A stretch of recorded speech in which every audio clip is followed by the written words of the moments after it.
Deep Zero XHIHI. Drink, drink, drink. Stop shrimping, Streamer Man. Time for a big stretch. Hello there.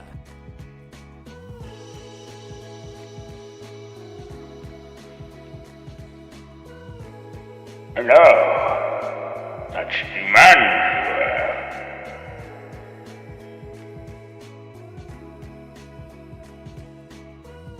Hello everyone. Hope you're doing well. Hey there, Buffalopicus. Hey there, Cinnamon and Win. Hope you're doing good. There we go. Things should be working. Excellent. And thank you for the hydrate. Oh, sorry I'm late, everyone. Yeah, I lost all control of my life. The missus left me alone with the dogs, and apparently I can't be trusted with myself. Thank you for the hydrate. With the coffee. It is a slightly see-through shirt. It's another ghost shirt. Where it's like it's one of the faceless demons. That is like the band. One of their masks, and it's in a light green. And the poster check. And you know what? Sure, let's start straight out with a nice big stretch. What up? You're doing well, Cinnamon and Win. And hey, hello there, Buffalopicus. Ooh. Wow. I should have a button, like, just detect, like, if this... No one's been asking for a big stretch for a while. It should do it automatically. Because I'm apparently pretty stiff.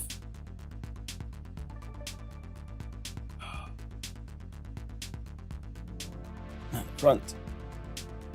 And the back again.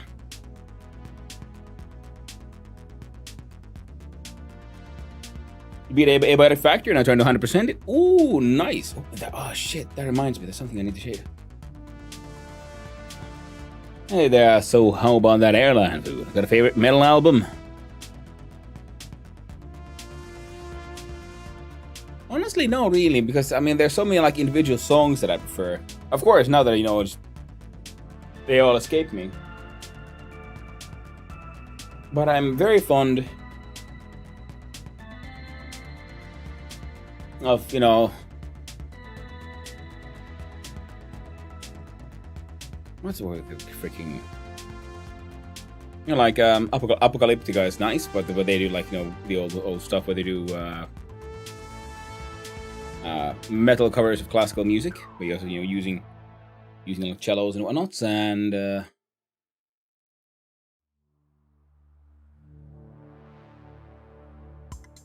quite like Torbjörn Gattilöt among other things, but that's more industrial, I guess. It's one of those things, you know. I enjoy listening to music, but I've never been one of those like hardcore fans of like specific bands or like and so on and specific albums. So certain albums just have great songs, but I can never remember them. But then again, you know, I have difficulty with all holding information in my head. That's why I have like endless notes everywhere, because I forget details like numbers and so on. I need to write them down, and that's why people then ask, "Hey, do you like this? Like, how do you feel about this song or that album?" I'm like, you got a sample I can hear? Because then I'll recognize it. But just by name, like, hey, you like this thing? I'm like, maybe. Because I can't attach the things in my head right now. Like that, yeah. I mean, I quite like industrial. I like, you know, the other end, you know, electro swing. Freaking love Caravan Palace. And, you know, what are they called now? Rammstein is always lovely. Oh, they're always a good time. Trollhammaren, which is more like folk metal from Finland. I wish this stream is about Valheim. Well, they're coming. That's will be in September at the latest. You can't escape the Hyman. It was phenomenal. The post-game depression. Oh no! That'll happen. That'll happen with those ones. Especially, yeah, that was a huge one. And I'd be like thinking about like going back in, because they keep on adding more content. And I think there's like a new DLC coming up and everything. A month. I know. I was thinking like I should probably do a pretty little practice run. But then again, maybe it'll be more fun to enter like 1.0. I haven't even touched it since the combat update came. So there's a lot of new stuff for me to fumble my way through. Alright, let's do the rest of the bendy. But yeah, on the metal front still, yeah. I like everything from, you know, your older like classics, Ozzy Osbournes and whatnot, AC/DCs, all the way to more, you know, death metal can be fun, speed metal can be fun. One of those things, you know. Many artists succeed in at least one thing really well. Some in many things. So I touched them. Oh, huge board, I can't touch. Oh, it's fine.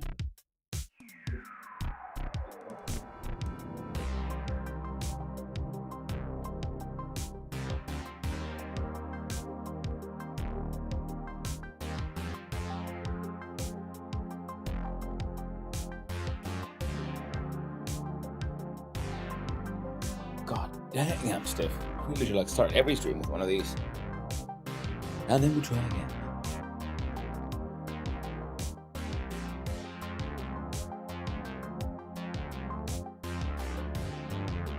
Really helps with that morning stiffness. Right. Yo, give me a quick sec. I'll be right back. I'll even put this up. Oh, wait, it doesn't exist in the scene. No, that's fine. Give us a quick sec.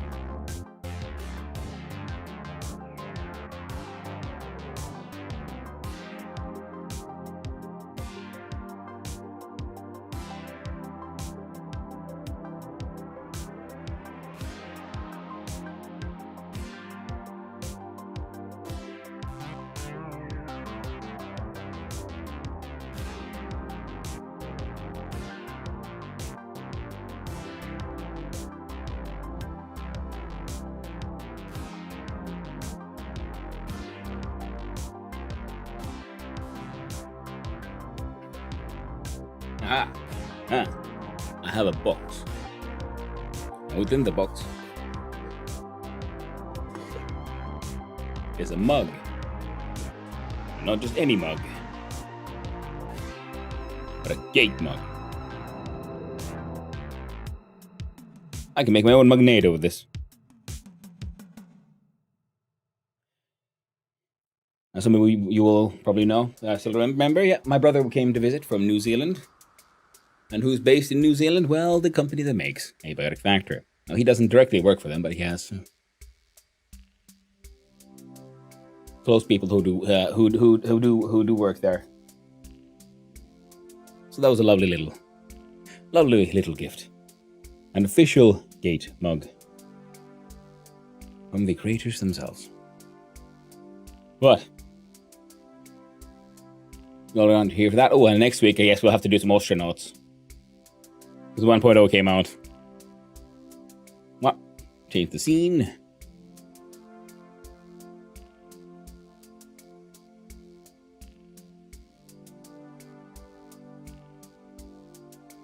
And yeah, again, it's always the question about the music. Hey, do you like this or that? And I'm like, I like so many things, and it's like also depends on what you're doing. Like I love classical, like but that was very much music. There's also very much a tool to help you focus, because you know the whole ADHD thing. So I need something that'll take just a little bit of that. It's about the longest flight you can take from Finland. It is, especially now, because you can't take the direct flight, which you used to be able to, but with the whole war with Russia thing happening, now it's a 30-hour flight. You have to like go a long way around to get to NZ. And then modern air Dennis. Hope you're doing well. There we go. Stop that one. Click clack on the continue. Get to building. I'm chewing off my left hand, try not to break my .0 rule for the astronauts. Ah! Oh, I can imagine. Well, someone who's been playing it lately is Pythos, in case you didn't know. At least I was lurking in his stream yesterday a little bit. I didn't want to look too much because I don't want to get too spoiled. But I did notice that there's some neat stuff already happening. Like, ooh, there's bounties and things. All right, yes, we're working on the hand of God. See, we have it fueled here. Now, the hand of God needs appropriate music, which is of course goat music.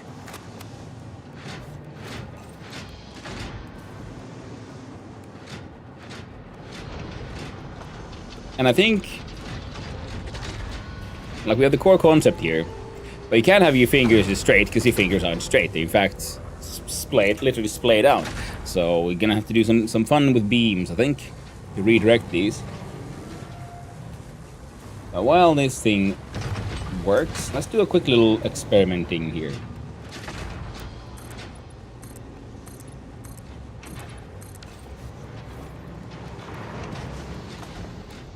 So maxed out that max for the goats.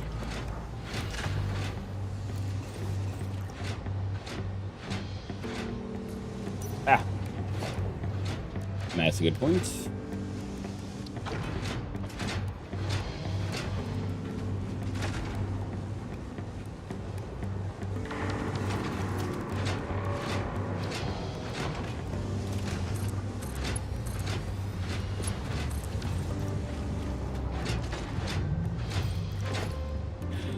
They just released the inevitable 1.01 patch, then I could stop suffering. Don't they want to do with my suffering? Sure they do. It could be, at the same time. That's the hype machine for you. And most likely, I would imagine that it's all hands on deck putting out fires currently for that inevitable patch. And it's you know, someone has to make the call at point like, so where do we do this patch, or should we wait and fix more things, or should we patch it now, you know? Oh, and remember, kids, take your meds. Ugh. Don't throw them down the wrong throat, though.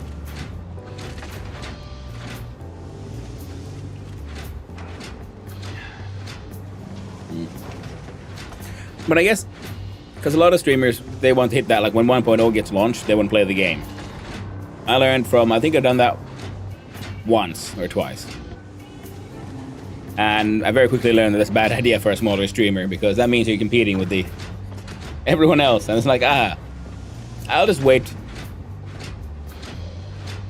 The good thing is that means also then I'll also then won't be playing the exact 1.0, but we'll wait for a couple of updates. And then I'll dive in there.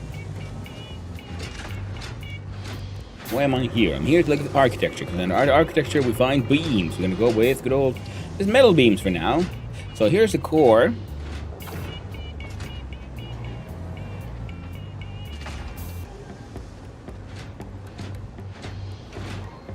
So that's the center. We're gonna now switch to freeform. So if we assume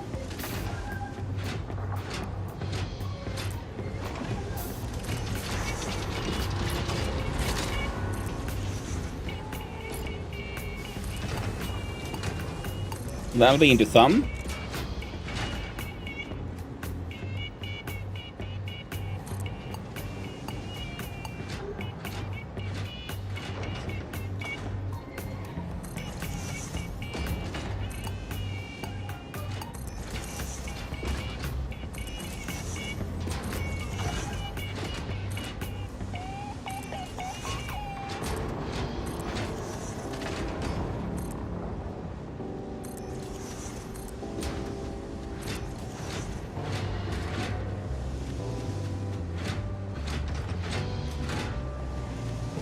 So, otherwise, okay, but we'll get rid of this one.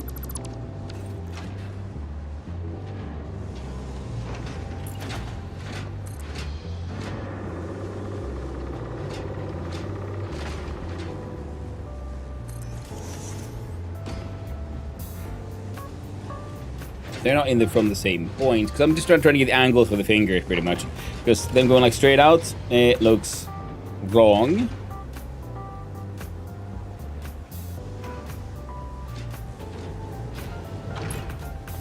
But I probably should have.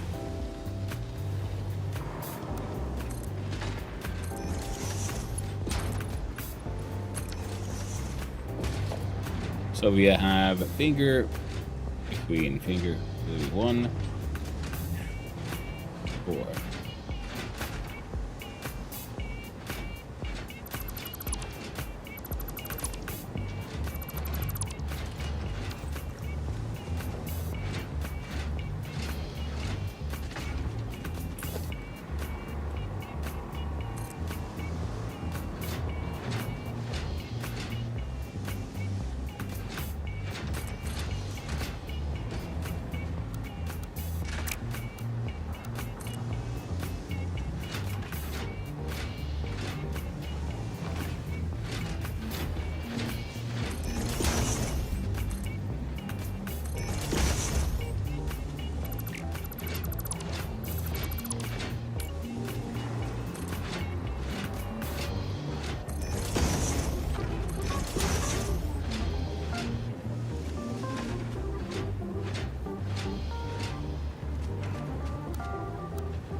Hello there, Black Mind. Hope you're doing well. Oh, no, hello there, MB19192724.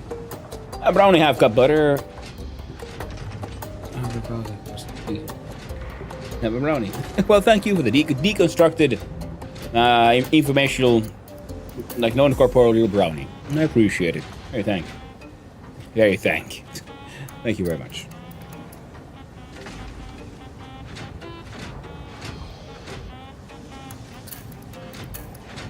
Oh yeah. That's it. That's vaguely around the angles I kind of want.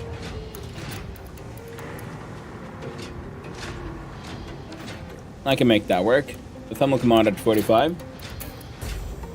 And from that one up, weird. Like, actually, they can come straight up for like artistic purposes. So the 45er and the others.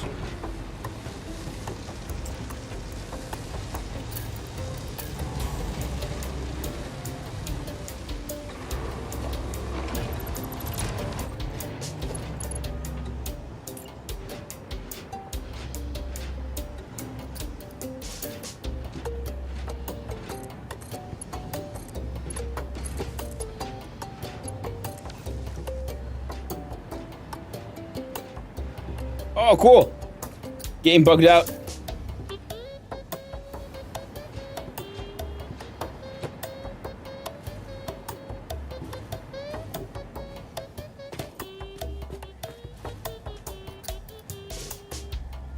Will it still shock me?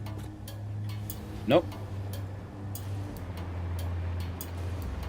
Well, does this mean I'll have to build the...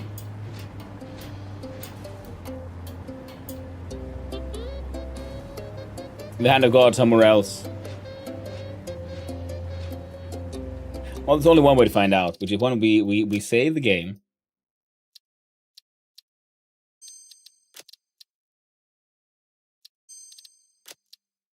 Then we load the game. And if that effect persists, we're gonna leave it there. Ooh, thank you for the look in escaping. My dude's also escaping away, making some bowstrings right now from plaques. The aliens are trying to talk to you. I mean, they do that already, like, in straight into the brain. Strange telepathy. Ah! Alas! It was merely a silly little graphical bug, and apparently easily fixed. Oh well. Let's see.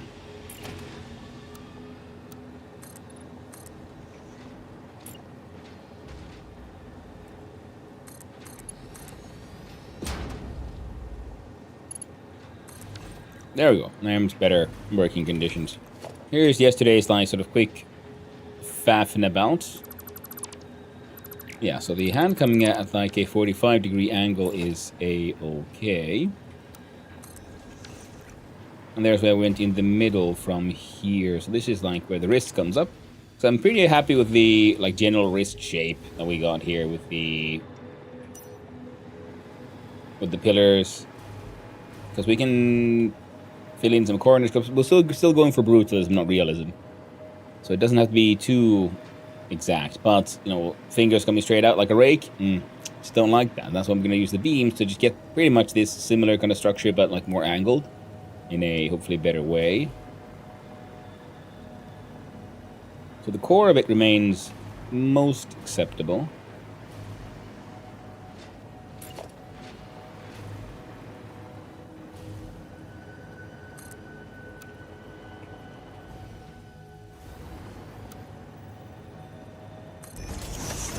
That's thumb. Then we'll get and let's say from there to there.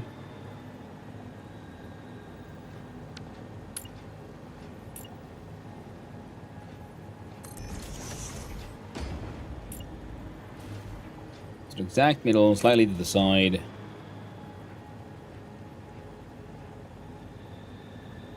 And this is probably like a furthest down. That might be enough.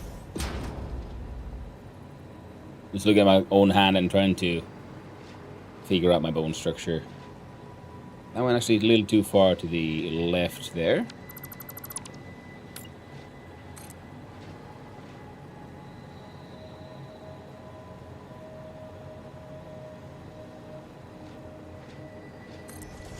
So that would be there.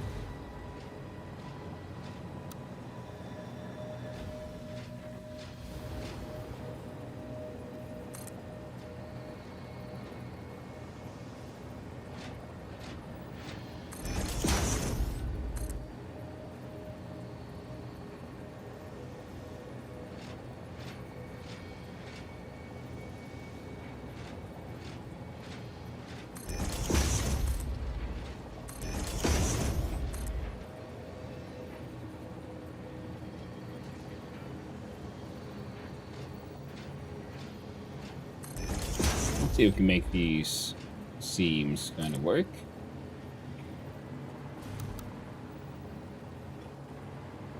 And then it's the ring finger.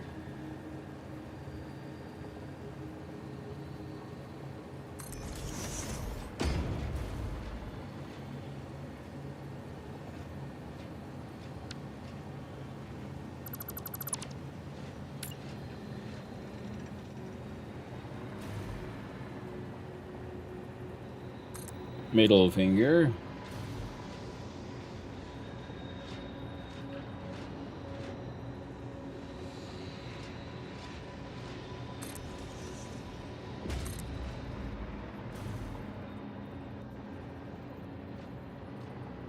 What about the forefinger?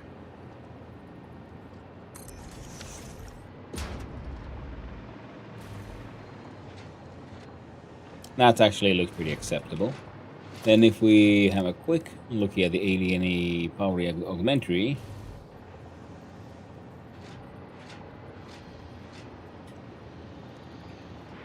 So how would it sit with these being the knuckles? It's... there's kinda...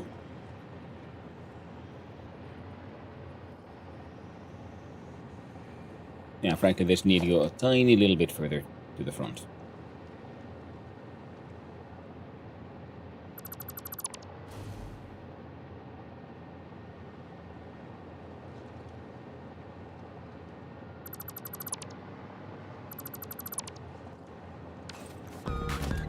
I was wondering, like, where's my goat music? There it was, Goat Storm.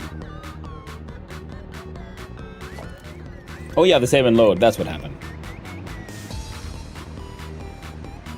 And this is the song. The sound of pure creativity and art.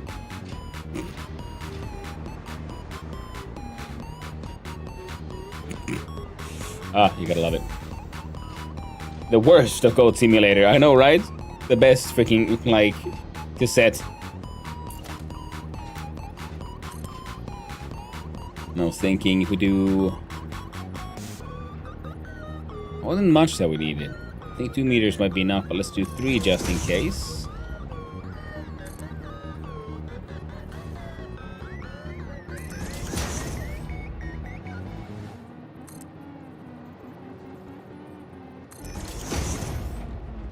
And there's Akira. Yeah, we shall now finish the sculpture we started last time, which we've been planning on working on for a while, which is, you know, the sort of hand of God kind of thing to hold the alien power converter. We've done a little bit of experimenting to show that it can be done. But now, instead of having fingers in like this, the grid right angles, we need to do some shenanigans using beams and freeforming.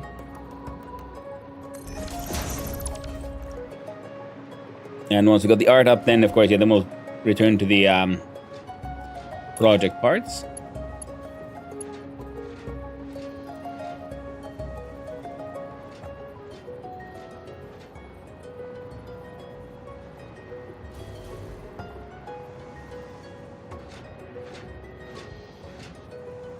We can't rotate these to the 45 that I kind of wanted them to. I'll try though, like...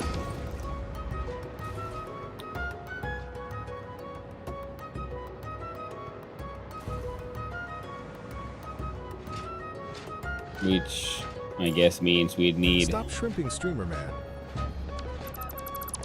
Thank you, Crush Hole. Have a drink on me. Why, thank you. I appreciate it. Thank you for the hydrate.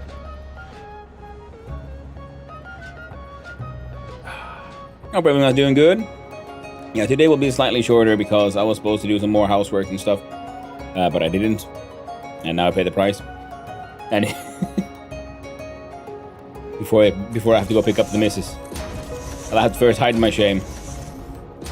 You know, clean up the place a little bit, throw out the trash. Nothing too bad, but just, you know, do all the things I said I would do. Happy Tuesday! Don't look like SF in the thumbnail.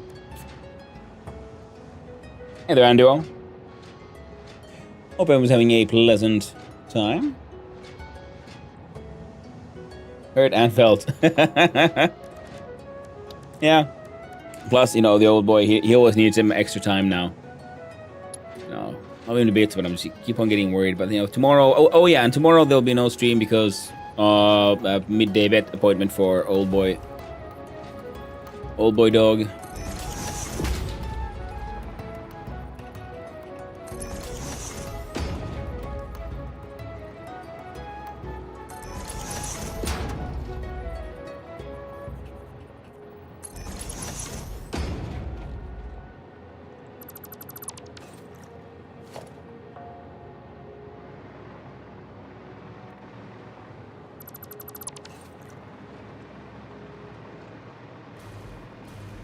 I say that looks like a pretty decent sort of setup for the fingers. And then they would go...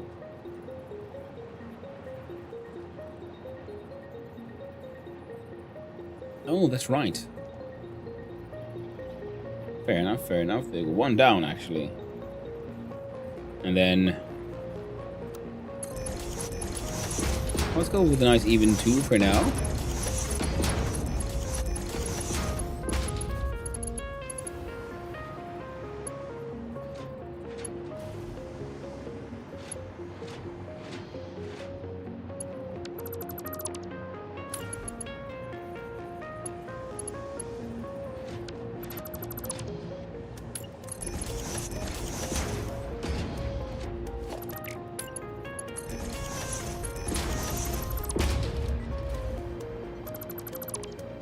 Well, hello there, Tubop Games. Hope you're doing well. Hope you're having a wonderful time.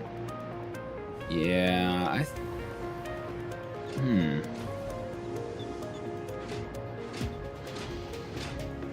That works. The shape of it, not like the final sort of placement of it all. That is something we'll get to.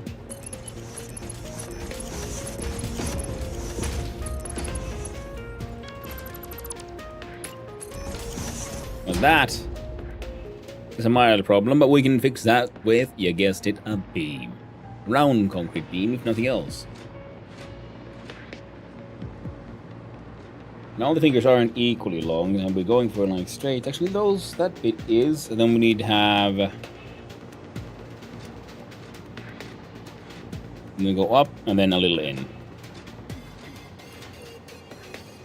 That would require a 45-degree...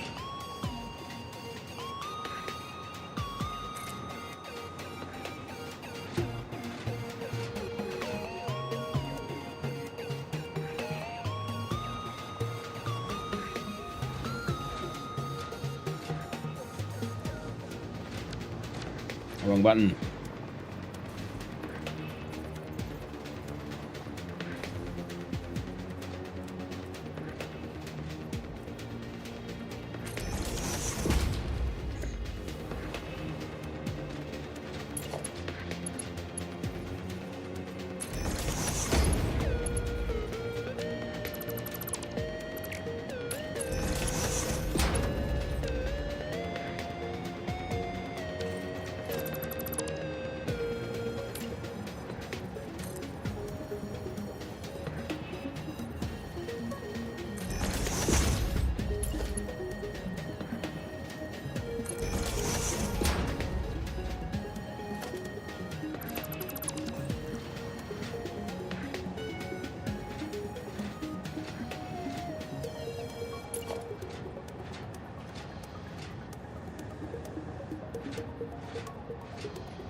Hmm.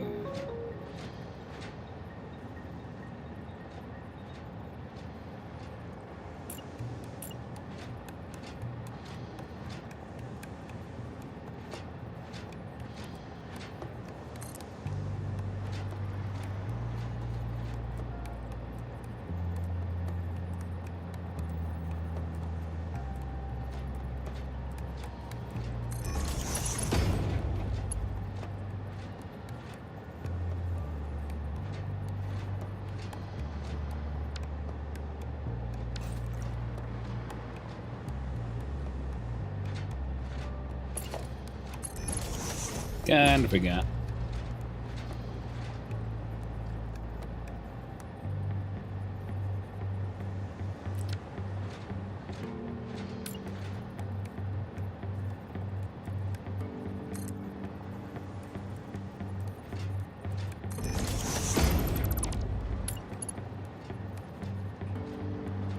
If we do this.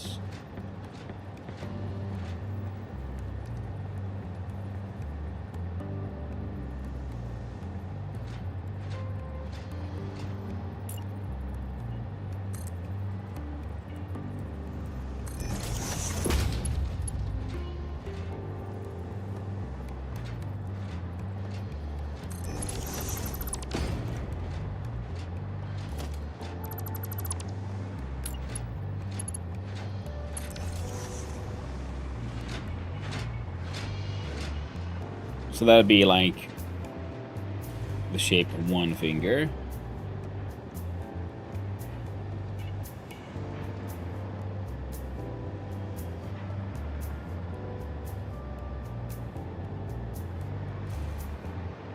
Yeah, we can fill up those gaps with good old beams and whatnots. Hell, I could probably take this one out and just stick you there like that.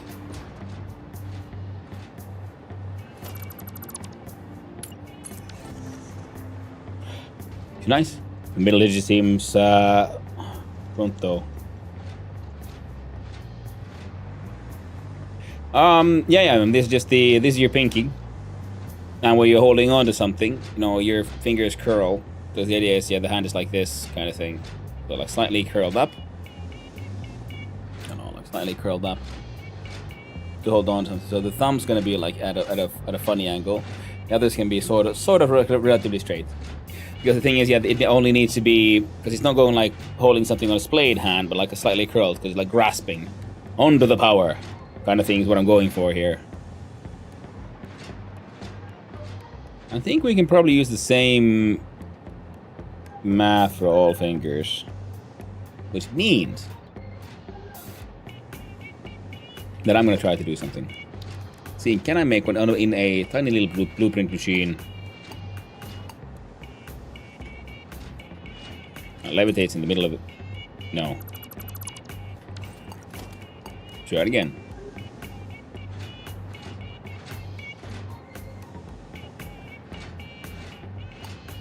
There.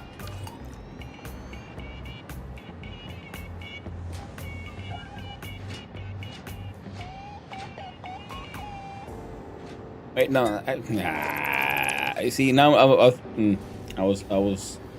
overthinking it. Let's just do it nice and honest, like. Where we do a middle beam. We start painting it, and then we rotate. Somehow, you ended up in the right direction immediately. And you do one default, and then press H to lock it in. And I liked what we got there.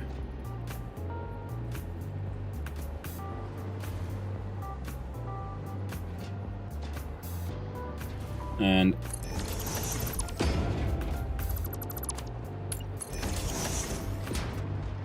we do two up, and then curls back in a little bit. Yeah, so we can fill in like these with like round shapes and whatnots.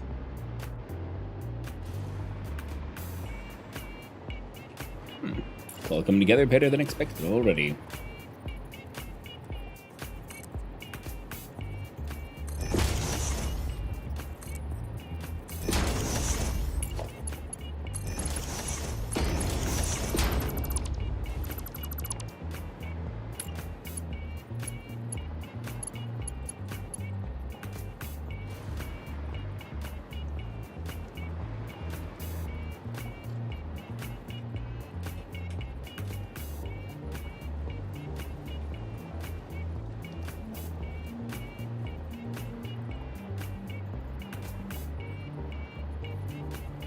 Interesting.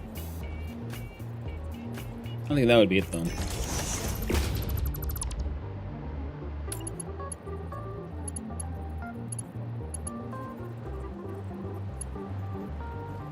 Hey there, Night Boxy. Your round shapes and whatnots, hmm? You're not wrong though. Yeah, quite round.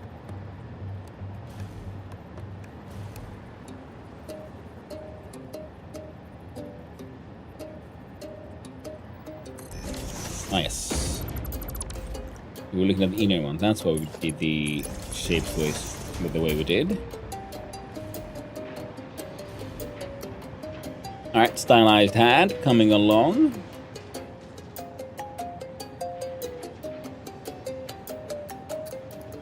Yeah, it'll be easier if we then just do all the digits the same way.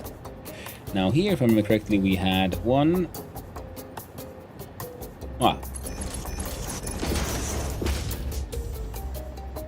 The core is like thereabouts. Here's middle, so do left down. You rotate it 1, 2, 3 steps, because apparently 6 steps to go a full,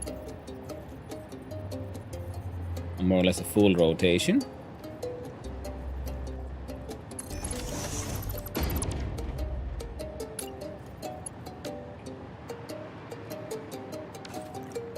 Good comparison.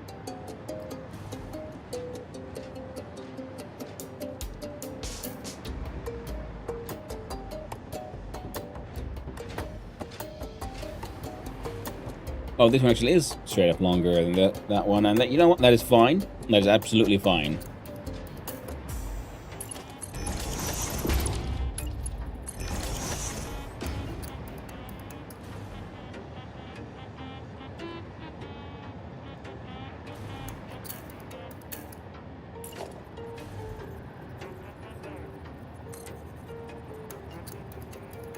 One, two, three.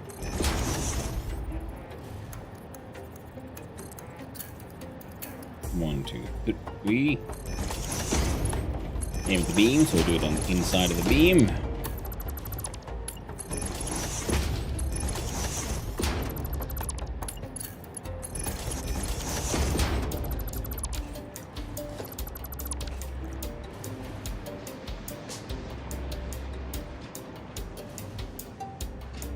Yeah, it's coming together. Yeah, we're gonna put some probably like smaller beams or something in a diagonal to like fill the webbing between the fingers.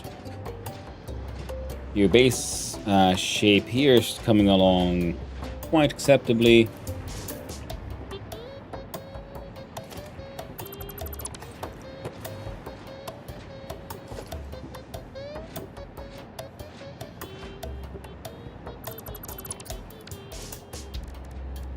I'm gonna put this thing down just so we'll see sort of how it'll work.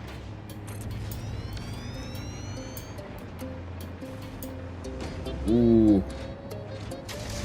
Well, good thing I checked. The pinky needs to move a bit. Not much.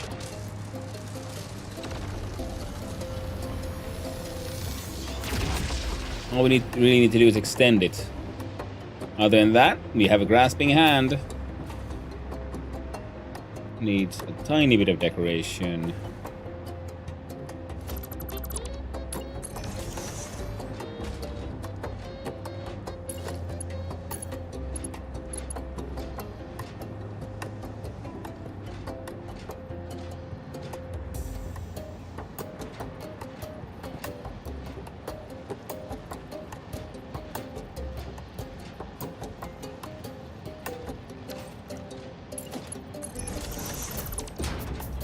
My tipping point about the game or not.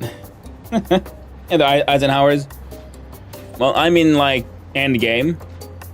I could pretty much complete phase 5 relatively easily if I just get around to it, but I got lost in the sauce of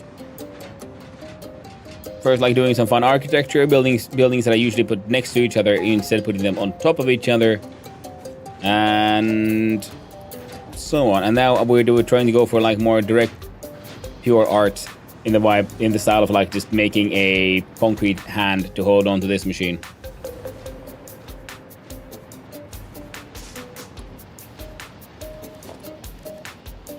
But if you have any questions as to how, let me know. No absolute idea what that means.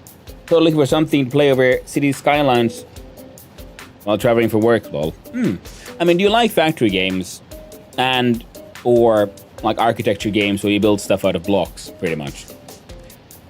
Like if you like Factorio, shapes, they like factory automation games. This is a very good contender in that game. A little like lower stress than Factorio, and of course you have your boombox, which comes with cassettes, including the Worst of Goat Simulator. Let's change over to the Absolute Fix-It for a little while. Factorio meets Minecraft. A little, but more like Factorio meets, I don't know,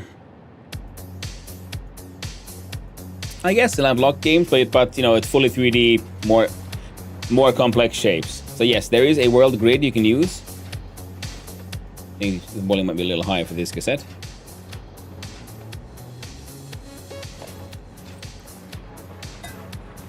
And I'm flying around because I have a hover pack, which is like end game gear kind of thing. Rust? How many hours? Like in total or on this save? In total, I have 550 plus, and this save is more than 200 of those. 230 maybe. Yeah, Minecraft like straight blocks. You can't really like rotate them. Vintage Story would be closer, but there as well, they still blocks. You can't rotate them. And this thing's all a 3D space, so there are these like foundations which are like blocks, but you can rotate them into all kinds of different directions. I haven't really played Rust. 550 for $30, decent. No, oh yeah. I mean, this is my third run through the game. The first one was in early access. Second one when 1.0 came out, and now it's the 1.2 updates. They added more like trucks and roads. You see, I have trains driving around. There's drones flying about. I have roads with the universal vehicle paths marked out. I got street lighting. Because this one allows for more architecture and creativity than Factorio. Factorio is pure automation, engine building, and it is cool. I love the game. This one has all of that, but unlike Factorio, where you have your like limited resource patches, the resource nodes here are infinite. So it's more about designing for throughput and so on. And one of the best quality of life features for any automation game is this one. You see, if we press N, we open quick search. I can look for things like, say, a foundation, and click enter, and then I can straight build that one. And I can find recipes for, say, project parts like, say, a gas mask, gas filter, for example, or nitrogen gas. And then I click on that one, and it opens straight to the codex. But the best part of this one is that what is 12 times 48? It's a calculator. Because you design it for throughput. So you having an easy access, quick calculator is just vital. Because you're designing your factory and saying like, okay, let's say I want to build a whatever the frick that is. One of the project parts here. And one of those was an AI something. Like, okay, let's see. The one next to the AI expansion server. Now to build this one, we can build 4 per minute using one quantum encoder. And it requires 4 per minute superposition oscillators and 4 per minute neural quantum processors. So how do we make neural quantum processors? Well, the production rate for there is 3 per minute. So what if we want to max out, have all these running at 100%? You can underclock machines, by the way, with enough research. And okay, we'll do like 4 and 3 meet. Well, 3 times 4 is 12. So. 12. So then we're putting 4 of these, and then so on, because then you slowly get them bigger numbers, and so if we have 4 of these machines, well, but we need fixed site trigons, we need to produce enough. Well, okay, 45. Well, then we'll just do 4 times 45. Well, I know I need 180 of the fixed site trigons. Then I just double check. Well, how do I make that? Well, I can make 30 per minute in one machine. So we open it again, the math remained. We divided that by, was it 30 per minute? By 30. So I'll need 6 machines. Making trigons to feed into the 4 machines, making the project parts. and that kind of stuff. These no? I'm pushing 1300. Yeah, it's a wonderful game. Yeah, but and I think all automation games 100% need to have this, because like I said earlier, I can't really hold information in my head, so I have pen and paper. I take down notes.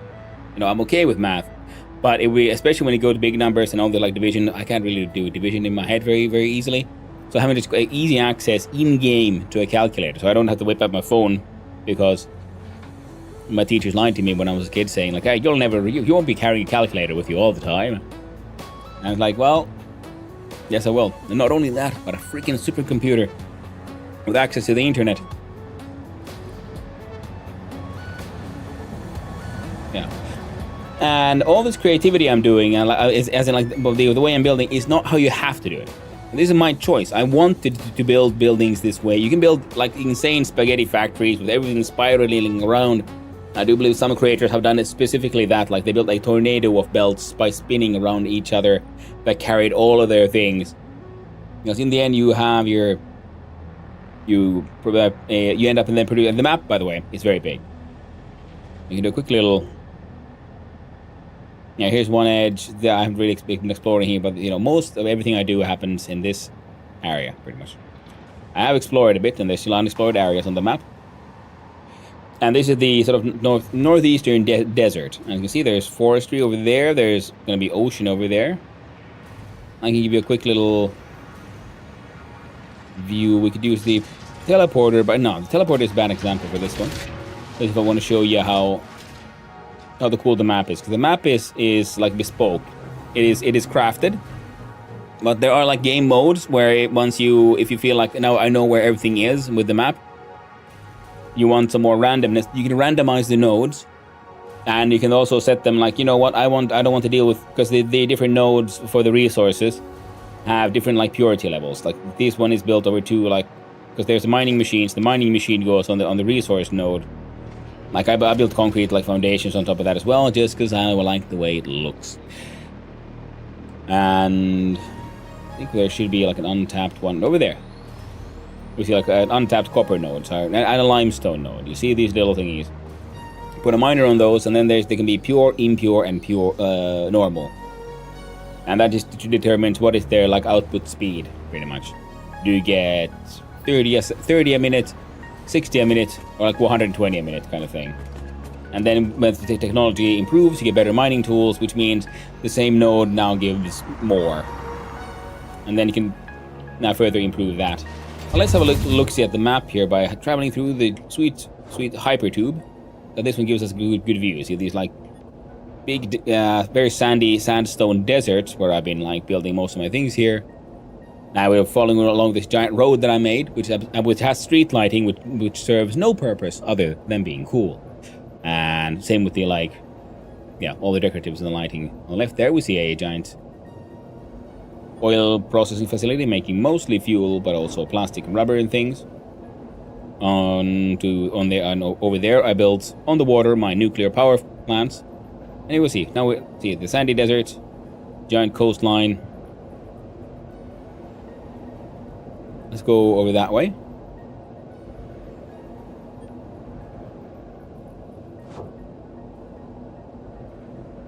Hey there, Depot. There we go. There's only impure, though, nodes. Yeah, because the impure are the most common ones. Press E, take a left. The road looks really good, Matt. Thank you, Depot. I really appreciate that. And I will admit, I took very heavy inspiration from the main menu, because I started the game, this run, with the idea of I wanted to maybe build roads and make use of the trucks, the road vehicles for transportation, for moving things around. Because in the past, they've always been in the game, but they were extremely impractical because of the pathing AI kept on making silly mistakes, and it was very difficult to get them to drive sensibly. So now, technically, all cars are secretly trains, and you build these tracks and they follow these tracks. You know, see, that's red. They can't drive through here because there's junk in the way. Can't drive through there because it doesn't go anywhere. And green means crossing, pretty much. Yellow also means can't do it. But then I have my trains beneath here, and I interrupted myself. I do that a lot. Yeah, so the road in the end then took very heavy, because then I started the run, and then I opened the main menu, and it has now this picture of this beautiful cyberpunk like cityscape under rain, and I'm thinking like, oh my god, that looks amazing. I want to steal that idea, and I did. And first I tried to build a road on my own, and then I was thinking there's something it's not.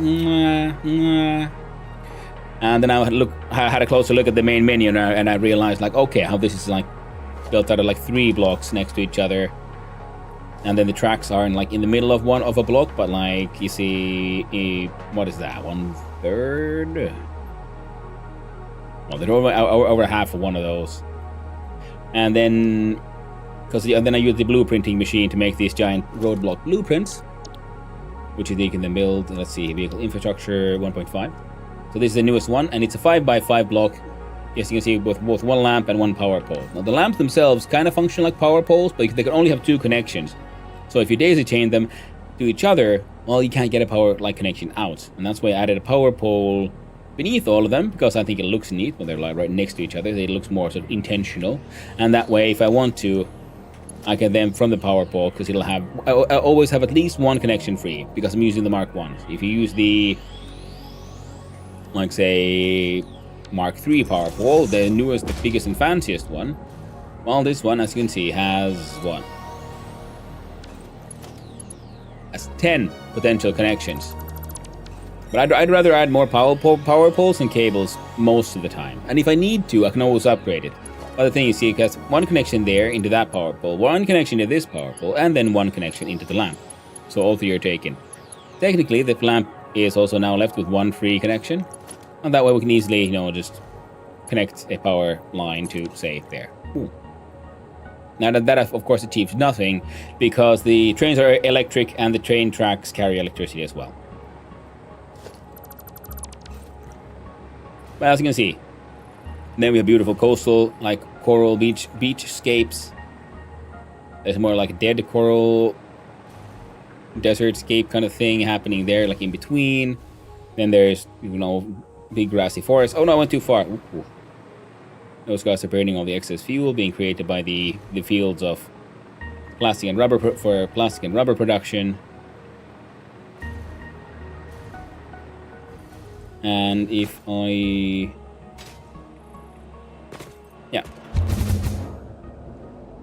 take the left here, we go to our nuclear power facilities. They launched... I put these here so that because I will be exiting at relatively fast speed. Make sure I stop at the right point. We should have enough radiation shielding, and apparently we do. Fantastic. And I build these catwalks everywhere, even though I never use them because I would just mostly fly around with my hover pack. But, I build roads and catwalks just again because I want to. Because if you want to build factories that look like factories, you absolutely can. If you want to have giant floating islands with madness and like belts between them, you can. The game doesn't care. There is no actual gravity in this game. And you are... Okay, that thing's full, but we're running out of pasta again. So we need to make actually... Well, that could be then the next big project. Make a proper, actually dedicated nuclear pasta facility. So we can have a drone here importing the nuclear pasta for this machine. Because it needs to make them. It needs them to make the singularity cells. And we need to make the singularity cells to feed our silly pointless portals. And of course, the machine making the... Wait, why are you unhappy? Why are you idle? You're out of EM rods. That is a problem. Well, thank you. That's a good thing about always... Oh god, they're so loud. Freaking particle accelerators. Turn the uranium ore into good old uranium fuel rods. And we have plutonium, and then the final one is fixonium, which then doesn't have a waste. So this is like the complete loop. Now mind you, all of these have these power shards, meaning one single power plant functions with a speed at about 250% efficiency.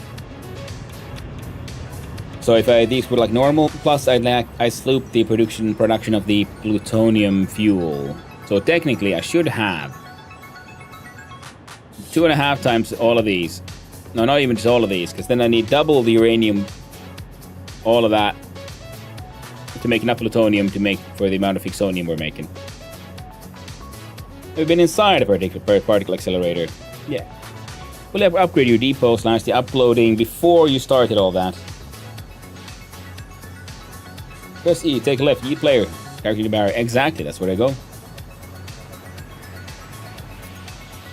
I mean, yeah, the particle accelerator doesn't do much. It's just loud. But you can fly through it. I mean, why wouldn't you? I mean, it is... What does the particle accelerator do? It accelerates and yeets the particle inside these tubes. There's nothing happening in here, you see? So I can try to run it. Hang out here. Now, mind you, I take a lot of pen and paper notes because that just is easiest for me. If this music is getting loud again, this is like poorly mixed, which is the same because I like the tier 1 dream thing song.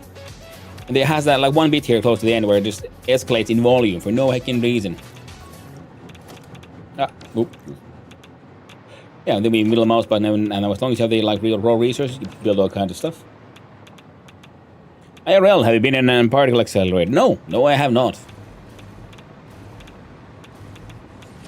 Would be neat though. So, what you lacking, crack-a-lacking? You are lacking AI limiters who are themselves lacking quick wire.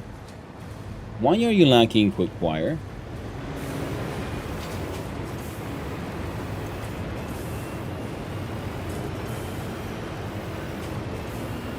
Our Caterium exports are not keeping up.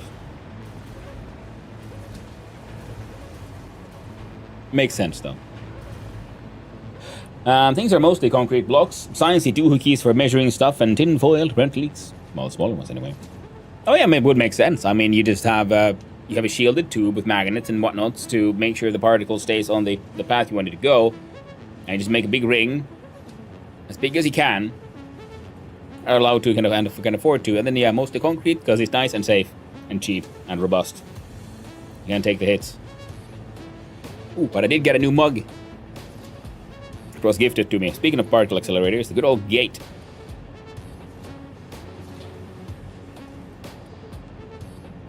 I'm very proud of that one.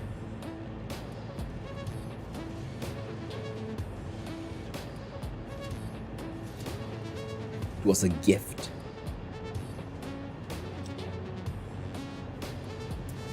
Thank you. I played through Abiotic Factor, but since then they've added more stuff. There's DLC coming out and everything, and I'm thinking like, well, I might have to revisit. Would be fun. And then No Hypocrisy saying, the only thing I wasn't able to do was put signs on a diagonal side. On top of it works, but you can't line up on the side of a ramp. You can. But you have to be tricky. No Hypocrisy on the YouTube side. You have to use beams. That's how I, for example, put my signs here. Because that's what these sort of lighting things on the side are. These are actually all just, see, a label sign of 4 meters. You see, looking under organization. Then your default sign goes on a, goes on a little leg. You put it on the side of a wall. It goes like that. You want to shine like this. You go to select colors. I'm going to use cyan because it's something I've saved. And in fact, I want the background as well to be cyan. So now the text and the background are the same. We can actually, if we delete that, let's just make a point here. See, we just remove the text here. Change the icon. We check in background, and there's an empty one, so there's nothing. And voila, you made a little. They can make it even glossy and extra emission strength. Wow. Now it looks extra shiny, but it doesn't actually produce light per se. It just looks extra shiny. For me, I haven't made them glossy or too shiny because I just want them mostly to be glowy enough to be just highlight the road. But if you want them to then be, say, you wanted them to be on a diagonal side, on the side of a ramp. Well, the side of a ramp would, I'm assuming you don't mean like this. See, that one does, because you want to move like in like sharp steps. So what you do is you do beams. Okay, let's do like your classic painted, the basic painted beam. And put that one on. Press R to change. We're gonna see if we can do diagonal. See, end to end. Notice that was a mistake, but that's fine. We should just look at cancel and make it work. Okay, that didn't want to work there. So I get you there. Oh, yes, and then, okay, that was the... Yeah, I didn't even need to do that one. You see, when you rotate, same as nudge, just we press H, and then you can... the hologram is, locked in, and then you use arrow keys, you can nudge things around, or page up and page down. And then if you hold left control, the steps become much smaller. You see, big step, half step. We... Not in nudge mode, but in like normal, then we press H to unlock it again, and then we can rotate it. And then we hold down left control again, and now you notice we're rotating in much smaller steps. And I'm very annoyed, but now apparently the freaking friggity doesn't want to get angled according to that. And this one...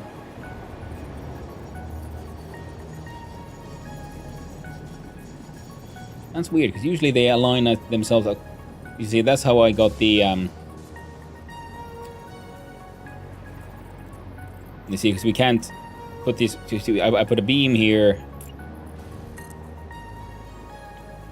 That goes, say, here. We press H to lock up. Nope. Nice and diagonal mode. There we go. And then we take a half step down, and now the top is flat with the terrain. And that way we build... Okay, let's... Yeah. A label. See, now it's trying to build it on top of the beam. And that's how you get labels to go along the ground.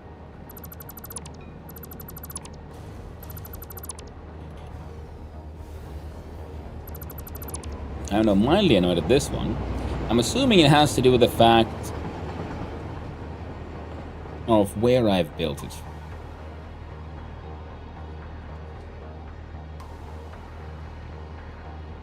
Okay, let's see if we can do some extra silly things.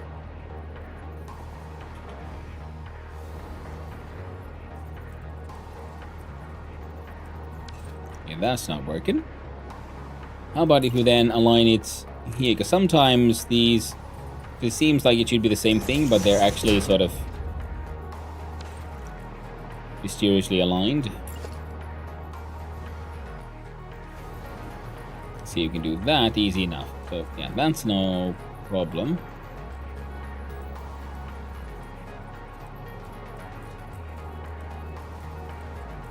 But I know I made y'all face some really weird directions in the past.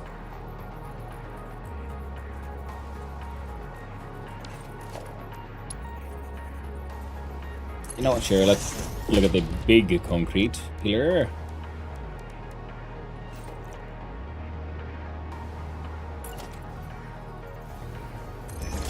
Build one there so I can just quickly sort of middle mouse copy it. Oh, there we go. And this one then it wants to be in the correct angle. Press H to lock it in for the nudge it in. Actually, first we remove that one so I can see it better. Yeah, because sometimes, yeah, so not everything wants to align itself with the beams.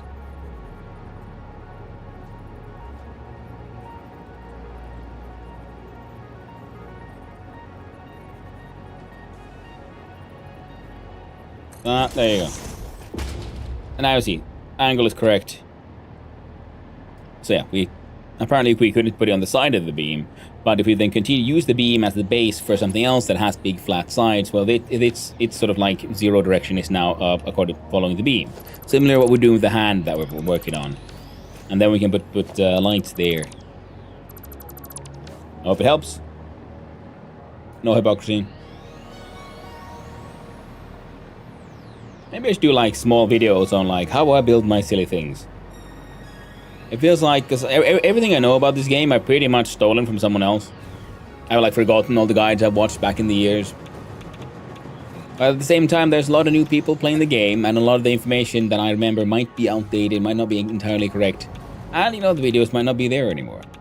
And like, let's travel back, not through the sweet hypertubes, but the glorious dimension of synthwave.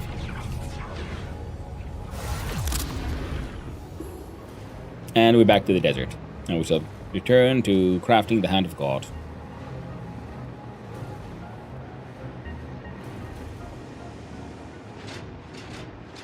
Haven't seen those before? Yeah, they're really end game. They take a lot of power, and they eat those singularity cores, which is one of those. Which is why I realized, because my first sort of original math said that the amount of like nuclear pasta I had like manually saved up, shoved in a box there, and for the whole nuclear flow should have been more than enough. Turns out, not entirely true. Now the Caterium was slowing down, and I'm assuming. Okay, yeah, okay. Actually, the Hand of God is gonna have to wait for a little bit. Let's go check out the situation with the Caterium exports and listen to me and my golf cart.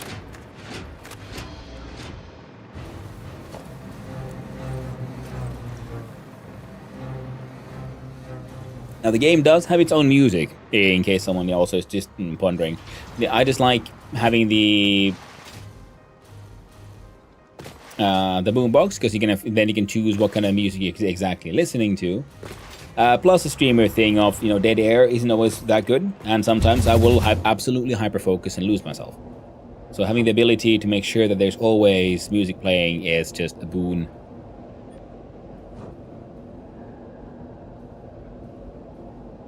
But I have enjoyed, especially when I started the run, just exploring a bit, because I feel like there's more music in the areas have more music than I remember. So there is like desert music in the desert. There is no more like just jungly music in the jungles. The marsh.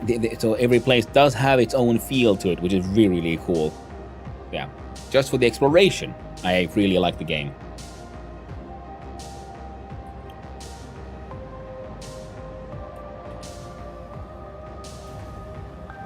All right.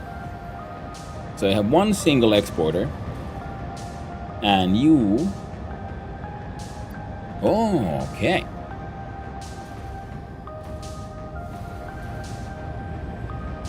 You should only have a single exporter of the fixed... Okay, the fixed side is all backed up. Good.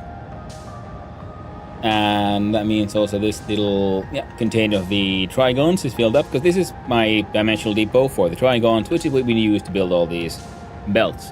Similarly, we have a thing collecting those time crystals. Now, these are all backed up. That's good.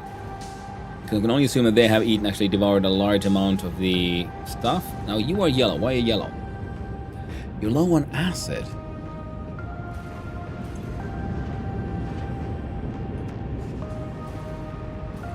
You shouldn't be able to be low on acid. You're low on sulfur.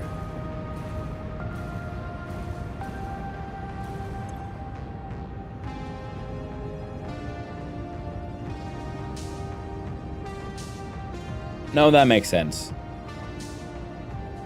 Because you're now competing with the sulfurs over there. Now let's change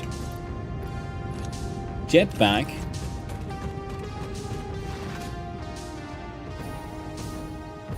So yeah, and we go check out the aluminum processing.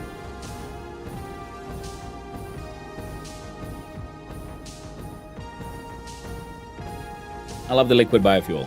It is like not very good thrust power, but enough that like small burst will keep you in the air, and you can see the cooldown, or the cooldown need goes down the slowest. I do believe I heard someone mention that before the hover pack was introduced to the game, this was used as the sort of hovering fuel pretty much when building things. I think there used to be like a hover button on the jetpack, and then it just sort of stayed in place. I'm glad they didn't leave that in. It's a nice little reward later on in the game for those who really just enjoy, building silly things. Because those were here, when I only had this one, building something and that is like higher up, and you have to just keep on slowly doing this, can be very annoying. Then again, you could always just build temporary ladders and things. Because you can build anywhere. There's no place you can reach with a jetpack that you cannot reach immediately at the start of the game. Because you start with foundations, and one of those shapes is a ramp. So you can absolutely reach any part of the map instantly from the beginning. If you just bring with you enough raw materials to build the ramps.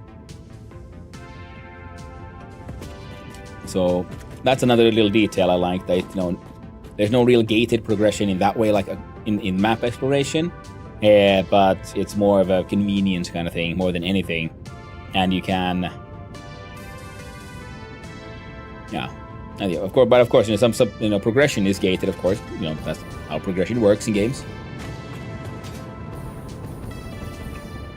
All right, let's go up there.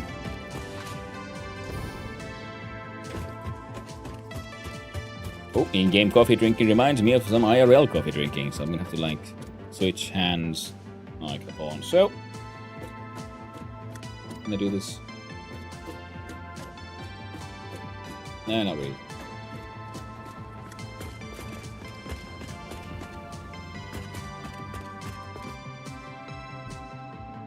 Wait, what? You are a Mark III, all the way maxed out, producing 600 sulfur a minute.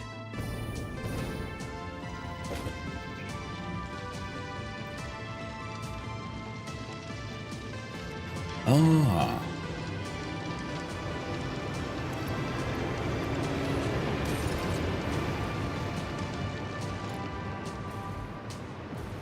Okay. We'll do this in a couple of ways. One is, first, we'll add a buffer here, because our exports aren't fast enough.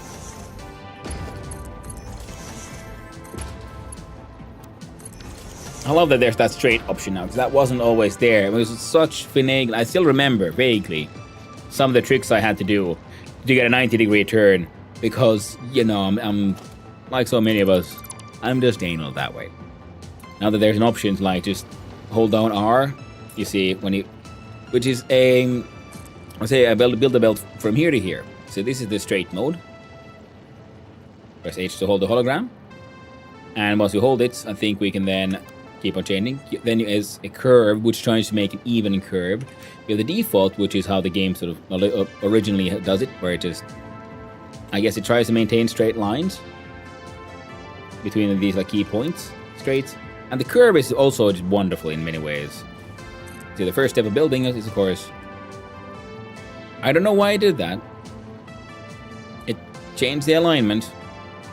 A curve, also then does smooth curves going up and going down. So if you want that sort of spirally look to things, that's the way to do it.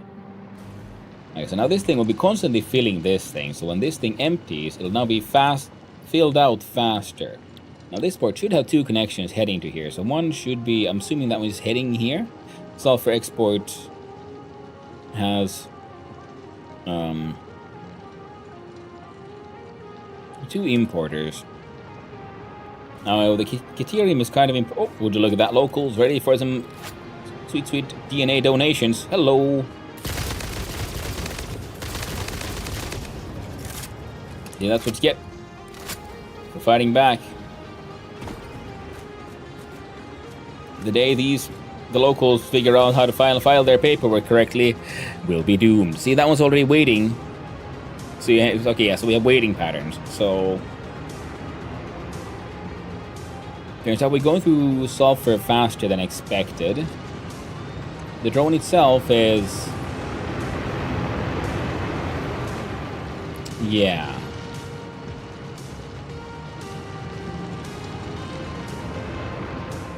So I'm gonna have to pull down some of my sweet, sexy catwalks.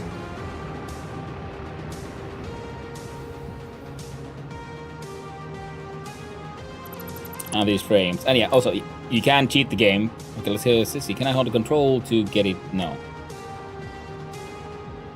Okay, let's use this as an example. So it says here, surface is too uneven and overlapping another object clearance. Clipping may occur. Please press H so we can nudge it around. And suddenly, I can make an illegal build. You see, the game doesn't ultimately care that much. There are certain things that you can't do. There's just certain, clipping you can't do, and some things... I think, yeah, some things can't be forced, but most things can. Like if you really want to make some... those floating island kind of things. The game should let you. And ooh, you're quite correct, game.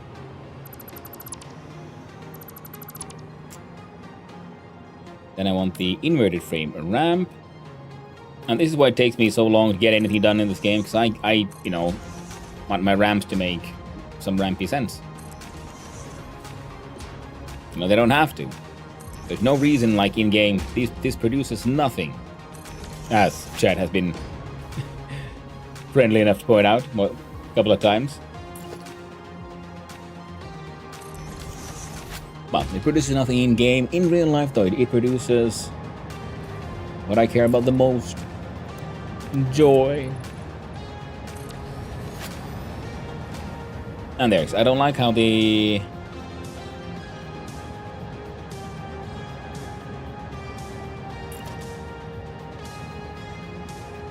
And we do change that to default. We nudge it in.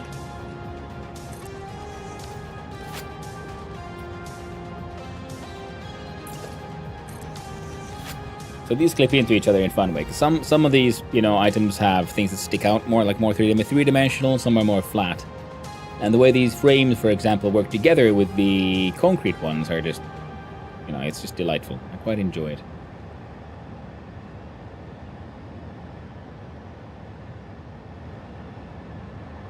Yeah, not everything can be clipped into each other, but a lot of stuff can. Drone port, hold down control. There might be clipping. I'm like, yeah, it's fine. Ooh, it's mostly fine.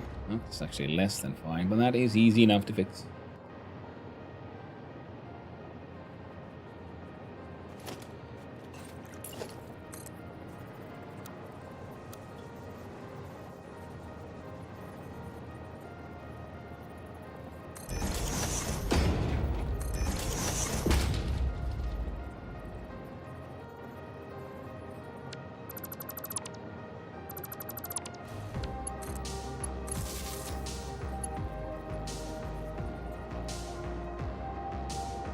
What now?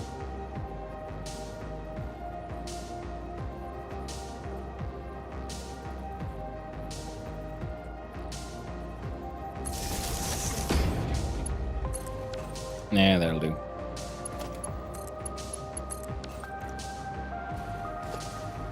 I'll get rid of that.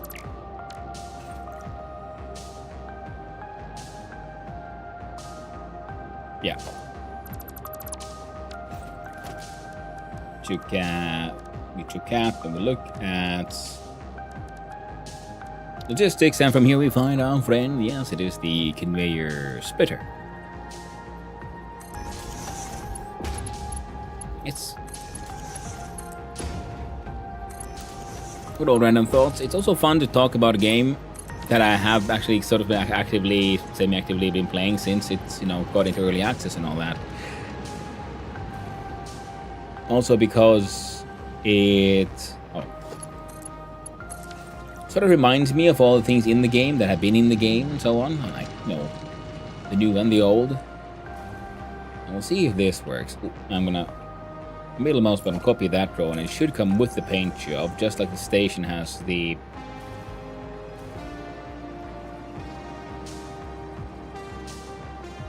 No, they don't, you bastards. You ain't got the correct paint jobs. There you go.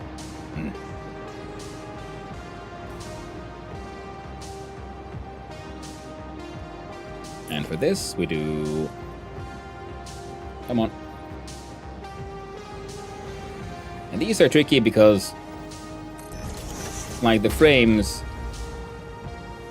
you actually have a lot of, like, straight up empty space, so it's sometimes tricky to find, like, the correct spots for things to, like, attach to each other the way you want to. Compared to, like, aiming at a giant slab of concrete, you see, then it's like easy. It's like, yeah, you know, this is the sort of surface we're trying to hit here. And we look under architecture, because that's where the frame things live.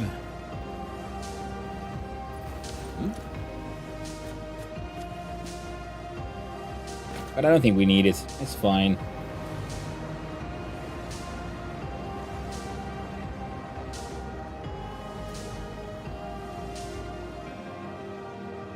Okay, there's that ladder there. we'll just have to ignore it. It's fine. It's all okay as long as you look at it and this thing is clipping into there. Which will just have to be good enough for now. So, now we have an issue here. Turns out, outgoing transfer rate for that one, it was actually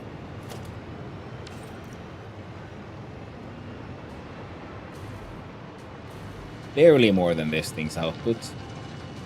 It's a bit of an issue here. So we open up our map, we zoom on in, and we zoom. We like turning off all these things. Let's look at the resources. Now, doth remind me, I guess we could.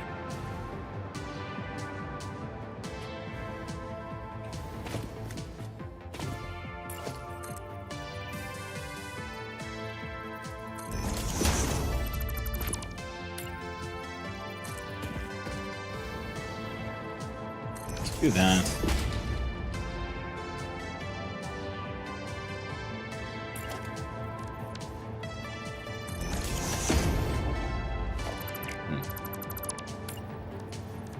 Yeah, the beam connector doesn't actually connect beams. What it does is hides clipping. I like the fact that they added these like connective bits, which sound like, oh no, yes, it's an important point to make sure all your connections get correct. But they do know how people build in this game, how the engine works, and then a lot of that is, just making good fun use of the fact that everything can be clipped together.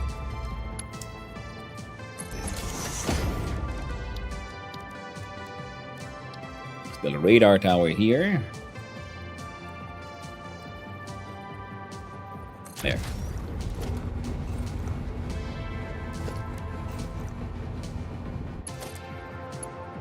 You can be directly connected to that thing.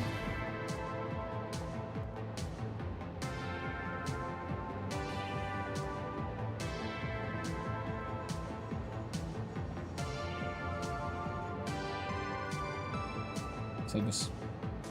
Oh, I thought there might have been more. No, there's more coal to be had here, which could be handy, but not what we need right now. So looking for a more good or better sulfur node. This one is already. Let's go check on this one if we can make use of that one.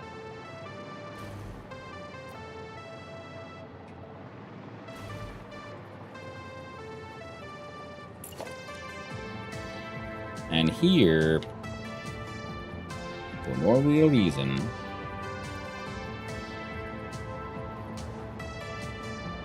I'm gonna do this. One step down. Not a half step, but a full step. So it's not really following the others, but now we should be able to put one of those there. You're a freaking half. There we go. So I don't like when the corners get too sharp, and that'll just, looks a bit more sensible to me and my silly brain. And that way we can now do more things that serve zero purpose except make me feel all nice inside. We just put down some more safety railings. God, I love zooping. Yeah, because I was mentioning, the building modes, you have zoop, which means that you click once, then you drag, you can take a maximum of 10 units, and then you build again. Press R again. We have vertical, which is similar to zoop, but vertical. Now we have its default, which is you click once, you build. And for those new to the game, and if you want to make sure that you can, build something like this, something with a few foundations there and a few foundations here, but then you want to connect them with, belts, catwalks like this, and make sure they're all aligned. You hold down left control, and now it's following like a world grid. The heights might be off, but you can, that's up to you to just tweak, as you saw with the foundation sizes of 1 meter, 2 meter. But then there is a sort of like secret world grid. Otherwise, the game will let you build kind of anywhere. Random deets. Sorry about that. Now, one of the questions is, will this thing...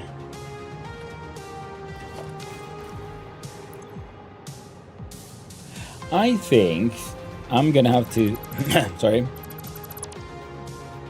take those two out. Nice. You know what? Fine. Fine. With the logistics, and we in fact put a smart splitter.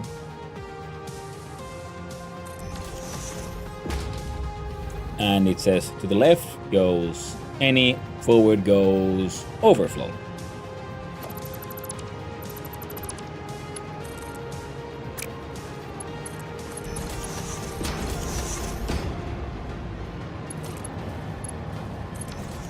And what you do is deliver whatever you got to Caterium East sulfur import. And that won't work. Alright. Undo the entire project. We'll leave the frames there.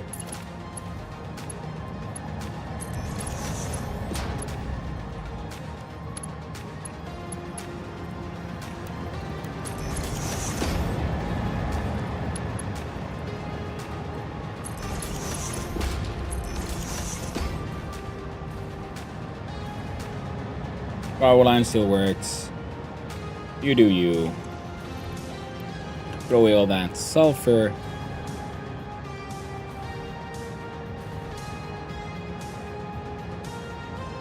And there we go. So, at least the buffer will help make sure that these thing gets refilled as quickly as possible. Because if the outgoing transfer rate is around 556 items per minute, this belt should be able to move 1,200 per minute. So at least whenever they come here and finally land, there should hopefully be enough. Because one drone can apparently fit 2 rows worth. Oh, there you go. There you go. And instead, yeah, we'll have to go do a small adventure. Oh, actually, since we're here, we forgot to check with the radar station. Well, can I make the radar station golden? I can. Neat. Any goodies? Oh, there's apparently an undiscovered Mercer sphere within this range of effect, and 16 slugs. We don't really care about the slugs too much, so fine. Hey there, Agent Zoe Morgan. It's up to me to tweak. I need more coffee. Yeah. Terribly sorry, everyone. I sometimes miss the chat. I really need to work on my audio cues. I'm very reliant on those, and then I'm noticing that might be some sort of sensory dulling happening because I'm hearing the same sound effect too much, or it's too similar to some certain games where then some music and stuff can sort of hide the beeps.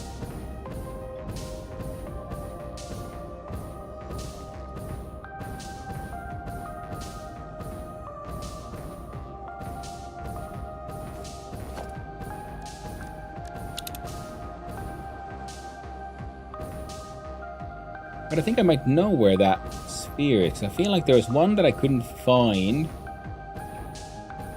where all the evidence indicated that was inside a rock, but I couldn't figure out where the cave entrance was.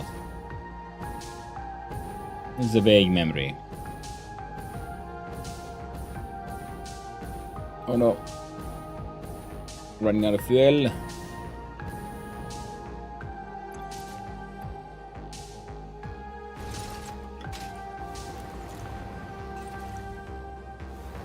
This annoys me, so we'll just quick fix. The road ending, it's fine. The road levitating is not. Yeah, all of these are working fine. Here we see an untapped iron nodes, because these are leading to these train stations. And here will also be set up buffers and things to try to make sure that when a train arrives, they can be emptied as quickly as possible. Now I have one train that travels here, so you see the last one here is for iron ore, and here the first one is for... no, that's for copper ore. This one's for iron ore. This one contains nothing. As it should. I'm not sure why it's there. Probably made sense at the time. You see, I have a train that comes here with 3 wagons that goes here to pick up concrete, copper ore and iron ore and delivers them to there, manufacturing north there, over there.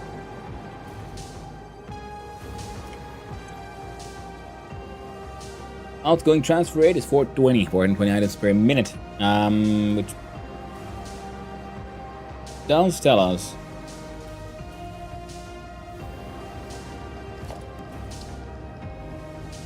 oh man, between golden walls.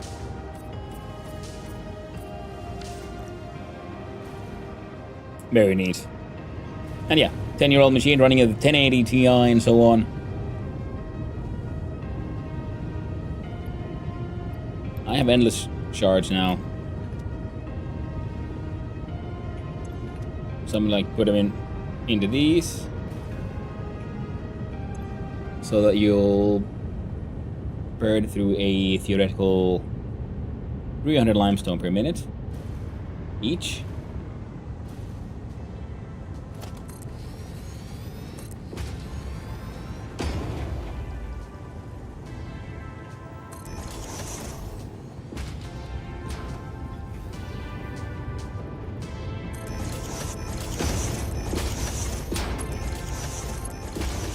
So just upgrade everything sort of semi-pointlessly because we can.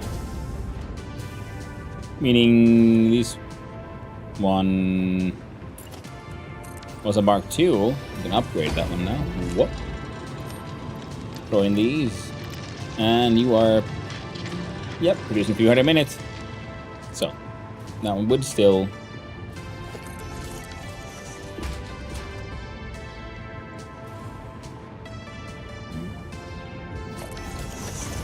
be able to leave this thing running at full speed. And we got 4 of these, so now they should be making around 800 a minute in theory. Now this one machine is feeding into this one machine, and they should be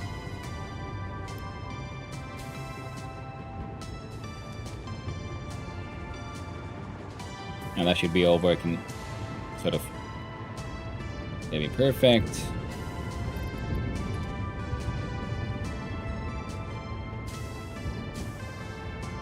Oh no. And you're pulling in limestone from somewhere.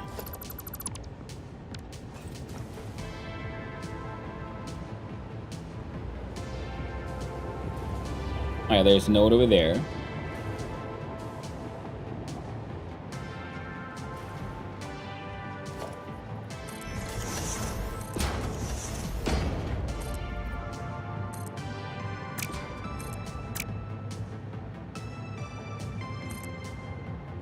And there's built over there. Quick small little upgrades, because apparently those miners were not up to par.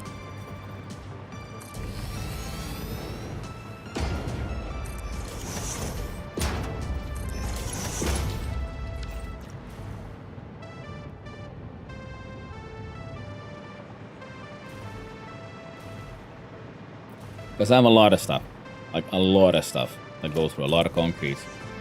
And a lot of it is relying on these here concrete exports. Hence, if I can upgrade them by just upgrading my machines themselves, oh, all the better. Alright, so now the belts have been mostly upgraded.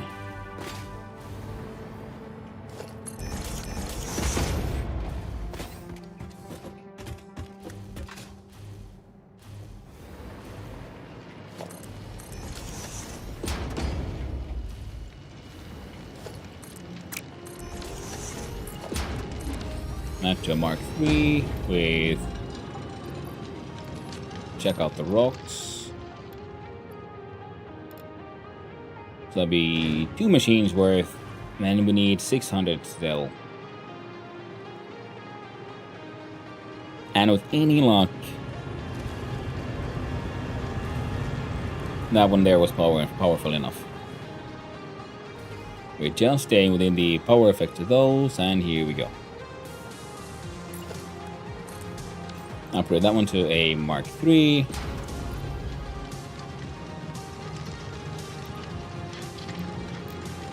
And yep, should be perfect. Upgrade the belts. Now the old belts most likely can 100% handle all the rocks just fine.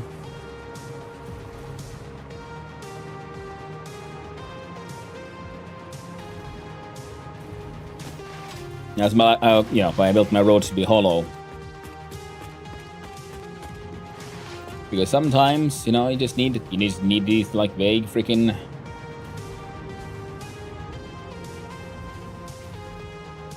spaghetti connections. Now, of course, that means there's 250 units of water per, which means you're getting water through there. Now, 250 times 4 would be 1,000, which is more than one of these pipes can handle.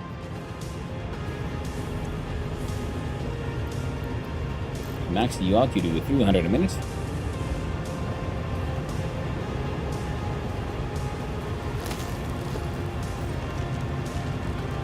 Now you're making 300, so 2 of those will fill one Mark II pipe. Meaning we just need a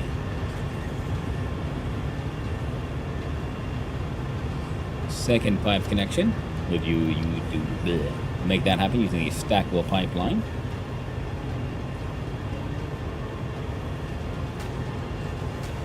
Put one there.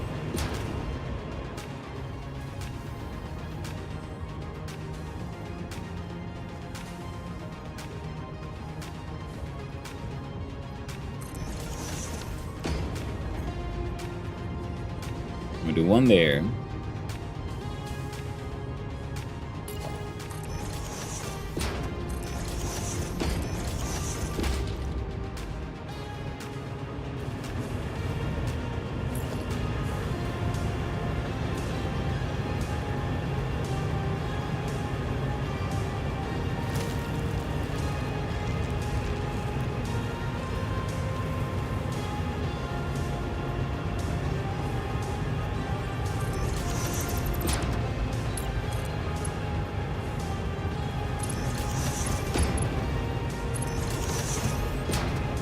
Cutting through the flower, but you know what? I'll allow it.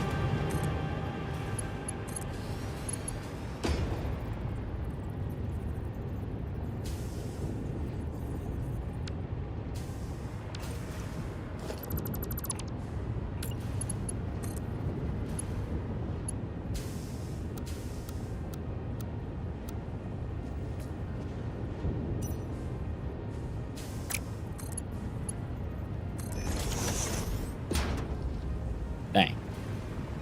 Not what I had hoped for. So let's do this and that.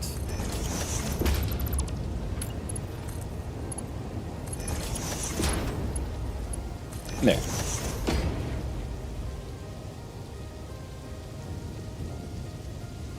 Fantastic.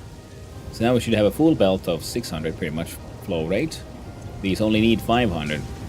So now there's excess water, there's excess, and all the stones. Meaning the concrete output has also rapidly increased. Let's upgrade all the belts, the best ones now. So, in previously I used to then have the belts based on the actual output speed. So there's no point in having a belt that's too fast. But at this point, because I have, it's funny how it feels like the Mark 6 belts are almost like cheaper and easier to make than the previous ones. I guess also just because once you get to this point, your production powers are potent.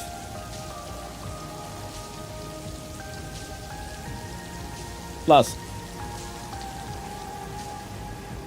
they're nice and glowy, which is neat when you look at them from slightly further away. Now you should be then receiving stuff at like 1200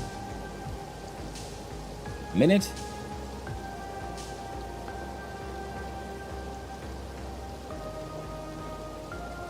Now here as well though, this train does take, when empty, they take everything. So I'm wondering if I should add a buffer in between for just in case. So I think I can fit one easily enough. If we look here at the organizational skills and the storage containers. We storage and we contain, and we push the wrong button and we cry. And we storage and we contain paste. There you go. Now I don't think it clips through the terrain. There we go. So I'll put it there. It's not actually connected to anything, it's literally clipping through, but I want to make sure we can't see it from above here. Okay, good.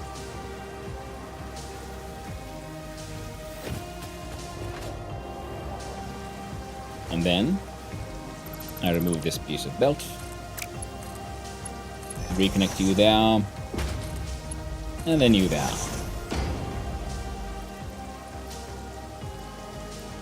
Alright, throw in some concrete. And fuel deliveries are fueling along, doing quite fine.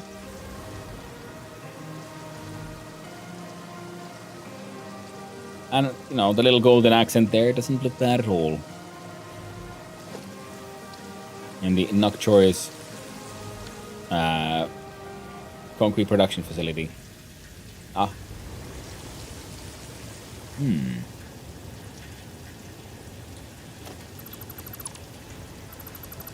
I just realized.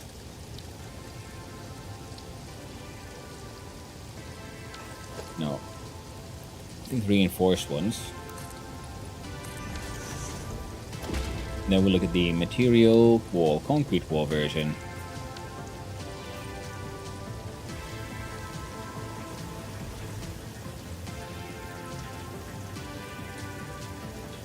I like it. Now where am I here? Oh right, I was looking for more sulfur. Or at least the potential thereof, because our Caterium production was slowing down, because more things were now requesting and using Caterium.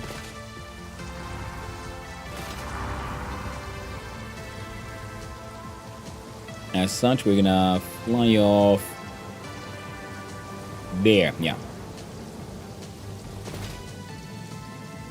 We're gonna use the magic of the butt scoot. It is a magical and mysterious way to travel. Because when you slide, you get a slight speed boost to your current speed. And when you jump, you maintain current speed. Hence, when you jump and you land directly with your I'm holding down C for crouch. From slide to slide, so every time we jump, we go slightly faster.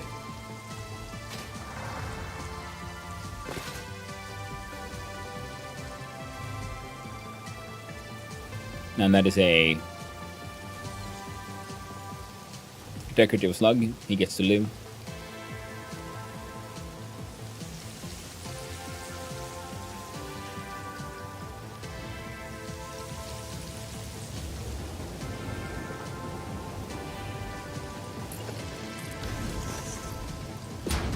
$480, meaning you go up to 1,200 per minute. So that would be a pure node, actually. That's what that means.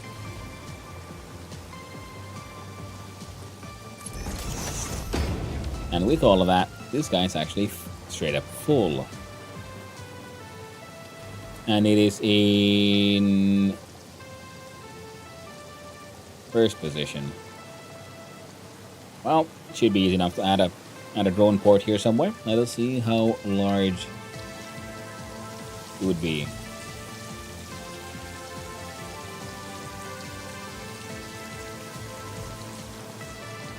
Yeah, I can put the facilities inside each other. You can put them in the train easy as pie, but just not inside each other.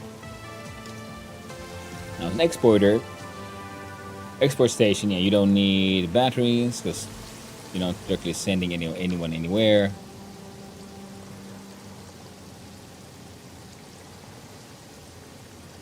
Alrighty then. Then we look at these good old frame foundations.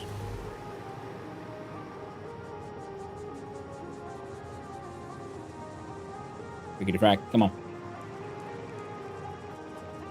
We'll zoop it from here to there. And we zoop it from there to here.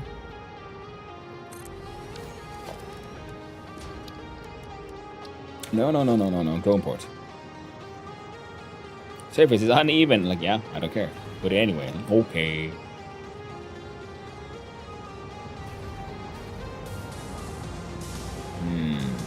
Mildly annoyed at the rib there.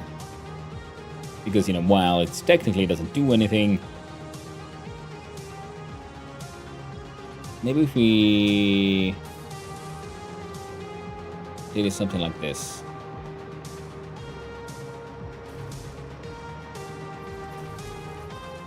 The frick? What the hell happened there? Suddenly you're acting all strange.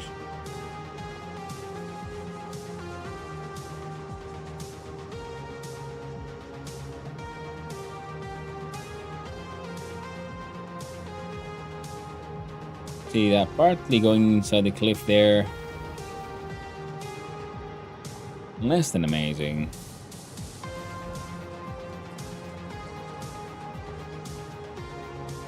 And if I put it here,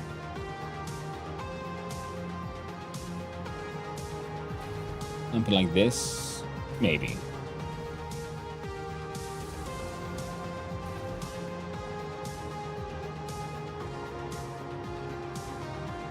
In which case, we could probably you here, you back down.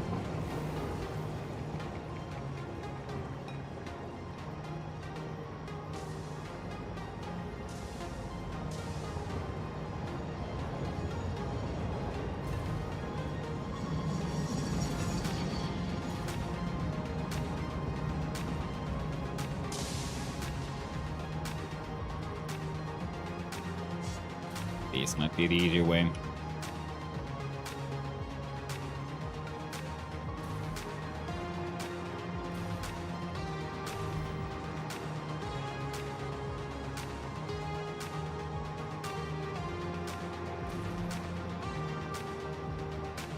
Yeah, train makes it past, easy enough.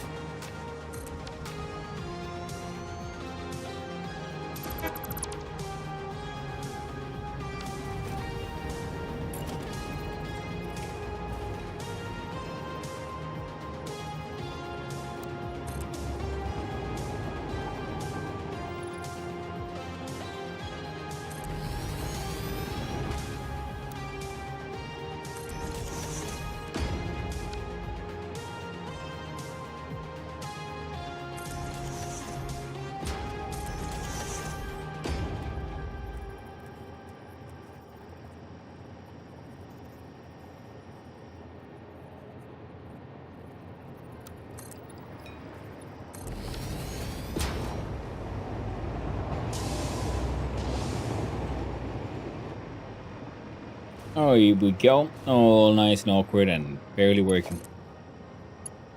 Just like me.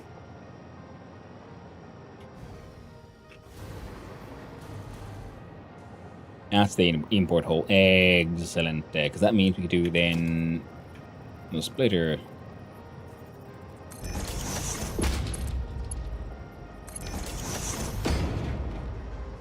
There we go. Now we do sulfur export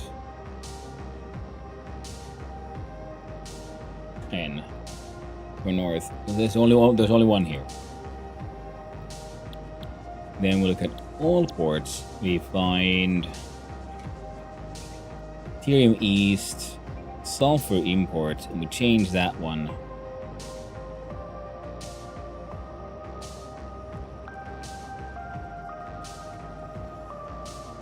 To sulfur export N. There you go.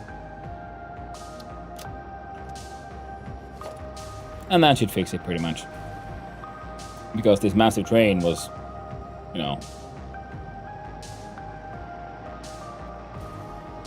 kind of doing well enough. And we never did add a train station to the Caterium station. place, which we're kind of planning for, but just never really got around to it. See, almost. Full drone's worth already. Excellent. So that is that issue then fixed. Now we can go back to working at the powerful power hand of God.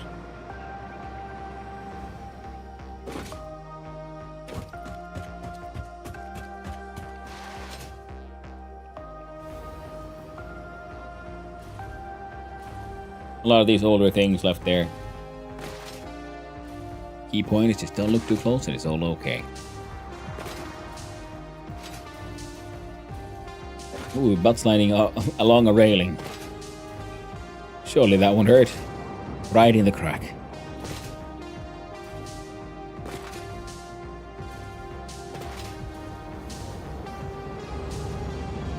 There we go.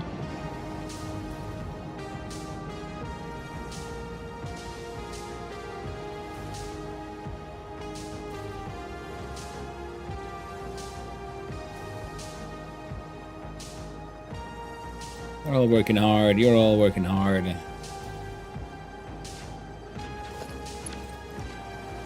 And you're not connected, so you're literally doing nothing. Here, I'm connection. At least it'll provide some extra power this way. Well, we have a look-see here at these fingers. And we were working on the pink.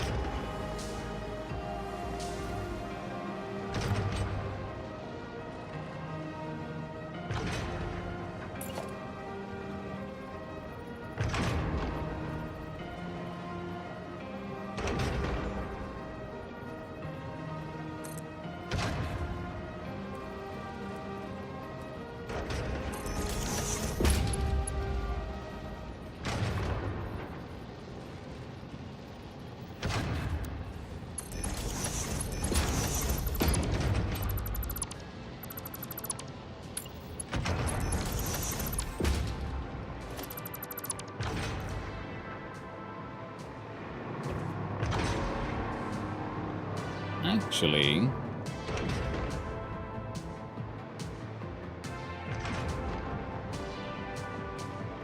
it's not bad, is it?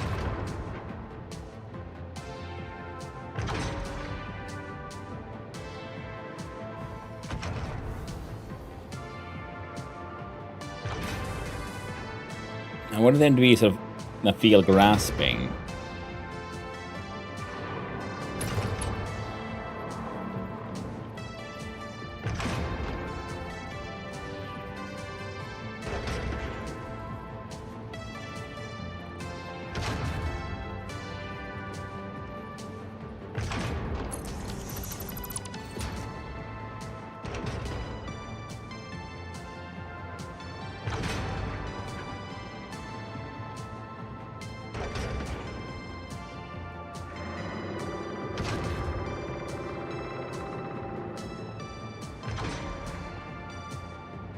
So what if I change the angle on some of these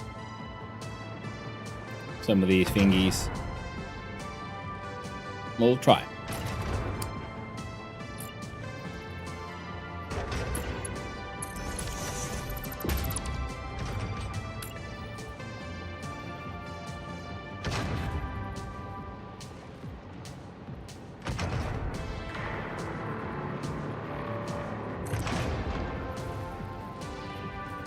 One, two, instead of the three.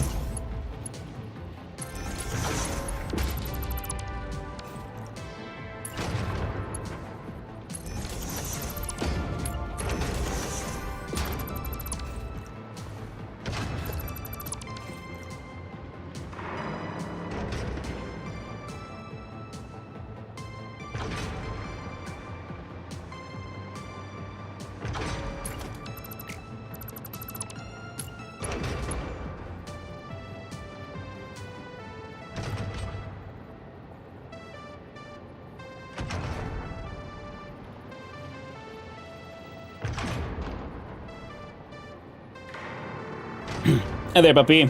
Wait, I don't know. Oh no. Did I miss something? I must have.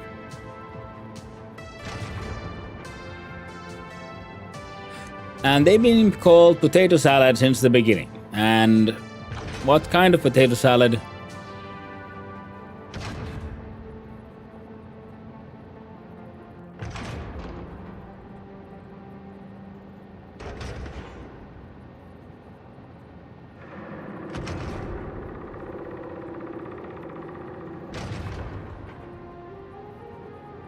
No. Well, heck. What kind of potato salad? It's the kind of potato salad that cannot be pronounced by an AI, by a bot.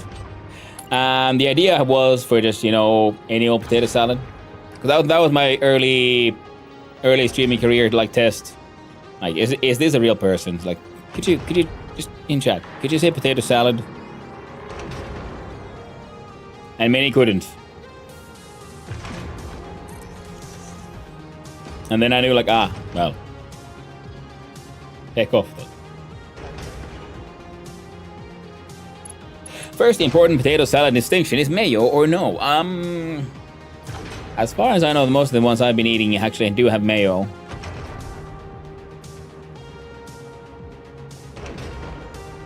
But this sounds like that our most delightful, wonderful puppy has opinions.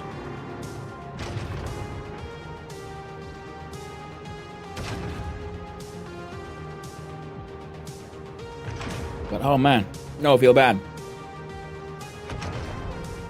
Because obviously, I missed Puppy's actual first words. Can't see you on potato book. Oh no! But I do also like potato salads that like just like mayo-y, like just like creamy. I do like potato salads made with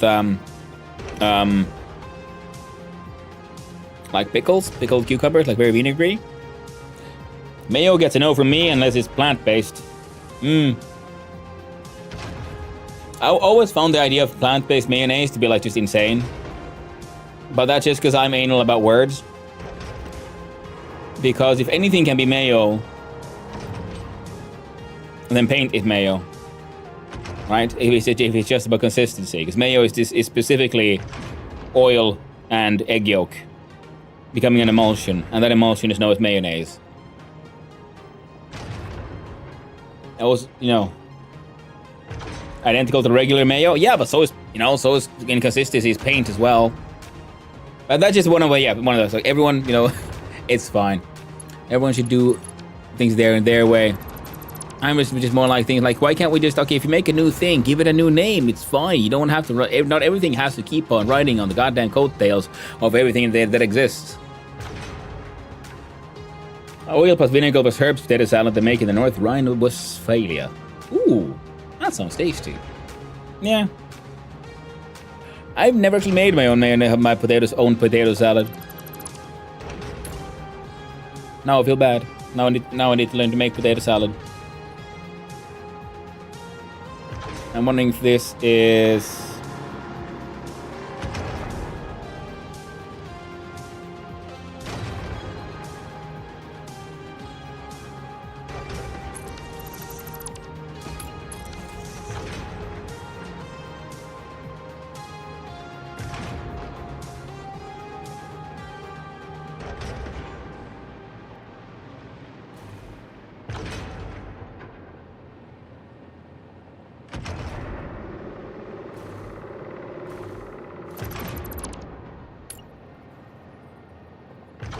such a wild thing to say in response. I mean, in a way, because if anything, if it's just based on consistency, then it's like ketchup is mayonnaise, you know?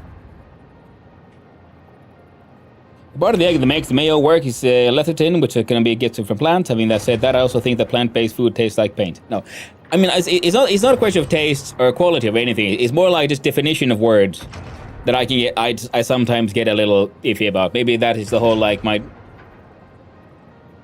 you know, how I display my life on the spectrum is I get upset about words losing, because if anything can be anything, then the words mean nothing. Nothing means anything. Just make something new, be proud of it, give it a new name. It's fine. It's how you used to do. People used to copyright all the name.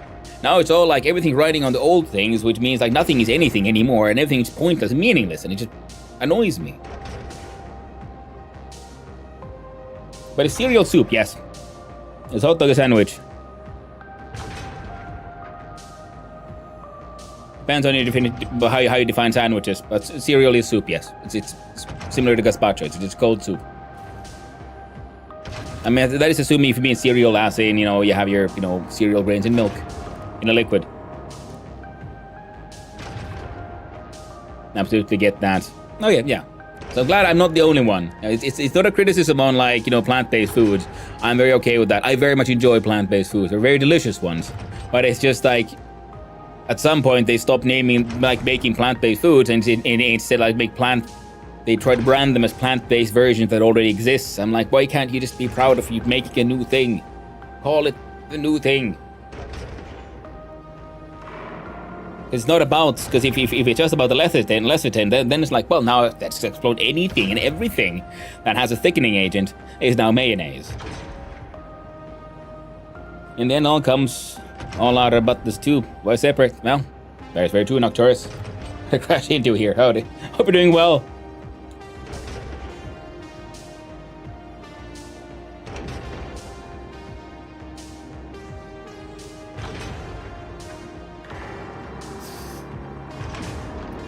And nothing is anything anymore, but also anything can be nothing now. So by that logic, I owe no money to the mafia. How do you convince them of that? Well, that's up to you, because the burden of proof lies in the one making the claim. So if you claim to, your claim is you owe no money, then the burden of proof is on you. Like, how do you convince them? And think, live life. There's some amazing plant-based stuff out there, but when they try to make like vegan meat and such 99% of the time, it's just disgusting. Gotta burn a good curry and such though. Oh, absolutely. It's like, we have this, like, we call it summer soup.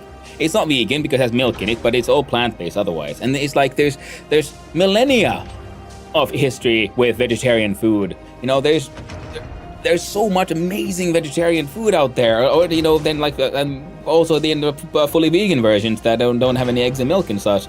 But now, all this sort of big companies, everyone wants to focus on like, no, but we have to make like vegan bacon. I'm like, no, but just look at all the cool curries, and even like in like Finnish culture, there's all these delicious soups we made, and they're like, no, we have to make all the meatiest of meat stuff, but it's plant-based now. But why? Why not use the amazing things that exist, and instead make this half-assery? I feel that, there must be some sort of strange cultural movement happening in a bubble where people live who make all the decisions that I'm not a part of, and that's why I'm just so confused. Because those companies aren't trying to make a new thing, they're trying to make an old thing without the sin. They're trying to rebrand because they know, like, hey, yo, this is the hot new shit. This is the key word of the day. So you have to put the thing now.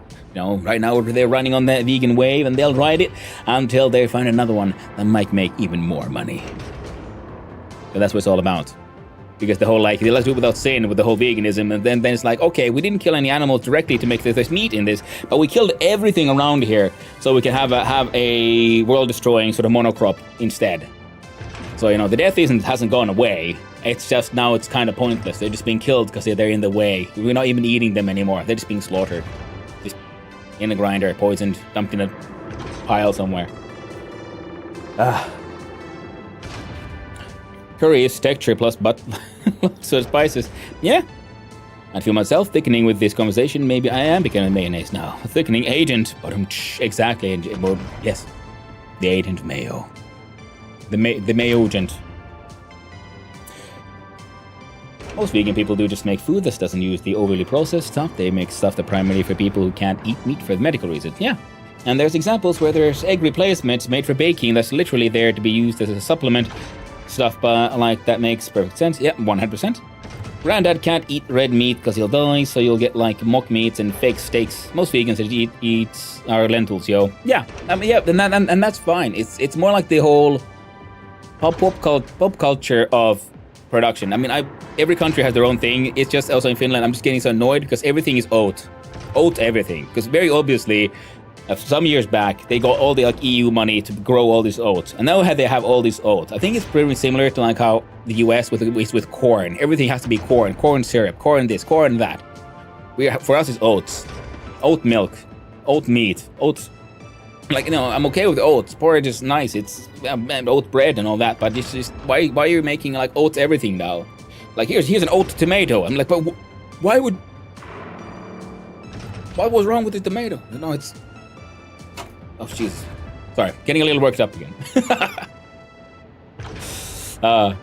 Definition of sauce mayonnaise by Escoffier uses eggs. No egg, no mayo. Yeah, I mean that's the thing, because you know it's about the ingredients, not about the texture. Because if it's about texture, then it means nothing. You know, the meatloaf is cake.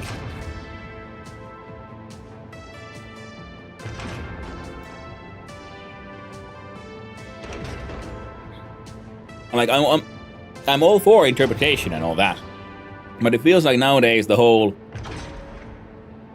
just wildness of reinterpreting terms on the fly is just an attack on language itself. Because you know there used to be a lot of this like here's a, you know, like, you know, there used to be like a new brand, new names, new items, new like, you know, but it's spelled weirdly so you can copyright it, all that. Now it's just rebranding. Now we rebranded mayo. Now it's actually chocolate now. It's like what? What? A Finnish whiskey I get has oat too. Yeah, everything's oat. I'm not saying that they're all bad. No, there are really good oat products, and like, you know, the missus drinks a lot of like oat milk, and in some cases it's okay. Most cases I'm not a fan of it because it tastes like I tried to make porridge, but then halfway I was like nah, and then I like sieved out all the like oat. Now I got just, you know, the water left, and now I put that in my coffee. It's like,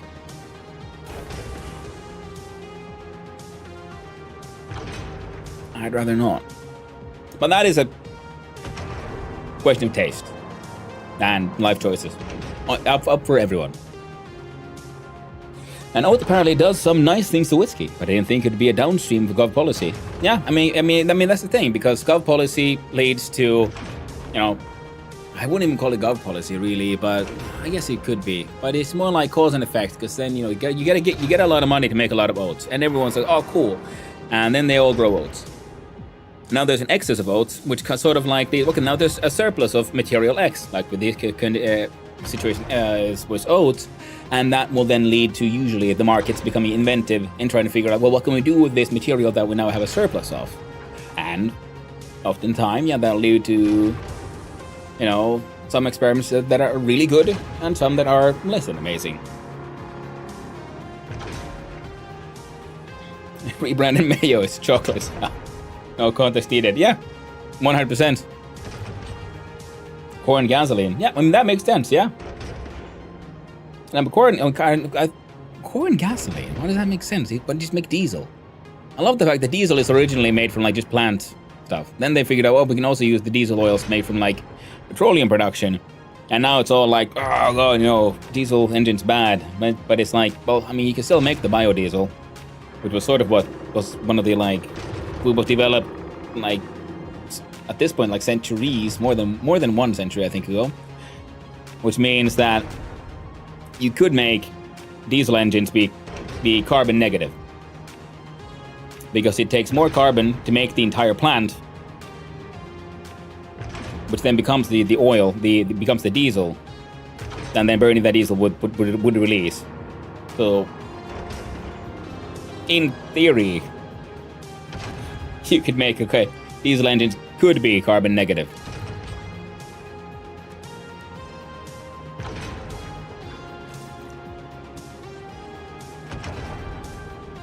Let's get rid of all those regulations, put chalk in our bread again. Yeah, 100%. I mean, we're kind of going in that direction already. But where there used to be a regulation, now it's known, just rebrand it, you know, it's the new hot thing, the hot new stuff. Chalk bread. You know, it'll slim you down, it's good for you. We skip the government regulation, put it straight on Instagram. And people they will not only want, you know, tolerate it, no, nay, they will crave it. Chalk or nothing.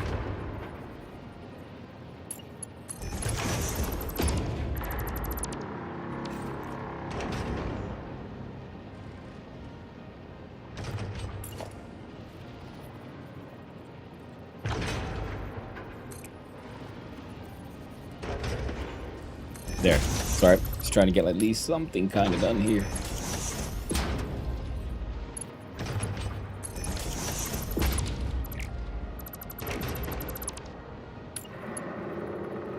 There.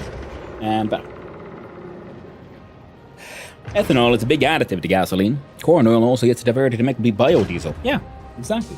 The problem exists that many types of plant-based fuels burn hotter and more dirty than other fuels, quite damaging to machines. Yeah, well, that sounds like a problem to the engineers now, doesn't it? Rather than make, gentler fuel that's, worse for nature and all that, how about we actually make better machines again?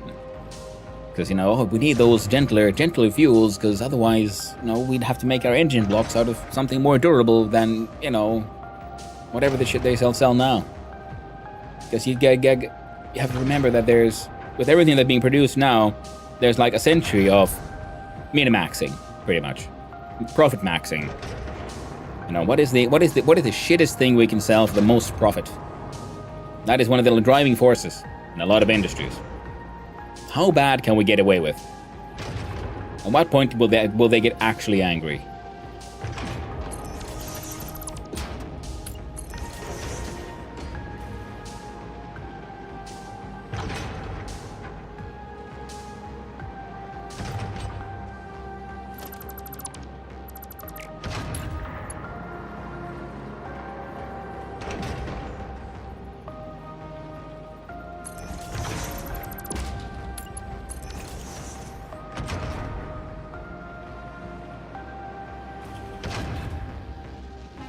So that's the vague figure lengths. I'm gonna give you some of these, so we'll see what you look like when you open up. Now, there's still gonna be some clipping. Oh, tragic. Can't be escaped.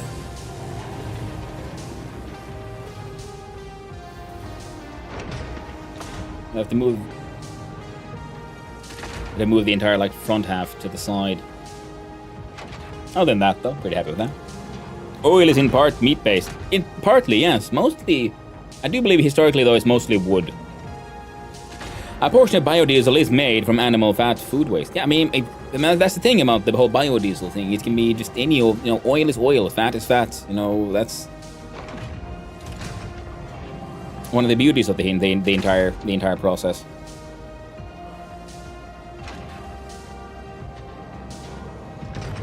And there we go. Swam. And chalk is calcium, and calcium is good for your bones, that's very true. Chalk, because you like the bone. And you have some zero-carb chalk bread, though.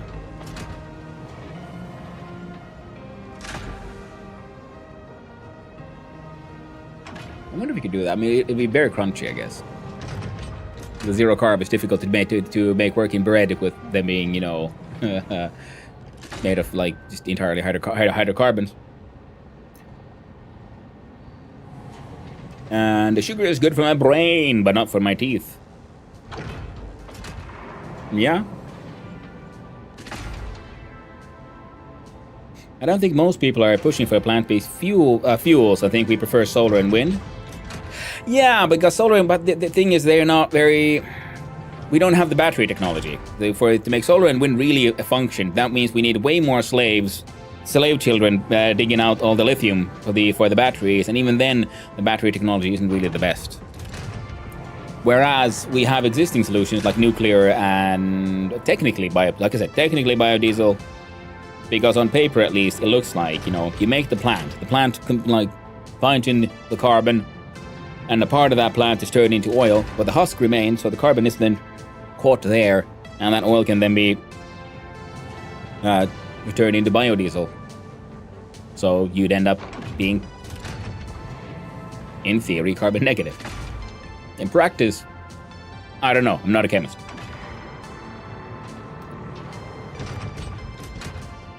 So if they try to make you consume less sugar, they basically make you dumb. Just think about it, They want to make you safe. They want to stop you from eating the candy. Well, they just want to, feast on your brains. Maybe that's the grand evil plan there. If everyone stops eating candy, then they won't be like making their brains too sweet. Because that's not what they like. They like a savory brain.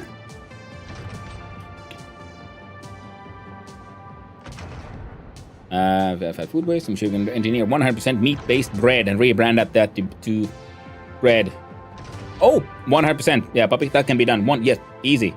I have made carnivore bread. It's made from pork rinds. So, skin. Which is technically meat. And nuclear is the only energy source with a negative death rate.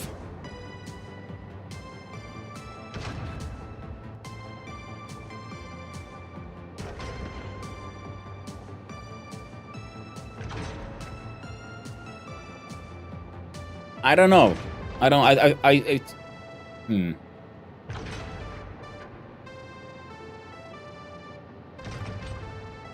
I don't know if that's true. So I'm pretty sure, because if you have a negative death rate, means that you end up saving people, more people than killed, and then I would say also that would also go up there with hydropower, though.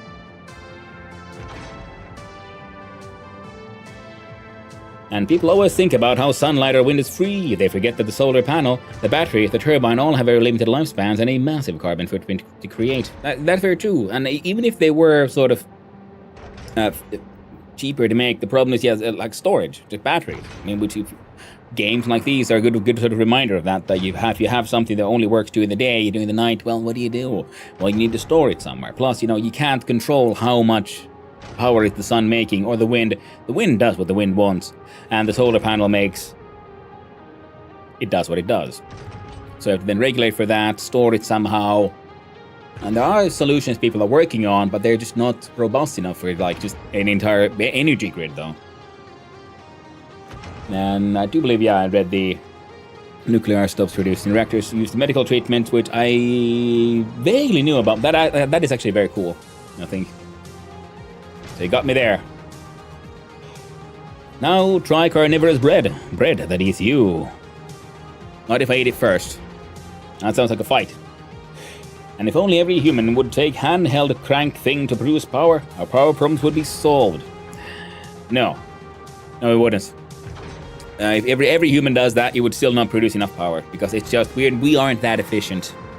We're just not that strong. Unemployment too, yeah. And Chernobyl would like a word with that statement. Well, Chernobyl wasn't really... It was the fire that they failed to put out in time, pretty much. And even then,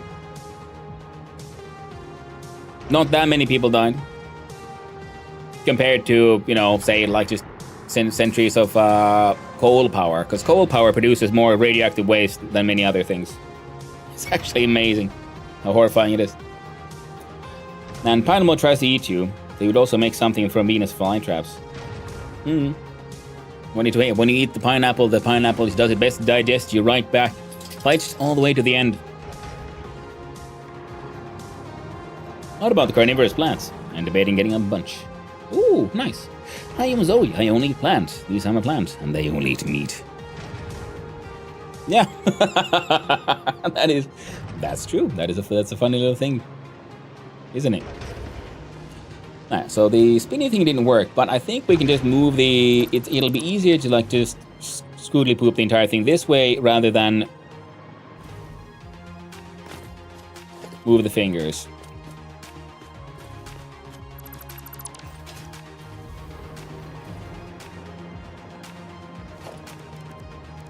We'll try it one more time. Because even though this was designed to sort of work this way, it'll be easy enough to just go like this and add some more, junk. Now, it sort of...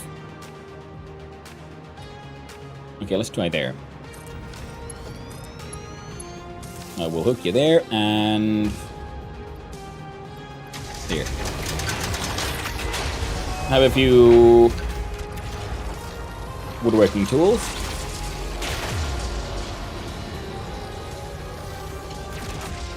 Let's still do it.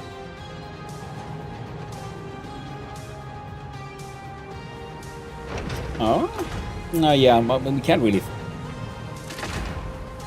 Well, it's not as bad. It's much better than it was. I can work with this. I'll allow it. The ones I had were really picky, and the tiniest change in acidity made them unhappy.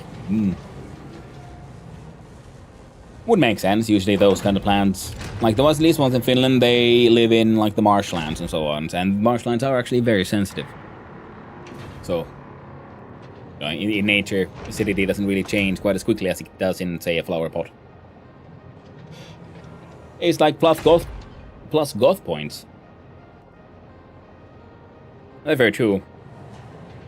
And power augmenter is great. Yeah, it looks pretty cool. That's why I had this idea of trying to make a sculpture to hold it. Plus, you know, it's the amount of power it gives out is truly shocking.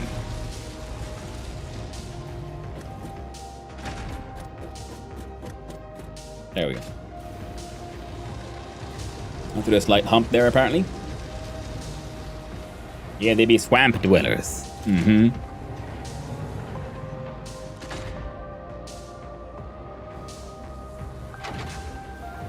Okay, then I guess next is then figuring out thumb alignment. And that's...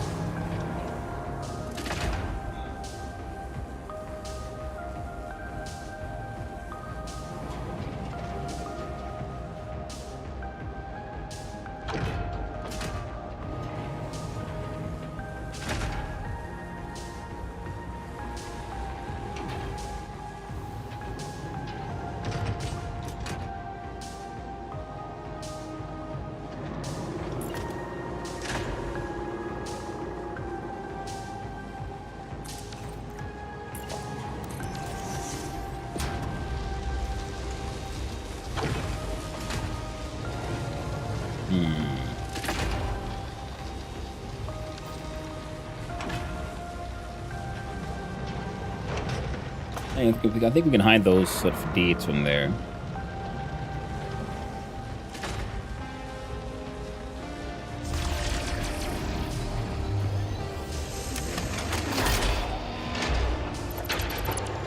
There you go. It did its best. Sun off 10 bees. Sun off 10 bone. Hey there, Douglas. Hope you're doing good.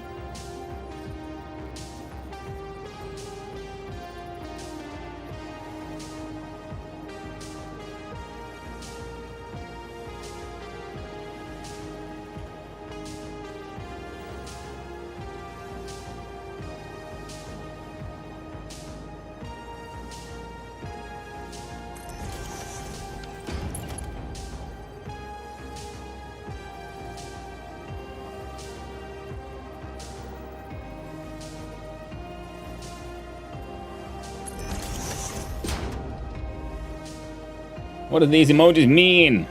Whatever you need them to. That's the beauty of emojis.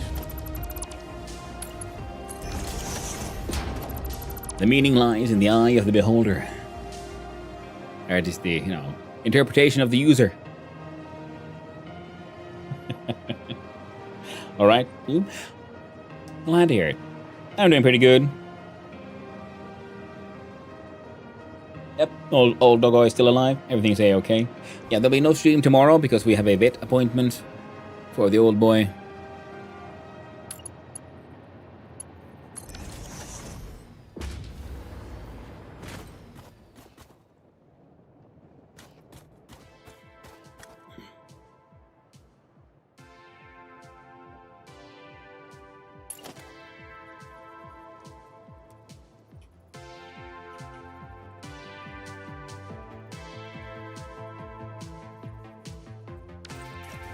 Yeah, then we just do some shenanigans with beams to pull these continued into there. And then we have, the back of the hand, the palm, thumb goes up. I think this might be a bit too close. Otherwise, good.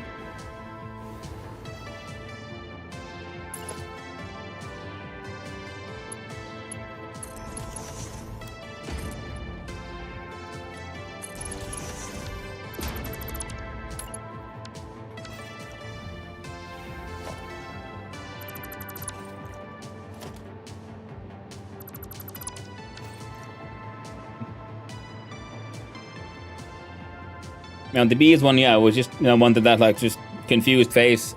I always had an art stream and people were like, and then we had to come up with the name, and then that was, I'd say, a request of the audience at that time, like, hey, just call it bees. And I'm like, yeah, sure, just confused bees.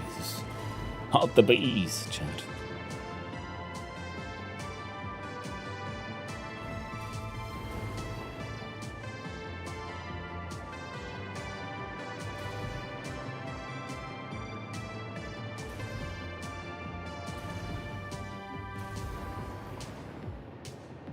But it turns out the answer was yes, the bees. Tragically enough. Now this one's going to be a little interesting, isn't it? Because I think for this one we'd kind of have to...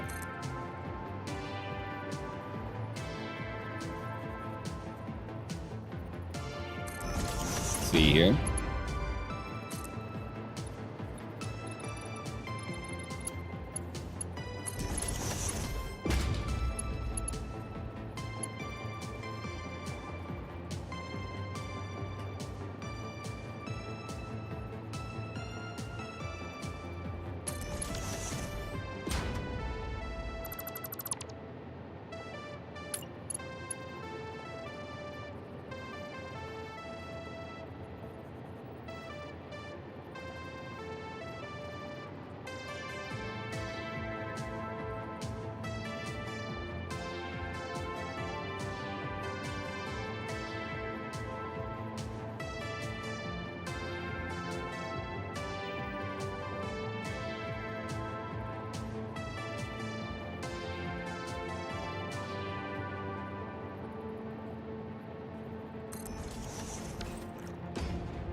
Taking maybe one step to the left.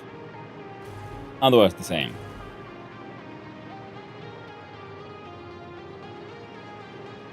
So a bit more continuation of like this line rather than that one. Yep. You got me convinced, chat. That's what we're doing.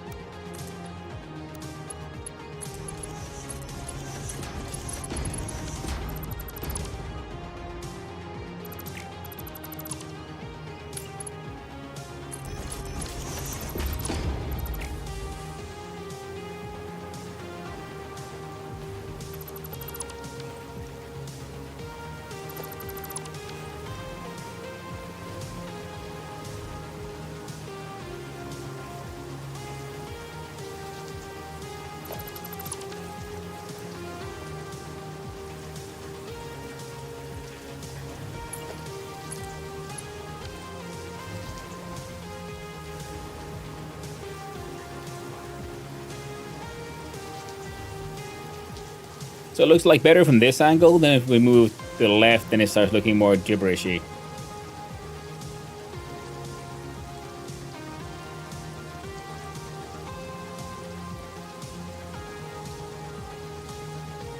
I think it is because of the angle of this thing, so it should be facing more...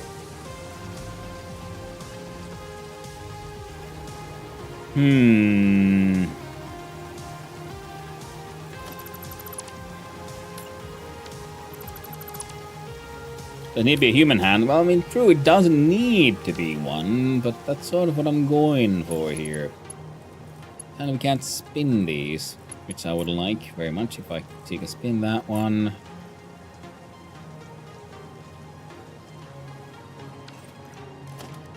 So what if I do this?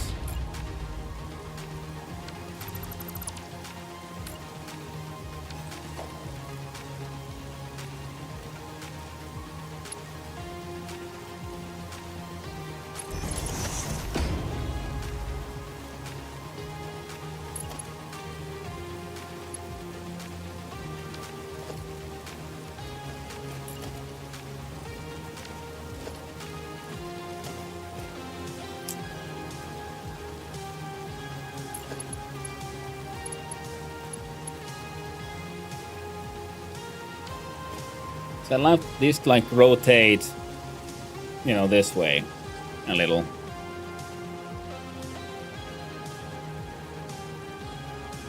Because it's when it's going straight up that's sort of the issue here.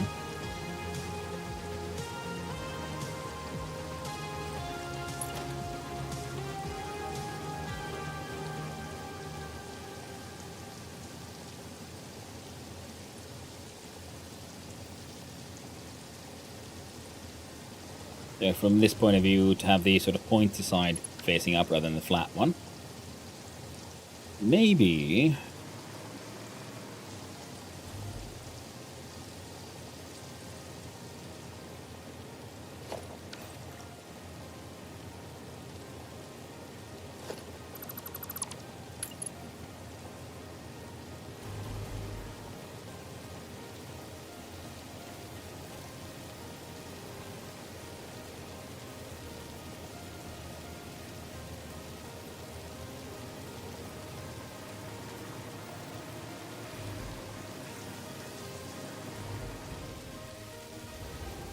something like that.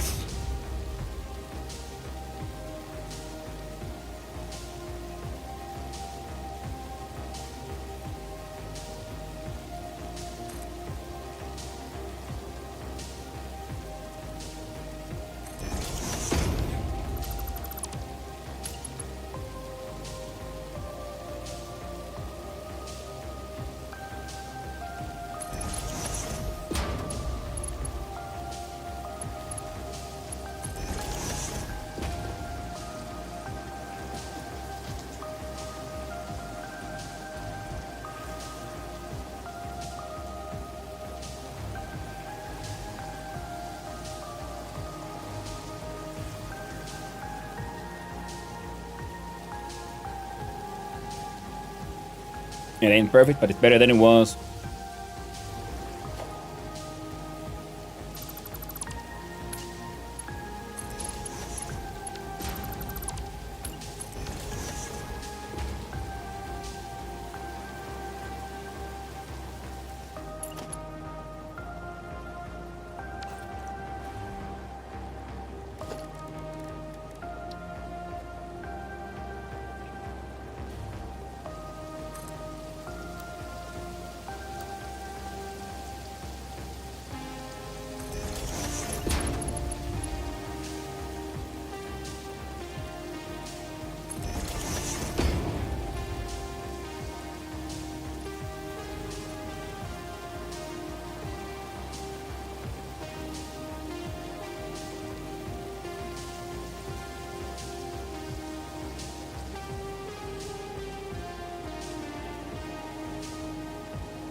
Getting there. Could they like just these small concrete things?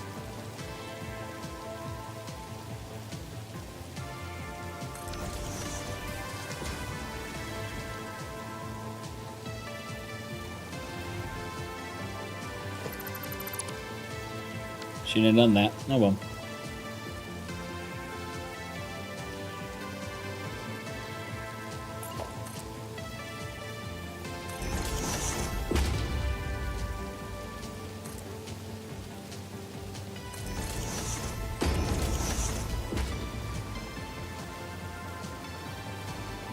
What would Ada say about this?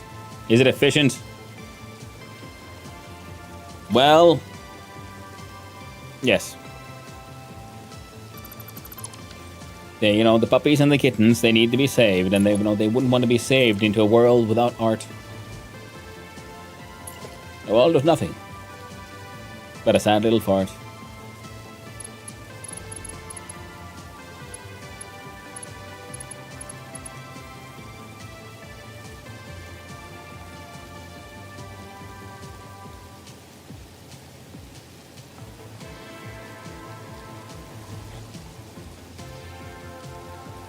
No, Ada would chew me out.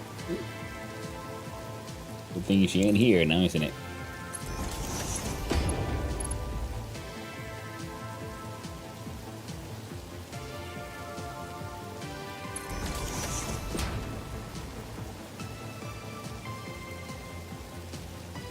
Earth without art is just, eh? Exactly. You got it right.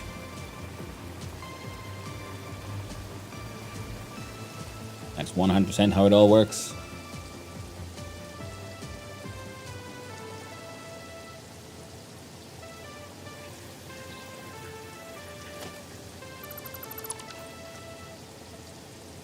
Now, this one pretty much needs to come out by like a half.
So they got that fixed.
Now we'll see about seeing it. Can we do the... Yeah, into beam. Default to the side.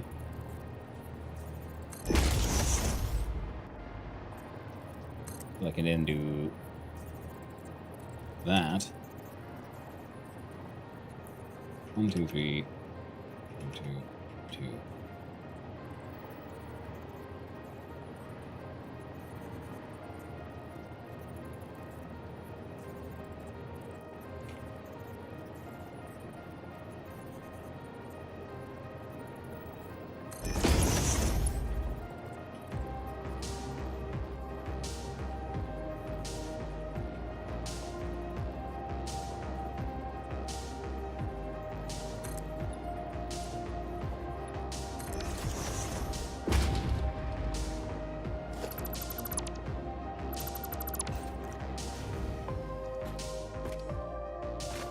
Yep.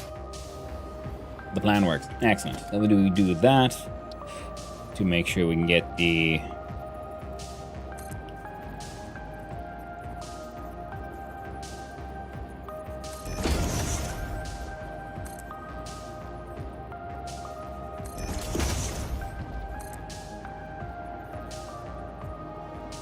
There we go.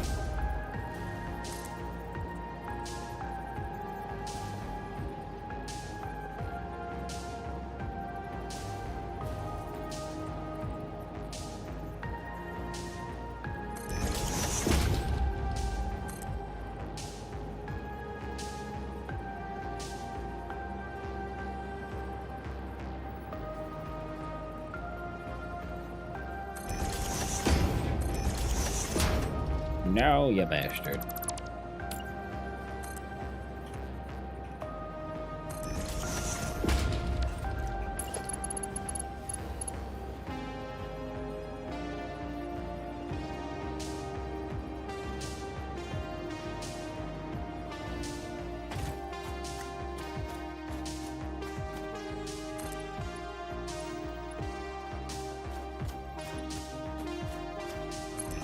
Good.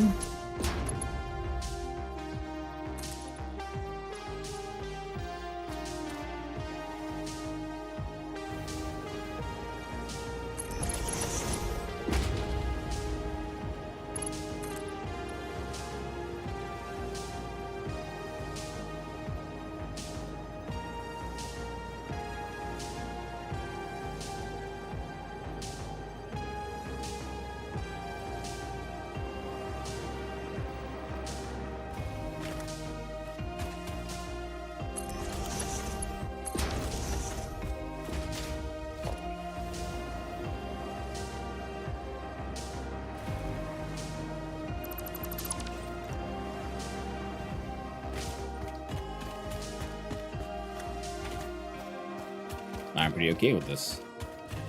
We'll do the same thing here.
He's like almost, but no.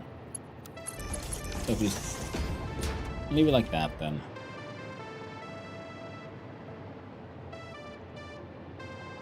Well, already looking a lot more poem-like.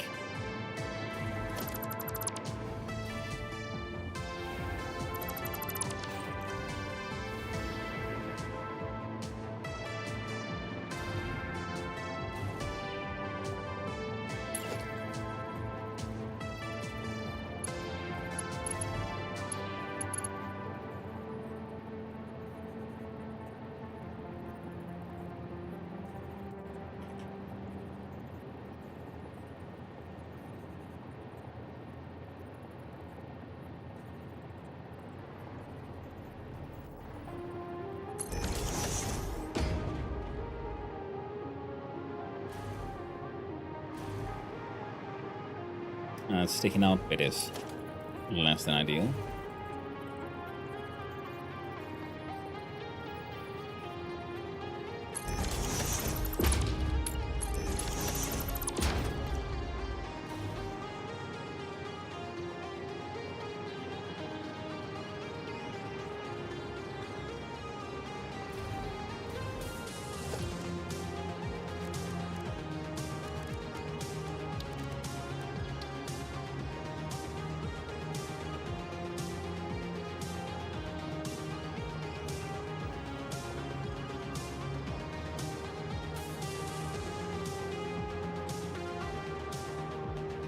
Oh, the surface is too uneven. No, it ain't. Stop complaining. I think we went around there last time.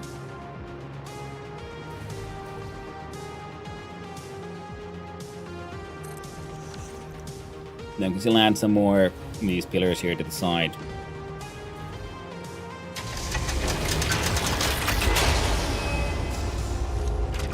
There. Have a few of those.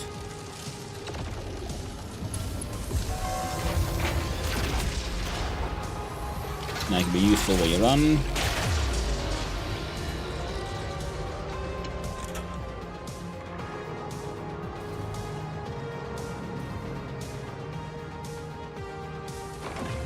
Okay.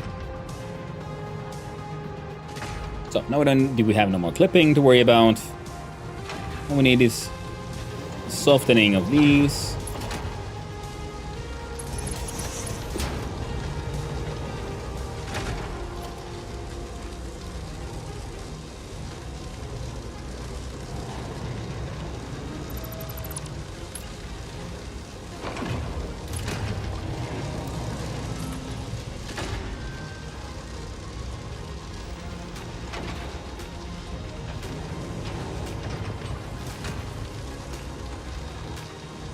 Why are you levitating? I don't like this.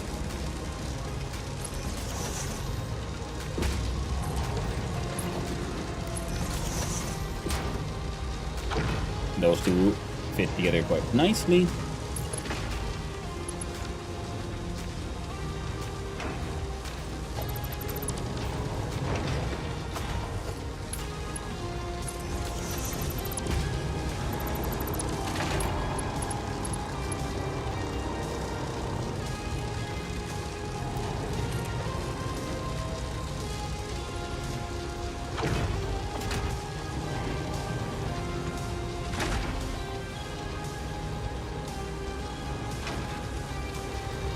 Drink, Oh. drink, drink.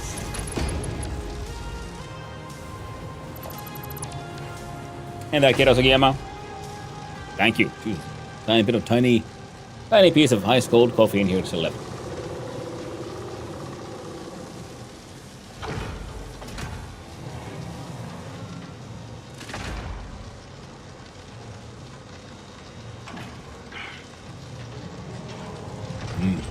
Dirty beans. Ice gold, filthy beans.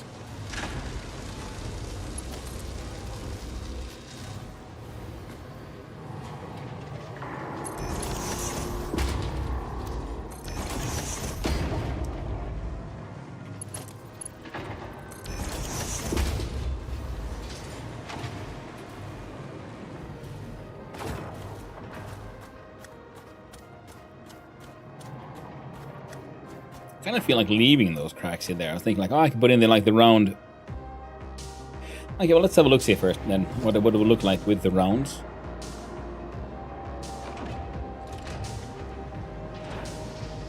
Do a little bit of cleanup.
Well, it ain't perfect, but it does help out.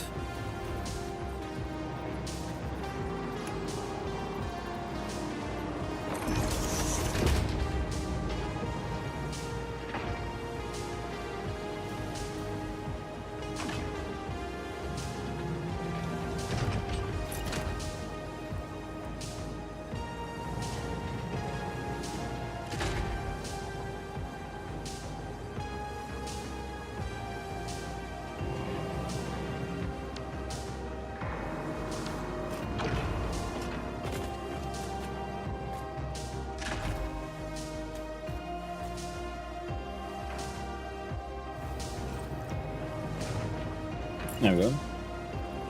Let's try it for these as well.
I guess I'm slightly better that way.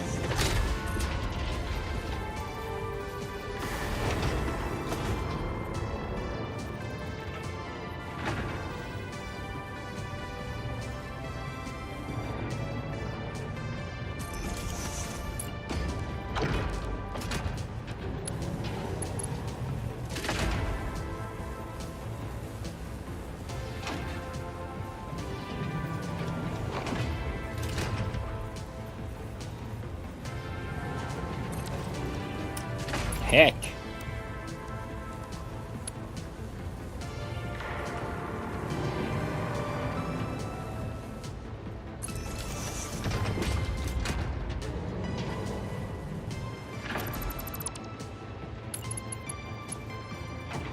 Let's see. 1, 2, 1, 1, 2, 3, 4. Half step.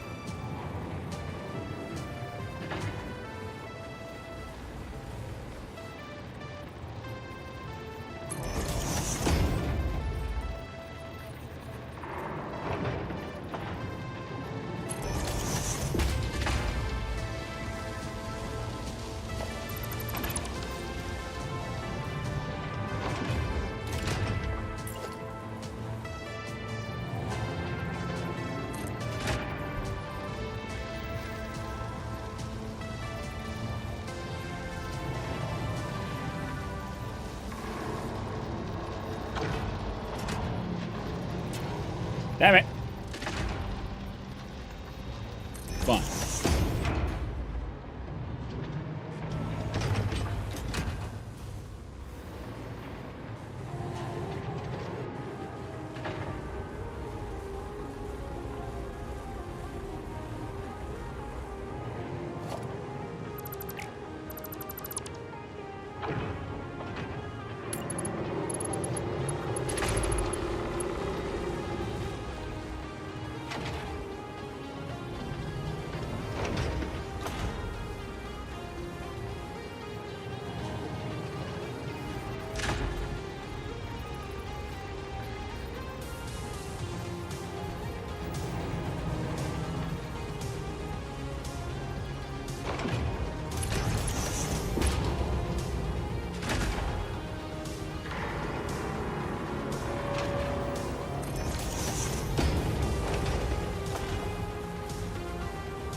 That one's gonna be slightly more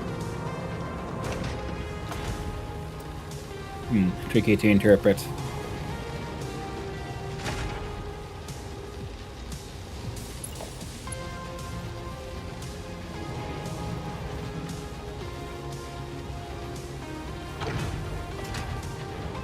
Or not.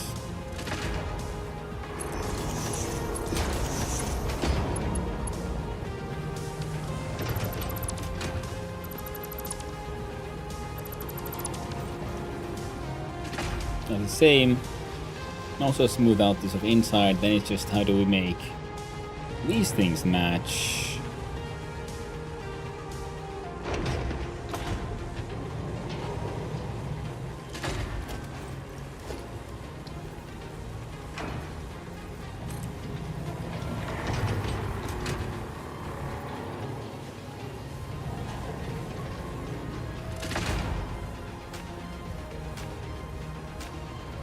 And I can really think of like, that's the neat point. You don't.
think we'll just skip those. And get rid of that one. And then have a quick look-see at making some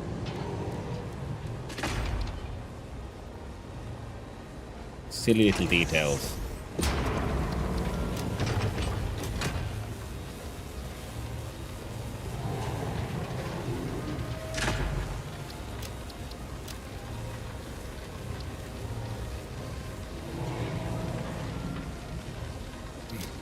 Pseudo fix-it logo and everything.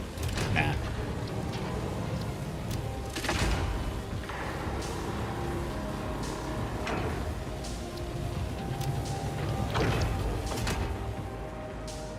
Freaking fingernails.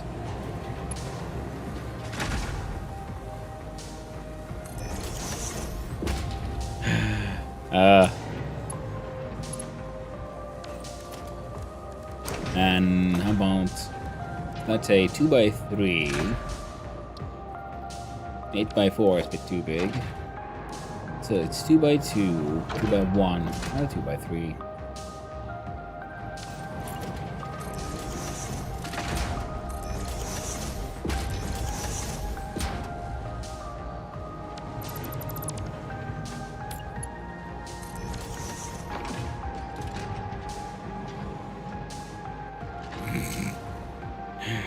A little silly, but I don't hate it. Dang. And I think that would be...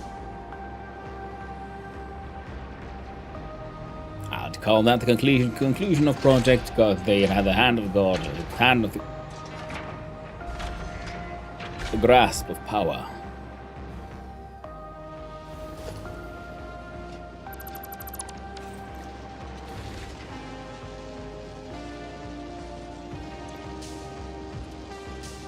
Oh, right. Now we need a proper power connection. There you go.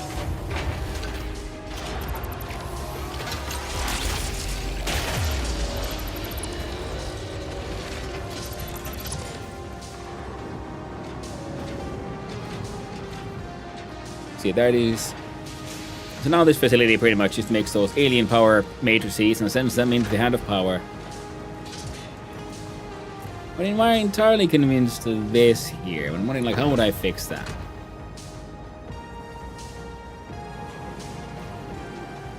But I guess the main part is, see, I don't.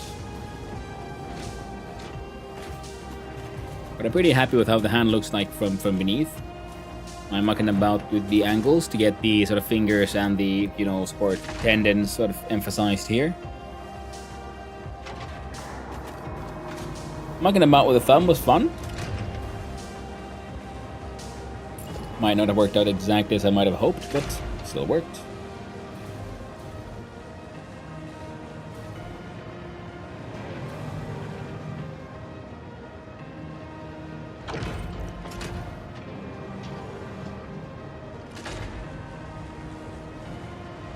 There we go. My little brutalist art piece.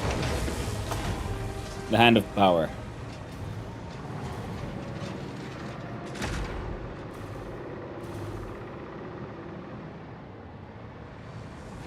Excellent.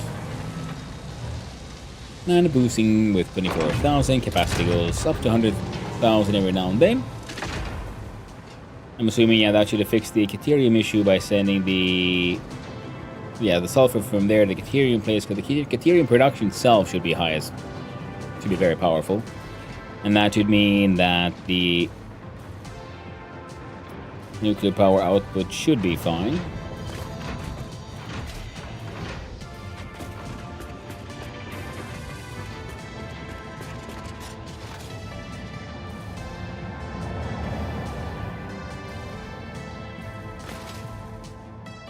Let's go double check, have a quick look see.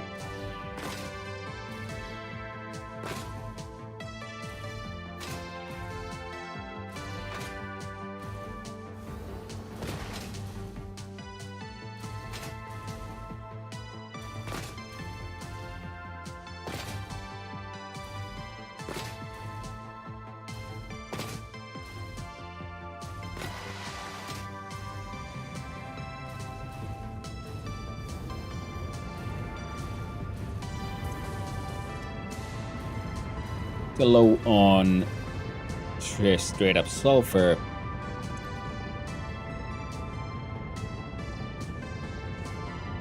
Well,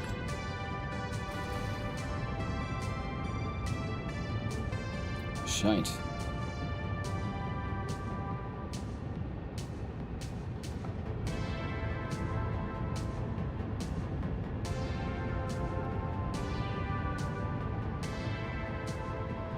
Like we could do a little sulfur delivering train station here.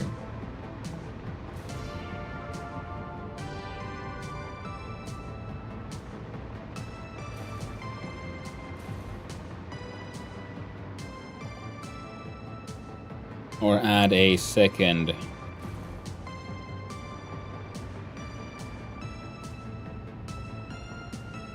drone station for the sulfur. The train would be probably the most, well, it would be the straight up most efficient. Only need the one station really, and it could be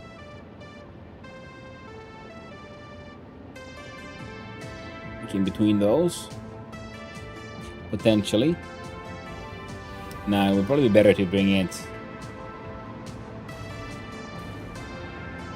straight to the front. I was having a wee bit of a fit. Nothing too bad.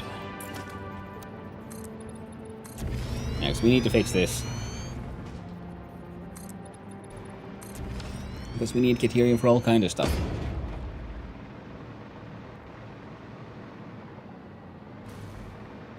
And if we look at our transport options, we check out the train station needs this big, it needs 2.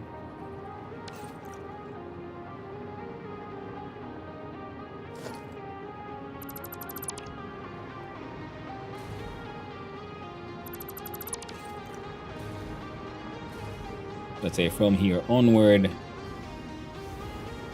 figuring out the support structure is going to be, well, interesting, nothing else.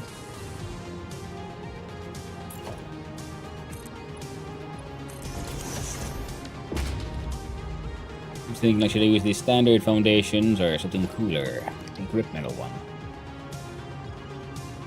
Or it is good old concrete. Good old concrete. Nothing beats that.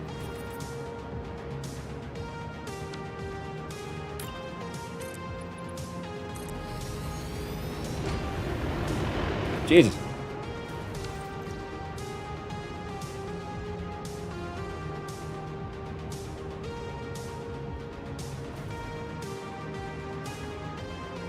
Okay, fine. You did see one of those, like, I do believe hit a truck. So they can interact with each other. In that case, how about we then have this one connect to another roundabout here, and then from that roundabout there's a train station. Heck, we could have it here, then it wouldn't be quite as insane. Yeah. Excellent chat, you got me convinced, we're doing it. So then we check out our sweet little blue McPrints here, and we find the trains, and under the trains we find a round of the about. Slide down a wee bit, we change the build mode to blueprint.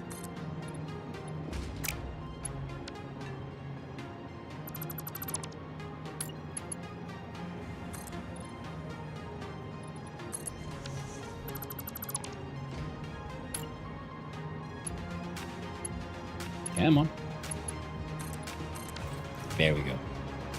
And then from here, we should be able to use this pie.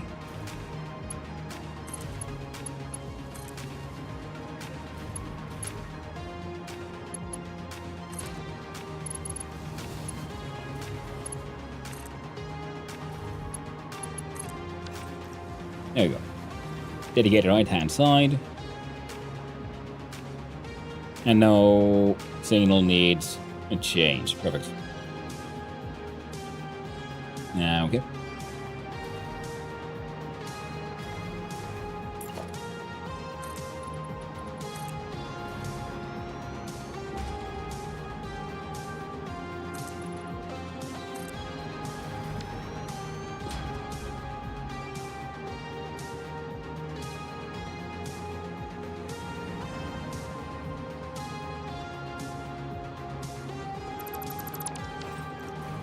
Get rid of some of those extras.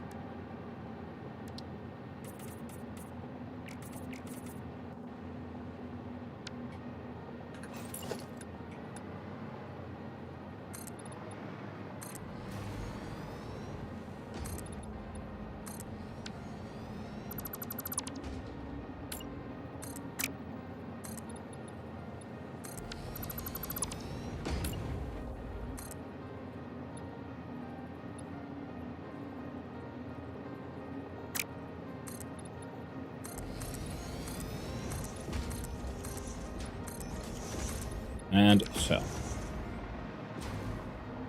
Maybe. Let's see. One more this way, I think.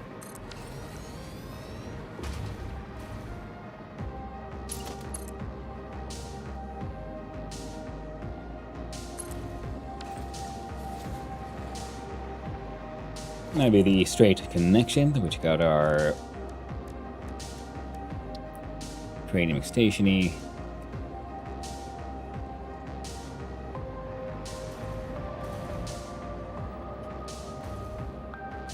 Two.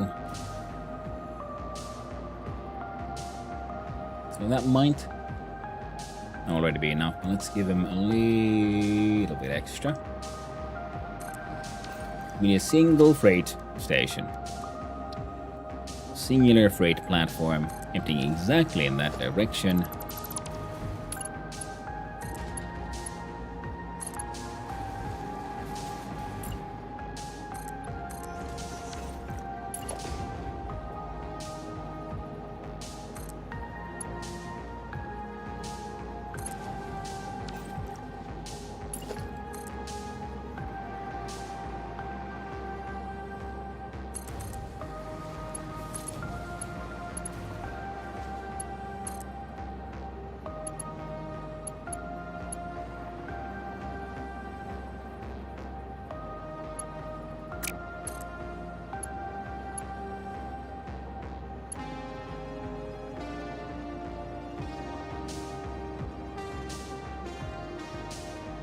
Unexpected, but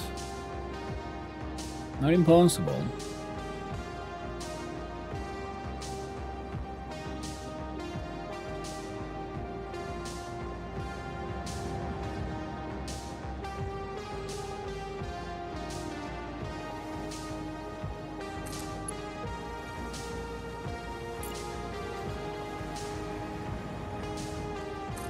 Block signal in.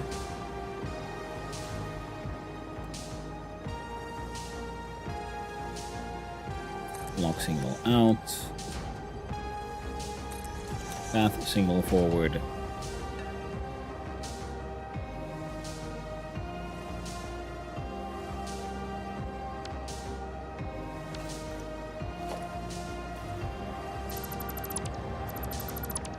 Yeah, there's no one that's ever gonna go there. You leave, you head that way. Okay, never say never and all that. Do it sensibly.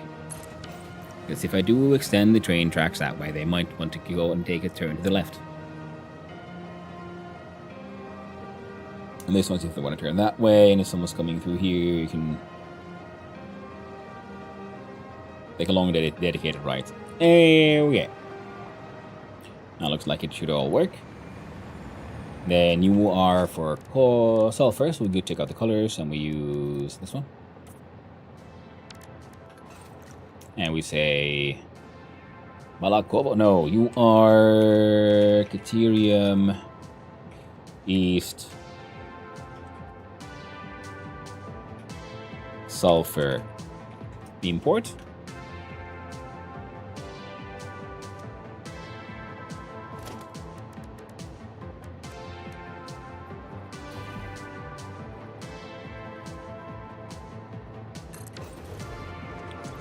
Mark that as unload.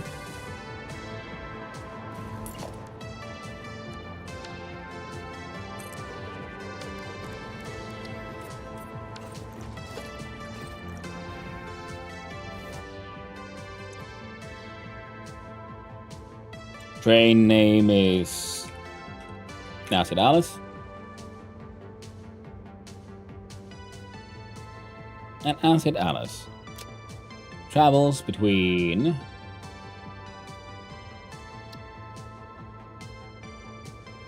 Sulfur Pickup North and Jeremy's Sulfur Import. Save the changes, turn on the selfie drivey, and off you go. So now we got Sulfur coming in.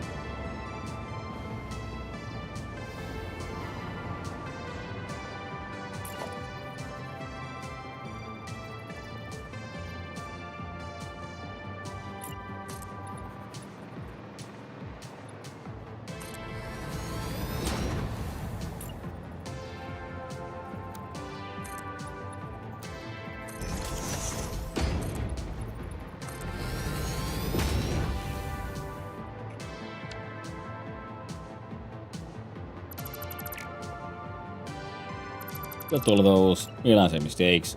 We try it again with the 2-meter ones.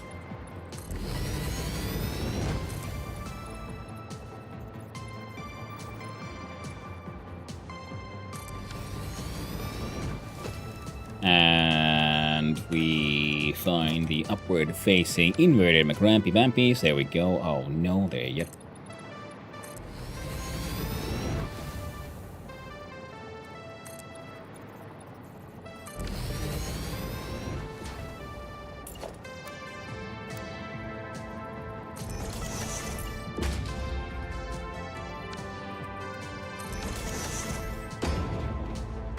That'll do.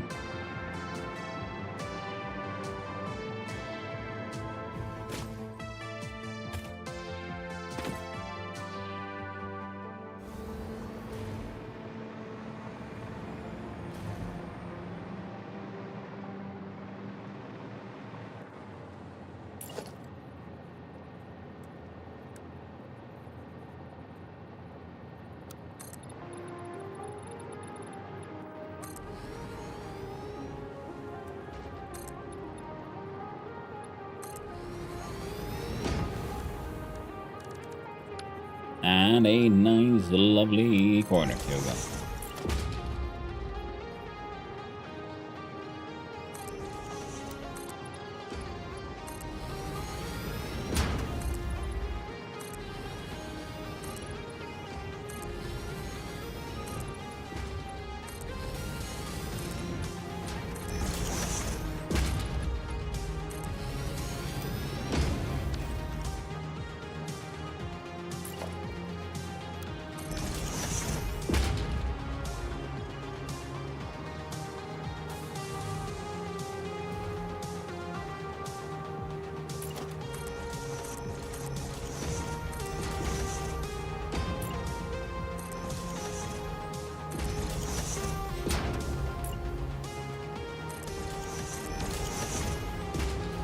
There we go.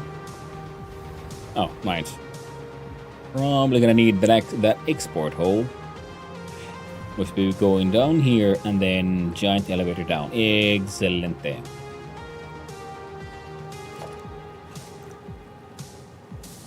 There we go. So I feel that would hopefully work.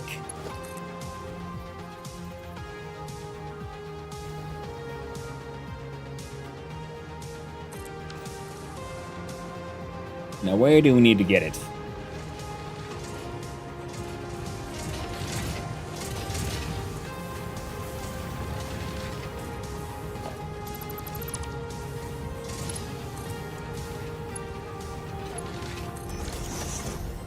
So here.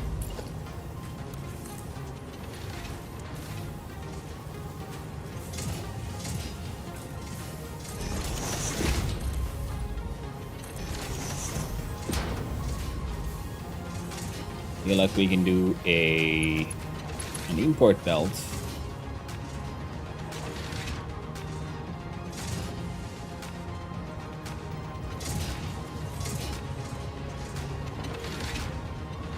Go across here.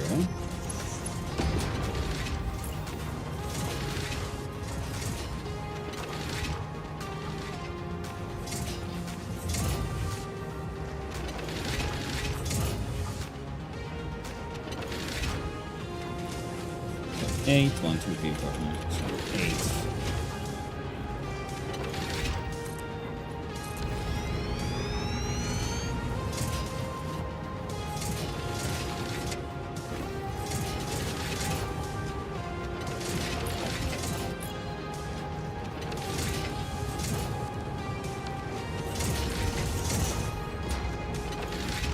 Here we go.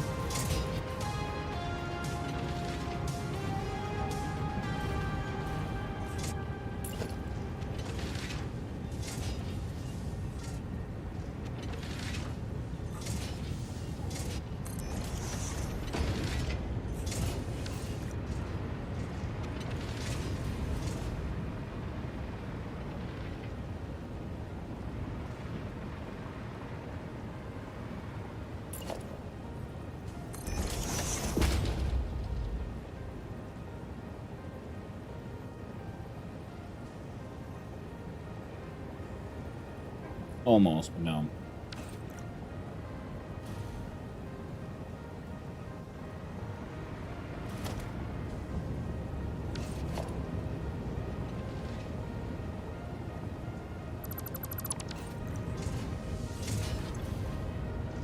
Yeah, I can up a theoretical 1.2,000.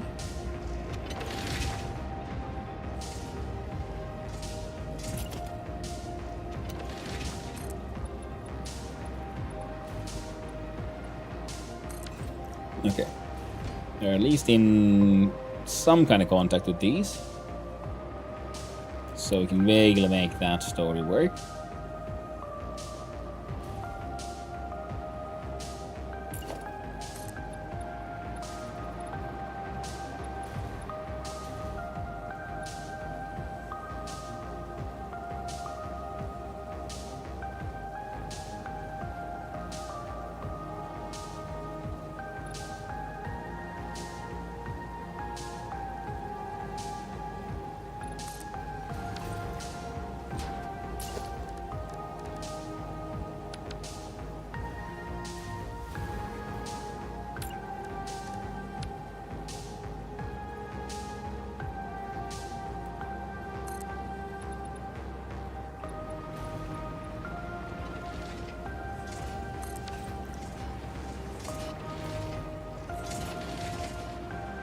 There. Now it looks like it's maybe kind of supported.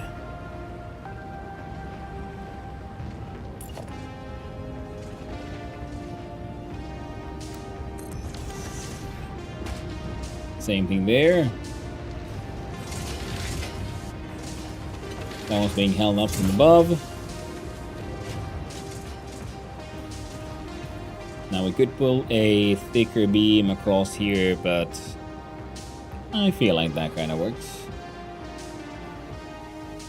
And we can do one of these. I say.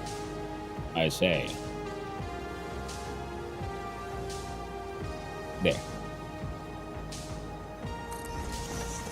Followed by the actual 2 bits of full frame.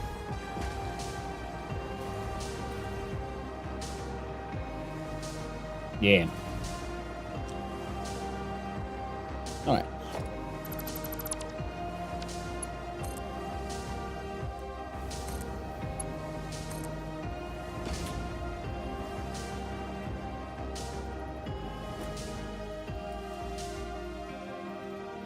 There we go.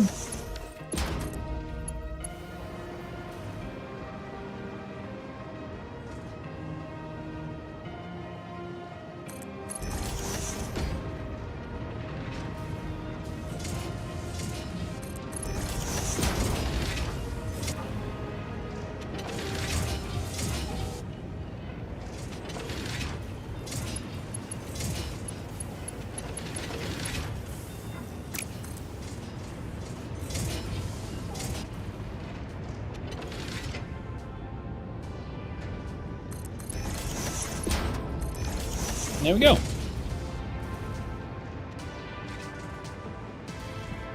Some spaghetti, but you can hide the spaghetti by putting in support structures that helps it make maybe some kind of vague semblance of sense. You would maybe, and kinda. Keywords. And here...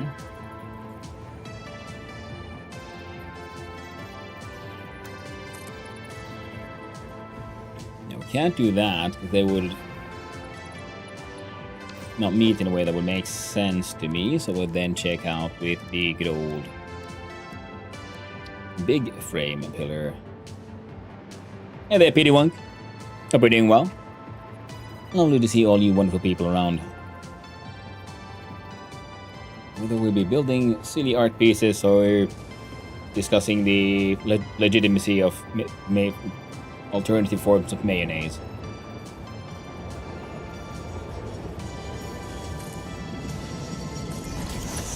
Well, I will always hold to the fact that I'm my opinions, and they're mine. If you don't agree, that's okay. If anything's almost better that way. Hope all is well with a Satisfactory. It is very satisfying, at least. This much is true.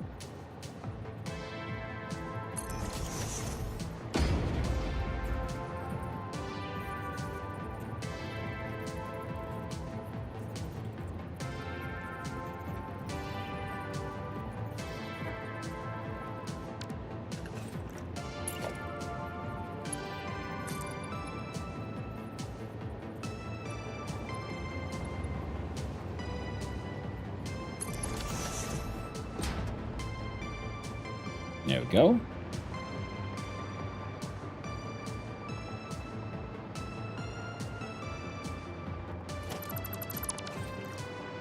Now we did have to add a new sulfur station here. But there we go. It is now doing its task. All it needs is an explanation for why it's levitating. Which it should never be doing, so we shall in fact be looking at how many. 1, 2, 3, 4, 5. That means there's a central line, which means that is the one getting the pillars. We'll do them 1.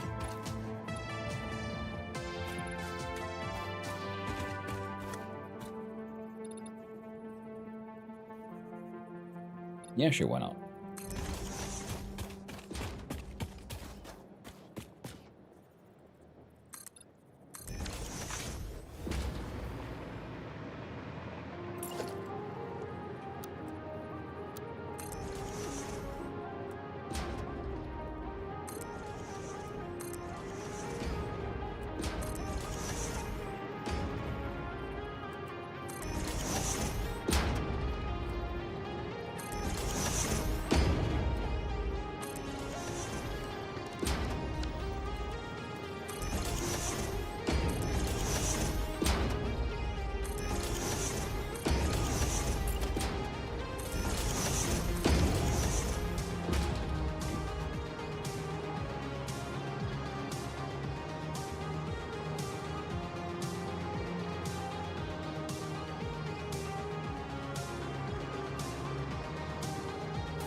Say like, bit on the simple side perhaps, but what if we just throw in some freaking frame foundations?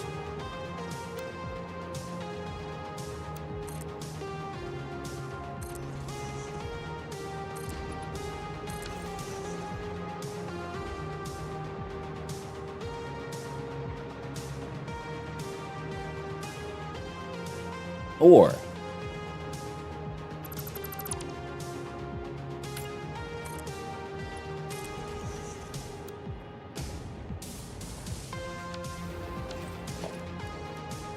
in fact,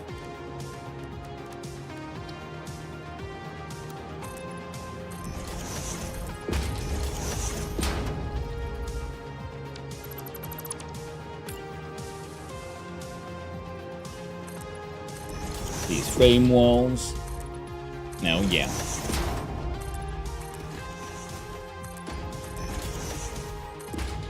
They add nice pattern and three-dimensionality. Adding more to the feel of, actual structural support.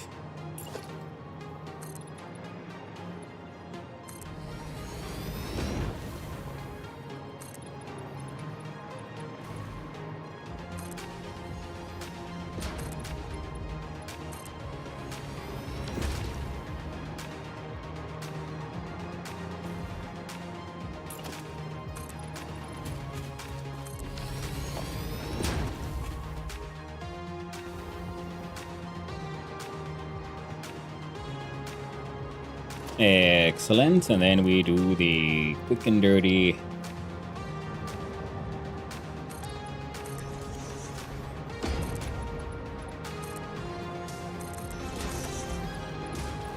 Industrial ratings everywhere.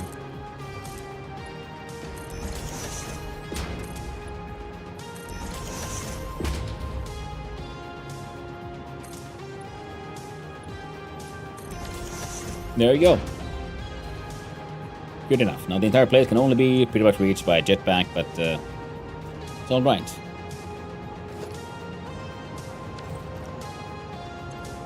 I think so. Okay. By the time you're emptied, the next train.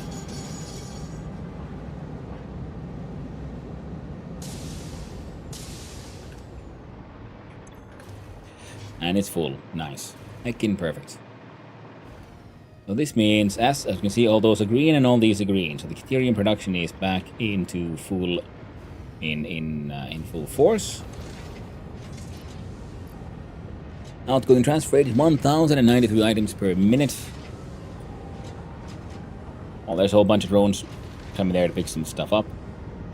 You all should now be working just fine. Each one of these takes 54 Caterium ore per minute. We have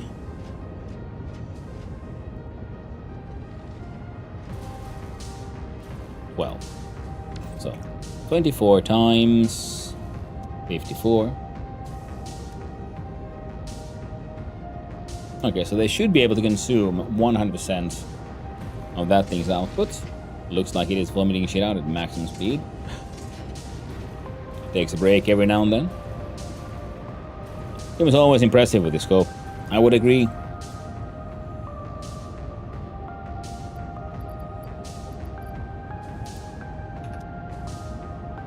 And these two are the very last ones. I mean, okay, part of the acid is being pumped in from this side. The last and first.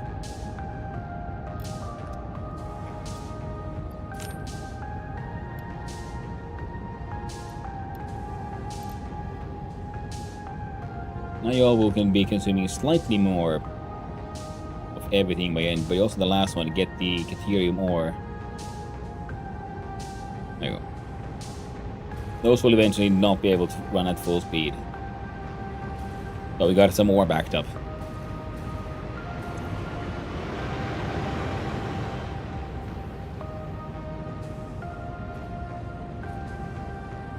Alright. Now the transfer rate seems to be doing A-okay. And this should hopefully mean that now the nuclear power production is safe again. What?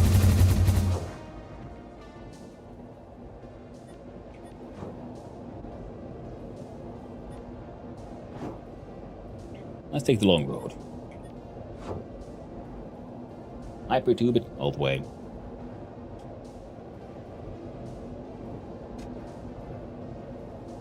Enjoy some nice cool tea.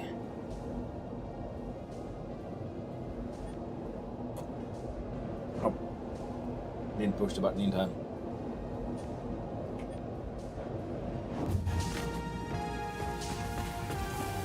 Well, everything here is still working. Continuously sinking all kind of excess. How are we had 279 coupons.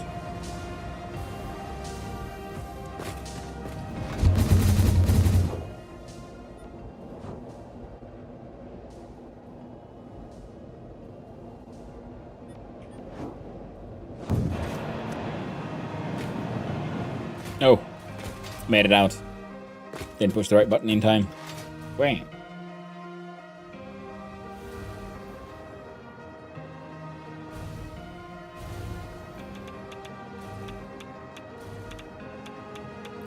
Wrong place. That's where the Caterium imports are.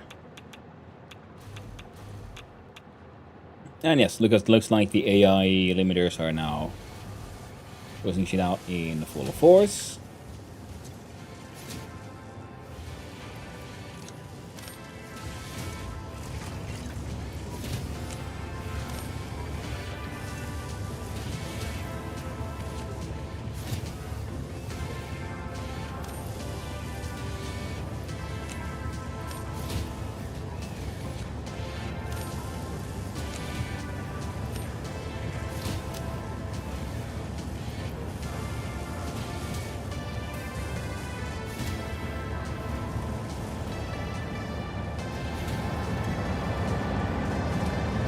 Okay, excellent.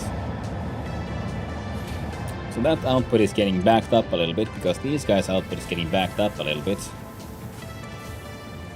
Exactly as it should be. This thing is full of stators. Now we don't have a buffer for the AI limiters. And they were the ones that suffered from the quickening of the quick wire deficit.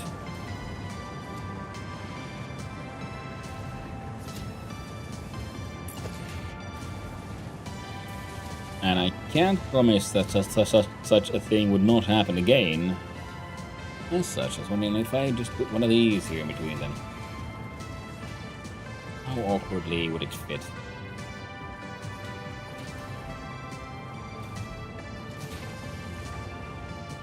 Quite acceptably, actually.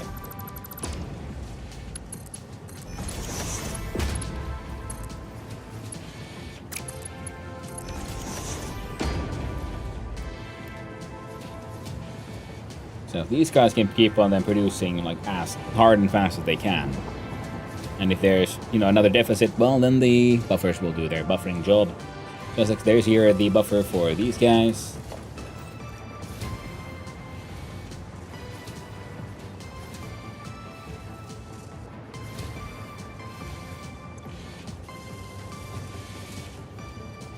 Wait, well that shouldn't be...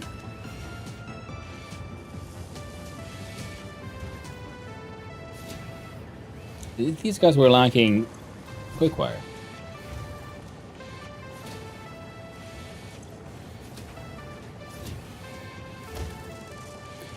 Well, we got the artwork done, so now we can do a little bit of debugging here and have a look-see here at measuring inputs and outputs.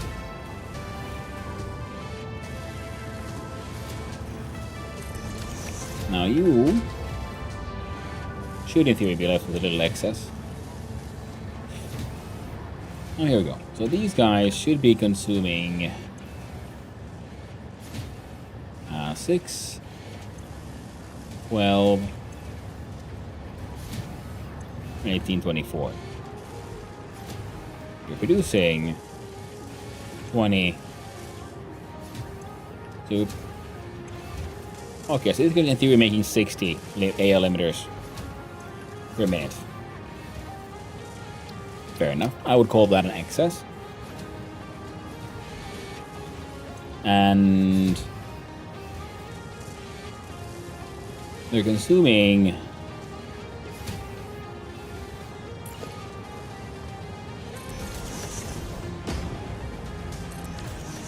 stators. Yeah, 24. Yeah, 60. Consuming 24.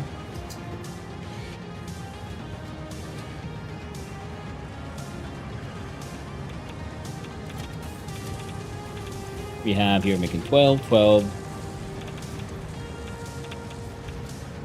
8.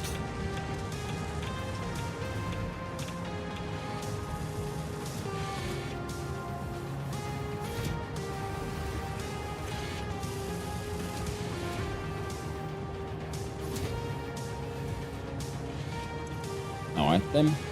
So 4 times 9, what's that? That would be 36. Which we're making already more than 36. Today it's an active siesta. Got 2 sick days now because the dentist took her teeth out. Hey! I hope your teeth feel better now. They usually don't take them out for no reason. And I hope you enjoy your sick days. I hope you recuperate well, my friend.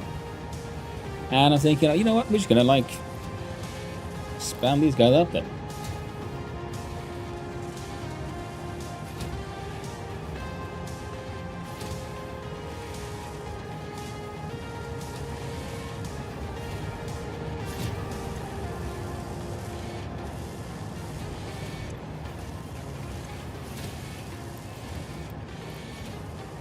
So, quick wire and plastic. So now we'd have 4 times, well, that'll be 40 AI limiters and 60 stators.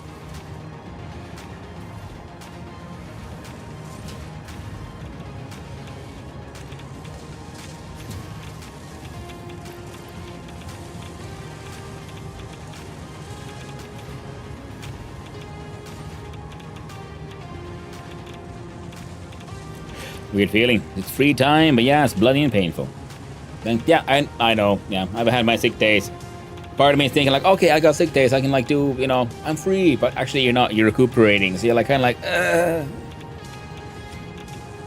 and you feel, and you're just caught in this weird space in between. Now we have 1, 2, 3, 4, 5.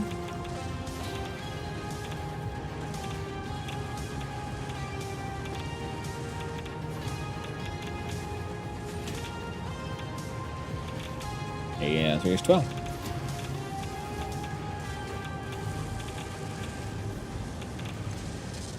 See, now you're all aiming for making 12.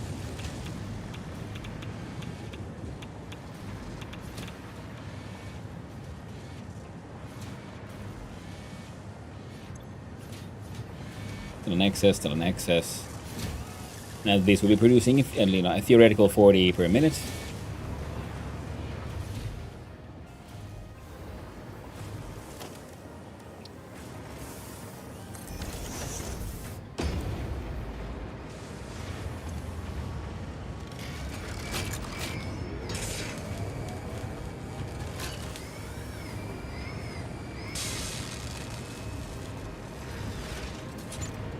Now we need definitely need those to be running. These are consuming 2 per minute, and we have 1, 2, 3, 4, 5. So that would be 10 per minute being consumed here.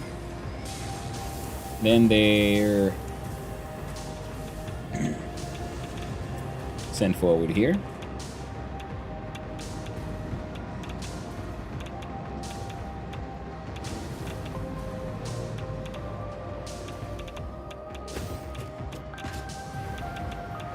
And here they're consuming 1.5, so 3, that'd be 13.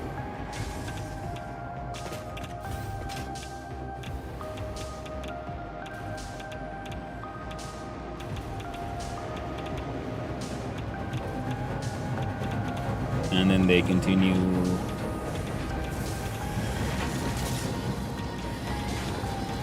Here where they consume another 10, so 23. Well, then we're consuming 23 a minute, we're making 40, so.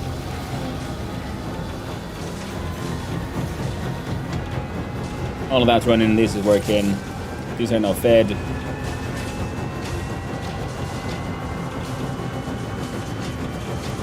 All is good. Excellent. Time to visit our sweet, sweet puppers.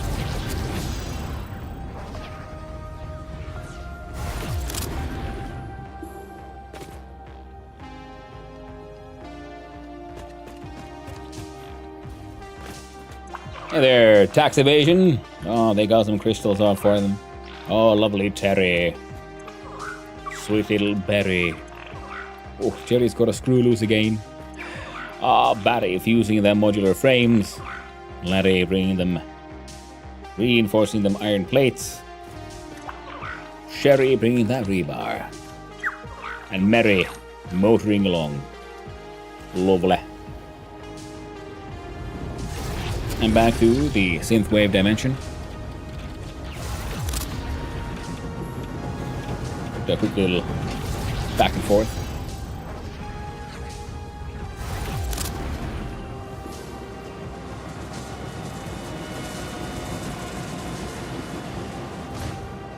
The hand of God.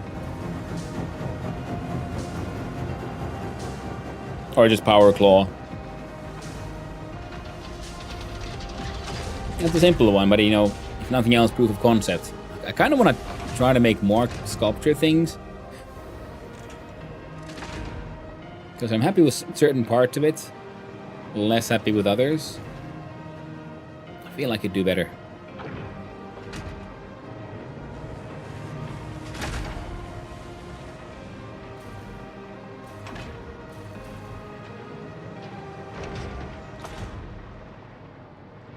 What, you have portals? I saw them earlier on, but I didn't know this existed. Cheeky smiley face. I do. It's in phase 5. OCTS, yes it was. Hee hee. Oh, cheeky smiley face. We got portals. They are extremely sort of resource and energy hungry, so they're a bad investment. I just wanted them anyway because they're neat. Hydration. Now- Critical. Thank you. Couple of snacks. Nice seeing you around. And now, thank you for the hydrate.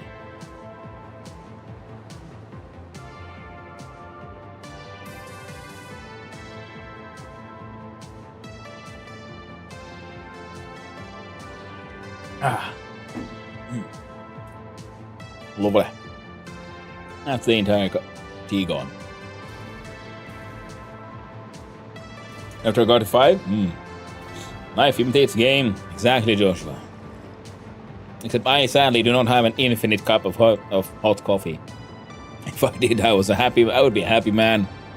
And I might have some, like, I don't know, arrhythmia or something from the excessive caffeine freaking abuse at that point.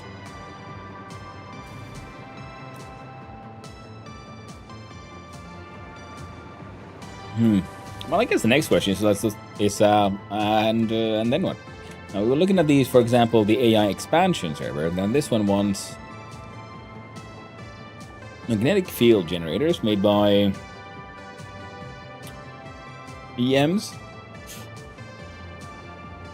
and the scaffolding, the neural quantum processor, which requires supercomputers. And time crystals. We've got the time crystals here. We can make a time crystal exporter here.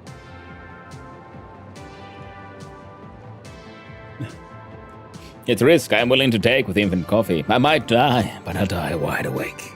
You'll be there. Hyperware. Every second of the way out. Magic. Amazing. And also a kind of Buddhist ideal. Okay, to make these at 4 per minute, we only need 2 out of 56, so that's not that many. And we would need 4 per minute of the superposition oscillator. Now, this factory here does, in fact, produce superposition oscillators at what could be a slightly bigger rate. Let's go see. Big machine. So we're making 15 per minute, and the future machines are consuming 15 per minute. And we needed only 4 per minute.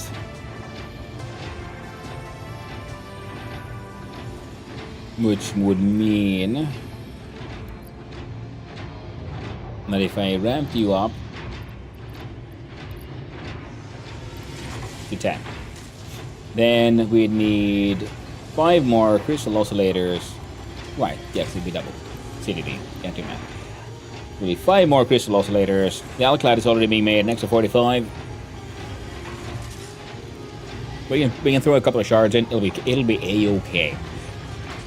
Dark matter crystals, we're already producing pretty much just a large amount. 30 more, easy enough. And then 5 more crystal oscillators from the 15 that we crave. We're currently making 18 point something.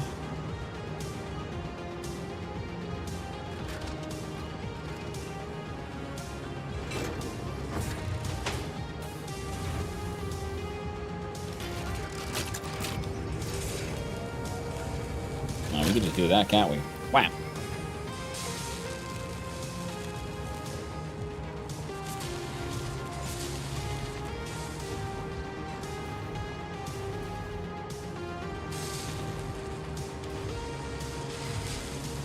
There. You're all trying to produce 2 per minute, meaning your quartz crystals is fine, rubber, we're importing that by train. So the AI limiters means we need 20 AI limiters. And I think they're being made in here. No, that's the quick wire.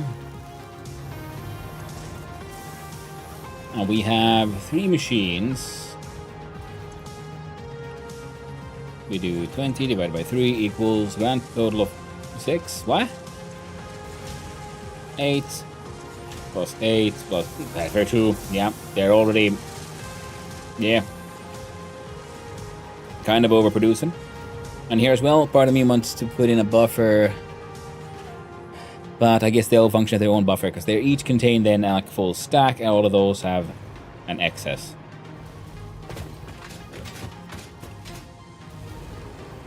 And the rubber comes in via train.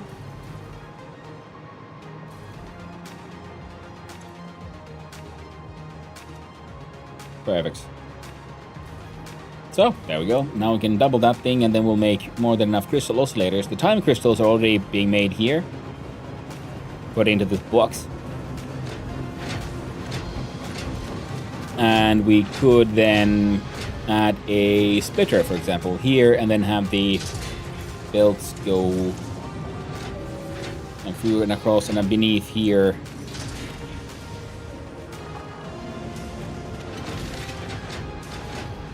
Or something. Depending on how we make all that work. More than doable. Why are you all yellow? Is your output? Yeah, the output is full. I just realized I have a crazy amount of shards now, so it won't help that much, but we can see if we can make...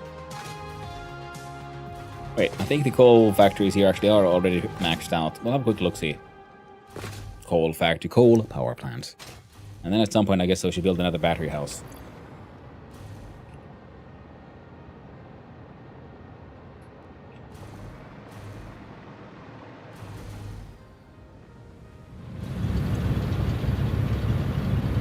Yeah, all that's already maxed out.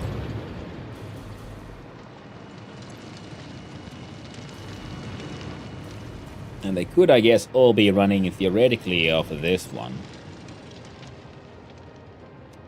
But because we got the multiple belts, we're doing it this way. So those two can combine their outputs.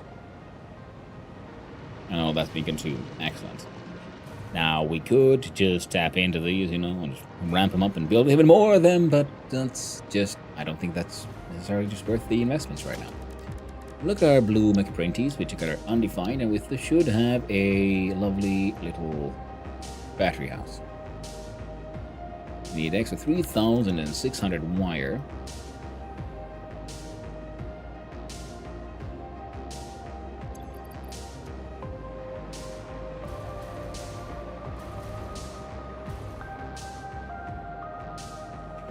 Alright, so let's look at these ones again. So the idea is to make a single machine. Makes 4 per minute, more than enough. Hey, Ader Phasma, thank you for that raid. How you doing? What are you up to? Also more Satisfactory. Nice. It's an awesome raid message. Yeah, my god, that is the most awesome raid message I've seen all day. Nay, all week. How you doing there, Ader Phasma? Hello there, Garden Green. Hope you're all doing good. How is your Satisfactory adventure going? Hey there, Nagaroth Dearmon. Hope you're doing good. So we're looking at these. We can easily make that one. These need those magnetic field generators. We would only need 4 per minute, and the nuclear arrow site would now be making an excess. We could actually add a drone there and link it to overflow splitter, because the nuclear stuff must always have enough. Sure, we can export them from there. How about the neural quantum processor? Now, well, the time crystals are made here. The trigons are easy enough to import. I think we might be making some already. And then the power of the light is easy enough. We would need 3 per minute. One of these makes...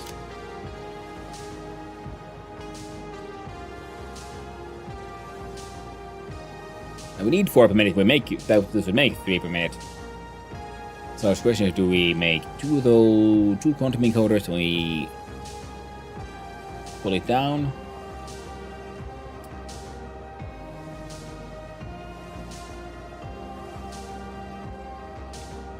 Stream's been good. Got a bunch of rail laid down and then realized I was running out of iron plates and steel beams. I know that feeling. Started pocket lines. Still need to set up more beams and a big aluminium facility. Whee! I know the feeling. Yes, I mean, look at... Yes, I do know the feeling of running out of concrete and iron plates. I built a lot of concrete road. And then running out of steel because, you know, they all got lights. Little hollow inside, and there's train tracks running beneath them as well. Yeah, today I'll be mostly doing sculpture work. I wanted to make the Hand of God, or Power Claw, depending on how you want to look at it. This thing.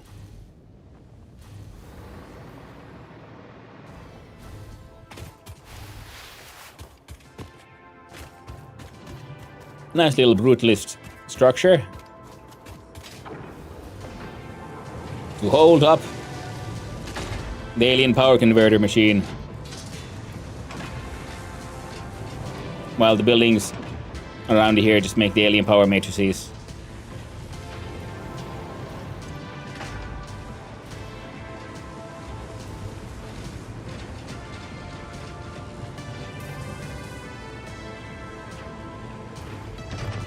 And then rock. We have some lights here for rock. But this is a very nice rock. Yes.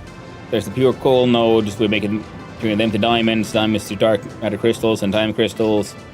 Making the power shards. Power shards sent here to make the matrices. Matrices go down and go to here.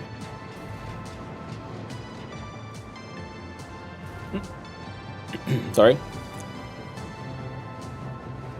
There we go. There's like manufacturing north. Factories hiding beneath the train stations. These ones, because I realized they can put, because these next to each other, you know, they take a bunch of space, but I wanted to just put them on top of each other. And then they became these neat little buildings. Like fire escapes. Yeah, but this one was fun, just playing around with, you know, beams and the pillars and trying to figure out what kind of angles you can make, get them into. How do we get them to kind of look like a hand?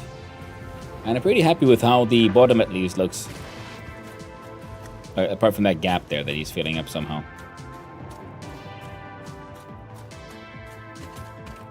You got that feel of knuckles and tendons.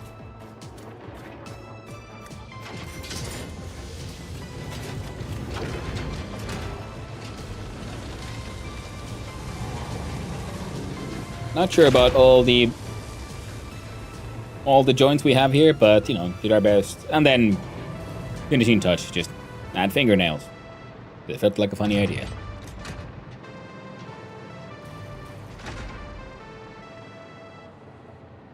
So I haven't really done any like sculptures in the game before, so this was the first one. It was a fun experiment.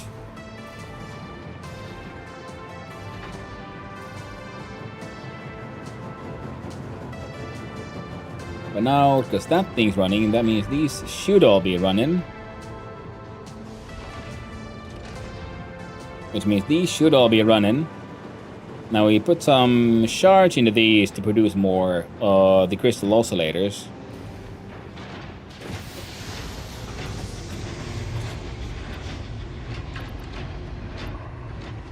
And if we double the outputs, they'll consume 30 more, which is what one of these makes. Now mind you, we could ramp up production. And the three of you consume... So the three of those consume as much as one of these. Then we have three of those consuming 1, 2, 3. So we have one more that is sort of not being quite as directly consumed, but we are also exporting some.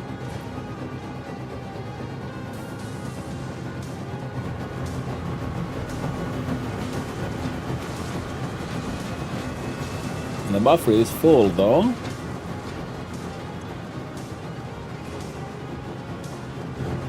Now how much do they then consume? So we'd have 30 currently sort of unaccounted for. Now we can also shard these and ramp up production because we also have producing more diamonds that we're burning through here. We'll go through the synth wave dimension.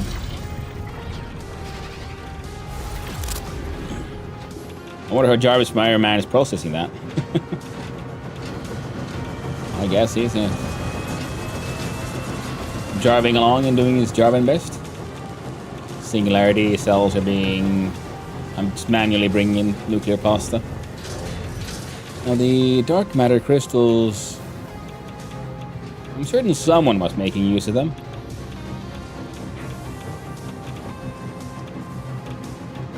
Oh, it's you. And this goes to 20 per minute. Okay, so in theory we could fit... We'd have 10. We'd have 10 in excess. We need...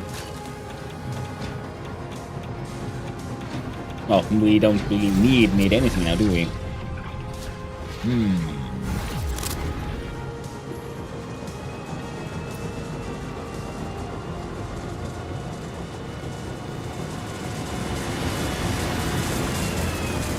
Right, we can easily ramp this one up to 75. I'll just do that now, just leave it on. And it'll be a-okay. So we're producing round total of 300 diamonds a minute. 300 divided by 5 would be 60, so we can double these.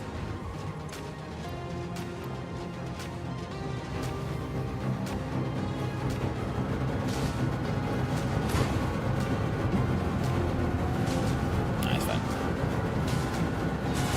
Old man doggo. God damn, these things are so loud. Y'all can't be me. Hello there. How you doing? Hi. New to Satisfactory. Just moving into phase 4. Built my first turbo fuel plant, and I thought I had it consistent, but I keep losing production in a few generators. But the math checks out. I stopped the whole plant to reset the pipes and fill them all, and then restarted it. Left it overnight for a full AFK session. Still seeing power fluctuations. The number in my city could tell me whether I'm going wrong. I would assume it's a flow issue. As usually it is. Like, that is why, I mean, for pipes sometimes, let's see. Do I have one for this setup? Not for this one. This one has some excessive spaghetti. Well, let's see. Okay, if we go to the nuclear side, I'm pretty sure we had one there. Strickler. Hey there, Fadazon. Hope you're doing well. Okay, that's also where I have because my turbo fuel facility is very small. I'm just making turbo fuel sort of as a side product more than anything. But that's why having a buffer is a good idea, because sometimes your production might be at speed X, right? But the production is never constant, because if we look at, say, here. You see, it says it makes 50 units per minute, but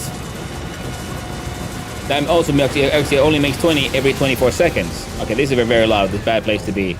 Let's go check out my production facility, and we can see if we can find a potential hiccup there. Because just because it says it makes an X amount of stuff per minute, it doesn't have a constant flow, but it comes in pulses. And one of those pulses might be larger than what your pipes can handle right now. And that's why it doesn't get everything out in time, or quite at the same speed, and then the other consumers aren't consuming it quite at the same speed either. That is what I would assume is happening here, because liquid can be very tricky that way. Fuel and the power fuel, okay. And you also have that for the raw materials as well.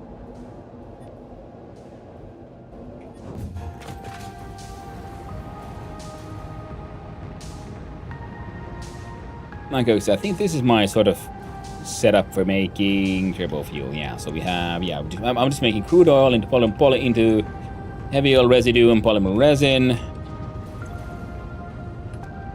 fabric, and then we make 100 units per minute of the normal fuel, 200 units per minute. This is my turbo fuel. See, it's very small. I make sure they're sharded. So there's 1, 2, 3, 4, 5, 6, 7, 8, 9, 10, 11, 12, 24 burning through the fuel and the coal. Massive tower for both fuel and turbo fuel with correct lifters for gravity. Buffers for both fuel and power fuel. Raw materials in excess because I'm going to expand later, and then polymer resin is used on plastic and it's way overkill. Okay, yeah, because I'm do similarly here. See, I'm using my polymer resin to... Here, I'm making fabric, because that's what I actually wanted to do, was to do fabric. So yeah, the polymer resin is 1-to-1, so perfectly being used for the fabric. I have a... And then, yeah, here we have. Center up with this overflow. Overflow gets sent up. And gets sunk. Now there, yeah, fluctuation. Like, for example, like my power still has fluctuations as well, but part of that would be from... Well, the earlier ones from because my Ethereum production suddenly wasn't keeping up because my sulfur production wasn't keeping up. And that led to the nuclear fuel being uneven. I have 65 generators with 900 crude oil. Okay. And you're using your 3 Mark 1 pipes or 2 Mark 2s?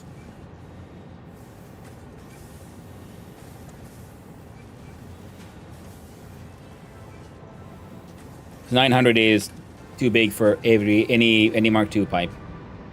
Because you have your maximum flow rate of 600. So 2 Mark 2s, okay. And they're somehow like split, they meet each other so they like even the flow, so you don't have a situation where there's 300 in one and 600 in one. Because that could also... Okay, the crude oil is fine. The fuel production then is fine. Okay, so is the like power production fluctuating, or have you noticed that any part is backing up that shouldn't be backing up, or vice versa? So because that's the other thing I would recommend is, yeah, just go through like just step by step and see which factory is slowing down. So the power fuel. All right. I'm assuming you mean turbo fuel though. Like, see, I'm using the diluted fuel, going from heavy oil residue and water to fuel here.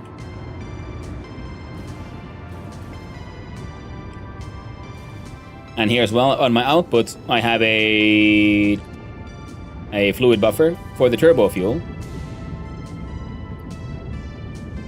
You're making an excess of, I'm assuming excess compacted coal here. So I'll just have to find the machine with the orange light. This one is not getting enough fuel here. Okay, 900 crude oil and 15 refineries for fuel and polymer resin. And all the resin, I'm assuming, is being burned, thrown into a sink, done into plastic, something. So that is not backing up at any point.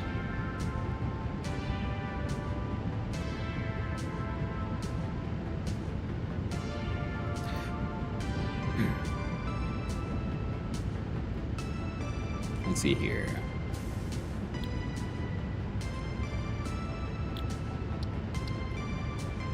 I'm assuming it's a fuel and polymer resin. So using this recipe directly in the fuel.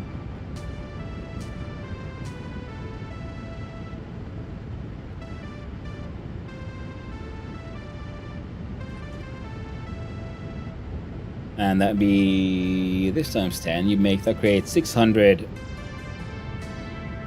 units of fuel and 450 polymer resin.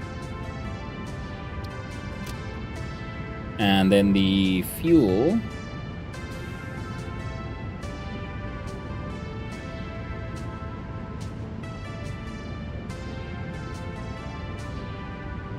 end of 600.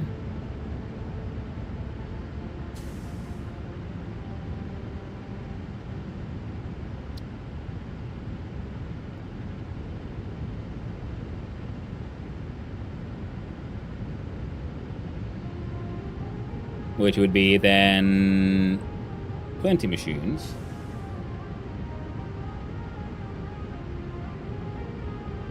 $600 fuel into turbo fuel with 27 refineries to turbo fuels. One is now clocked to 15. Yeah. Now 600 would be then doing 500 units of turbo fuel a minute.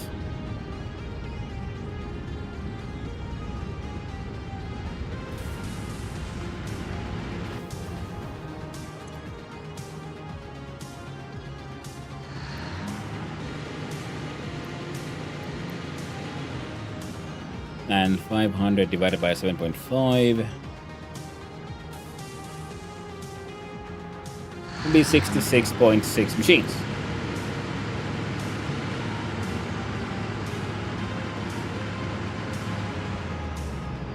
Or an 87 turbo fuel.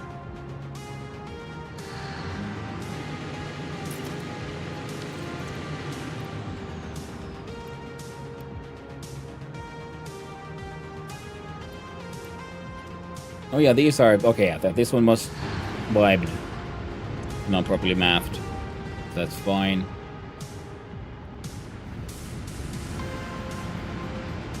Wait, so you're not getting enough fuel, is what you're saying? And if I go here, feeds packager 12.5. Okay.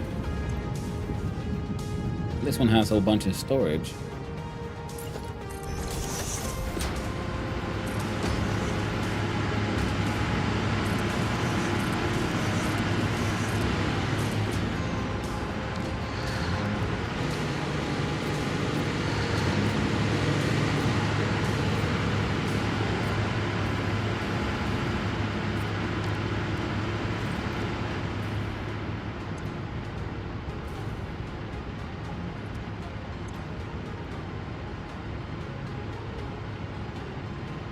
That's odd.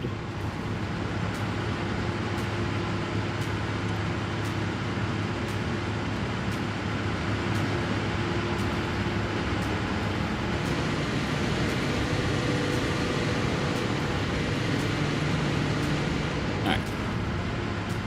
I would fix that then. And 100 million fees packager.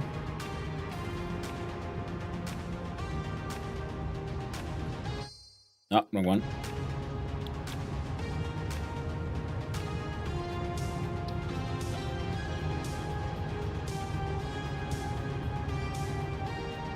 I'm assuming you're using your normal turbo fuel recipe.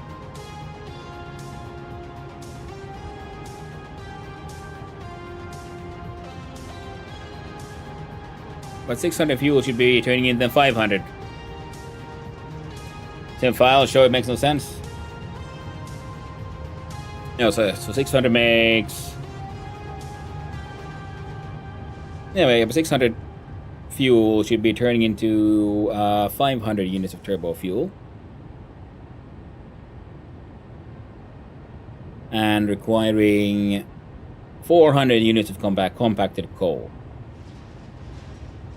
And if you got to color your stuff, you don't want it to be cyberpunk. Unless it's neon lighted, then it's exempted. I mean, we are pretty like trying to go for a cyberpunk theme here. And the 12.5 is on the package. Oh, that's what you meant. All right, fine. Yeah.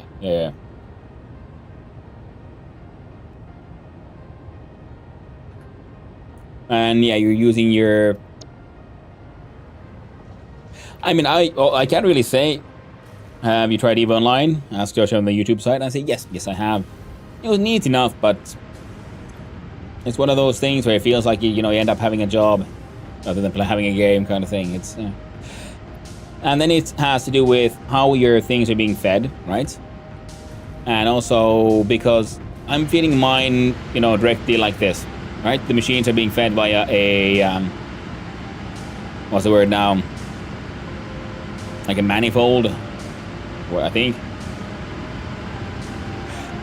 And the thing with this setup though is that this one will be maintaining being filled all the time,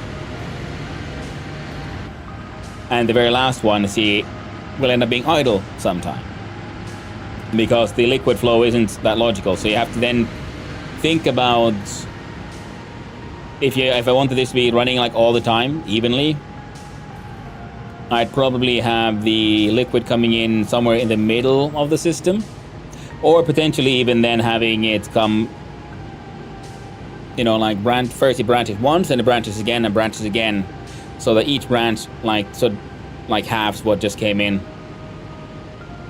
because it can be just a flow issue. It usually can very easily be a flow issue. This thing is, let's see, they require 22.5 a minute.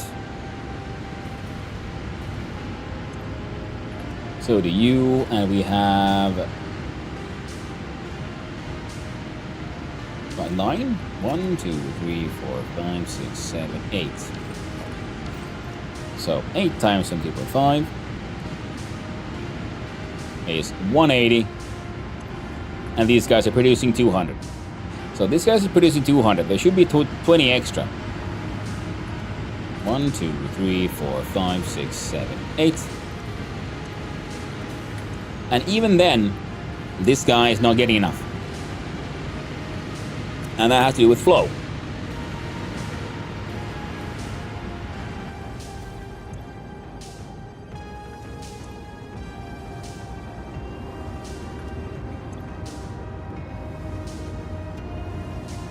See, 100, 100.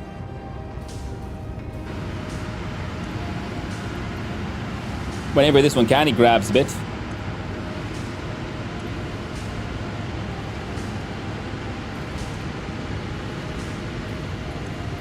This one is full. That one is full. See, and this one is already not properly full. See, it flows here, and then it starts having issues.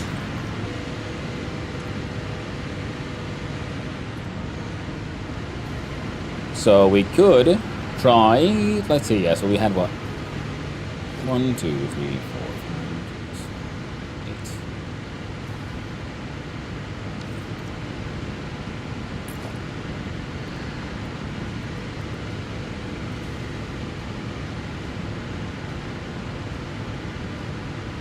Ah, you're there. See, there it looks neat.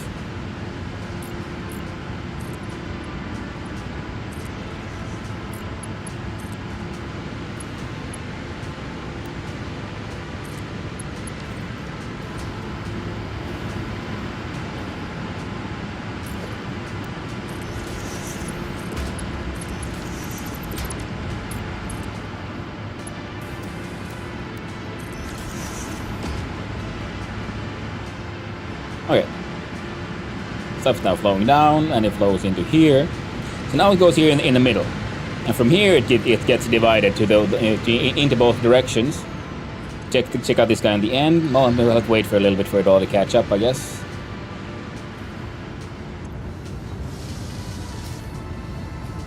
Now you should be producing stuff sort of constantly. And also, yeah, there's only 10 at a time every 6 seconds.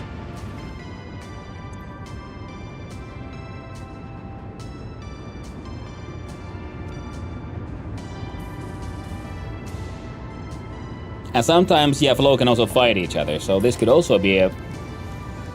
Let's see here. We could do valve and valve.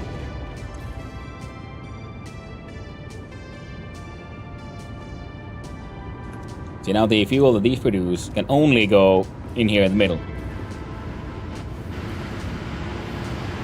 Because the liquids in the game, if I can remember, can sometimes be a little finicky that way. So now we have the flow rates slowly but surely increasing. This guy on the end remains at 50. But the one who's having problems, let's see.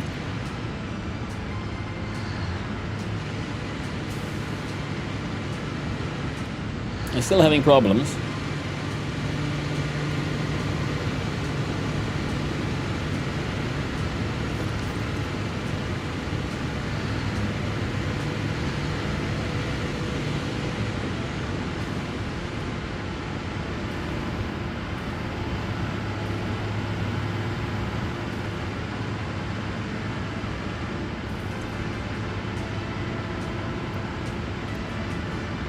Okay, now your number is actually going down as well.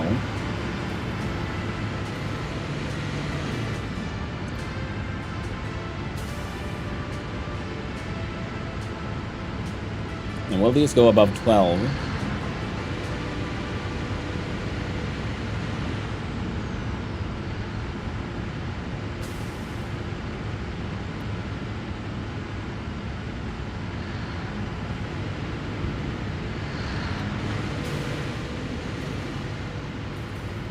Oh well. Oh, wrong one.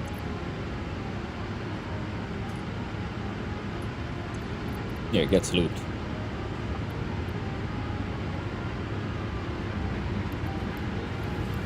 It's going through the heavy oil residue pretty perfectly, but if we add just a little bit extra output, hopefully we'll get these to be a bit better saturated. So this guy should be reaching 12, but it's not.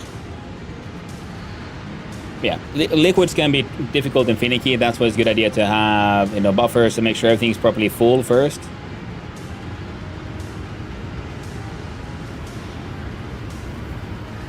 Because when the machines have to like stop every now and then and restart, that can cause whole like a lot of effects and problems even like downhill or down the sort of chain, if you will.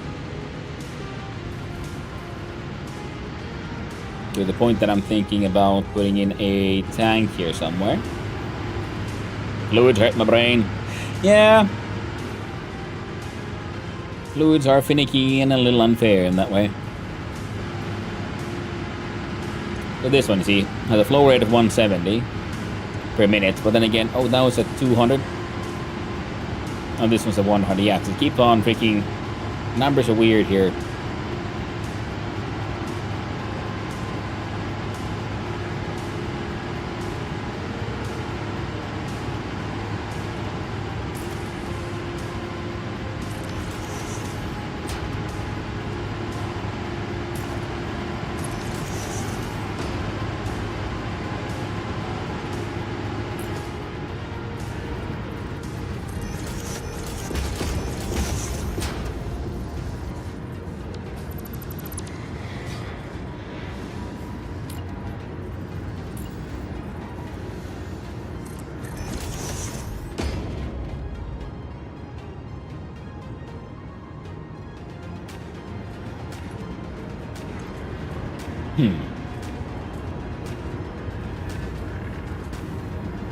Fluids in Satisfactory are unfortunately very janky. Yeah. So that's what I'm thinking about, cutting these ones off for a little while. Having a buffer fill up first, and then reconnecting them. Hey there, Oshug. Are we doing well? Nice seeing you around, friendo. I don't think we even need a specific, particularly big one. This one I just put up the industrial one because I thought it was neat and funny. Even a small one should help out here.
No, not you.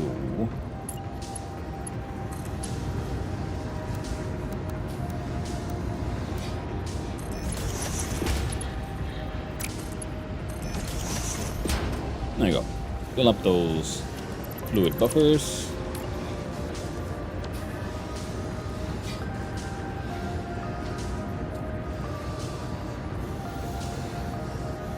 I don't think this will work, but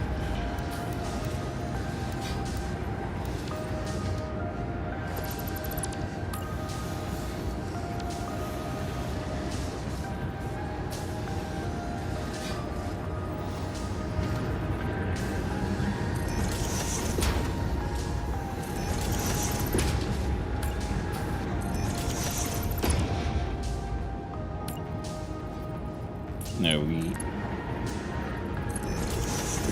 go.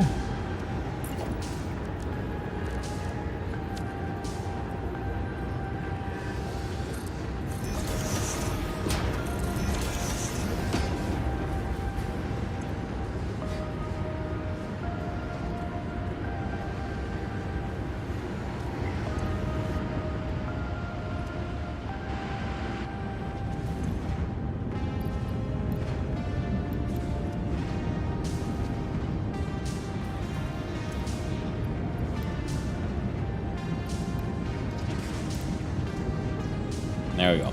Max it all out.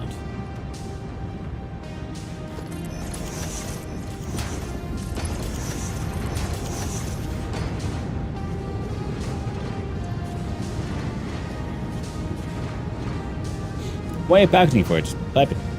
I mean, it might be a good idea for like their own personal use.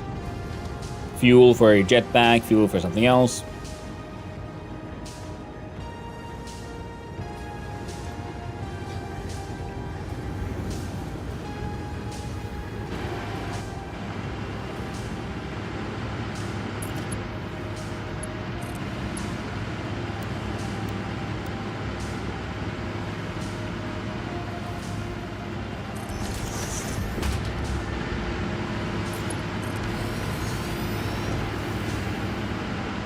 So now this one allows for a heavy flow rate.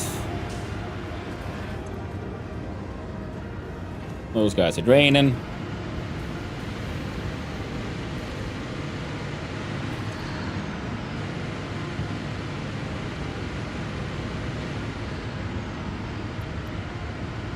And now it looks like this guy's gonna reach 12 before that one is done.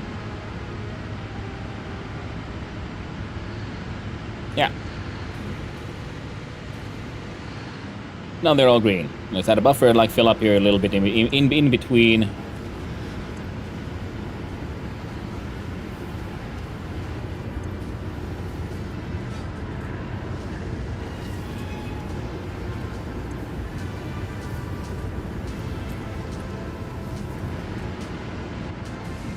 Okay, now these guys are going through currently 75 plus 75.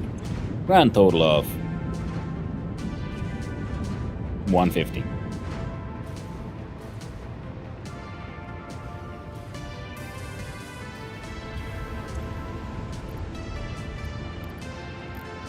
There you go.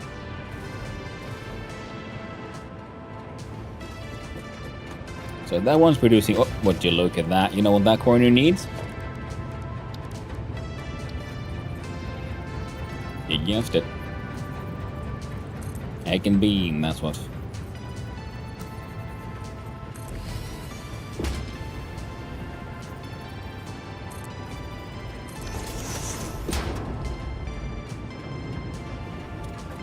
There you go. Yeah, because I found that often, yeah, it's not. Things aren't working. Yeah, there's something issue with the flow, some liquids, anything that could be sort of variously busted, if you will.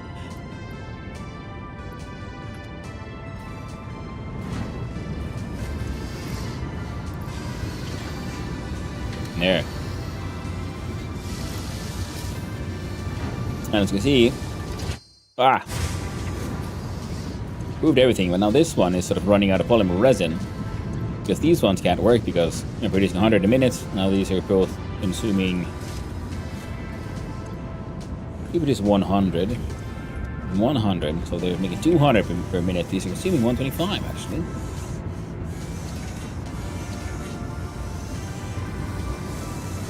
There. Now they're both producing 200 per minute.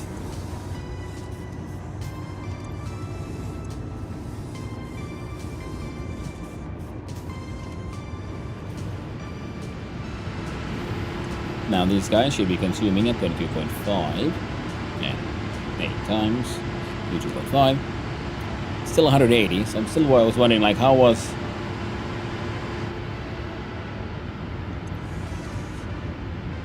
Was like a part of that disappearing. Oh, then you need 400 units of water.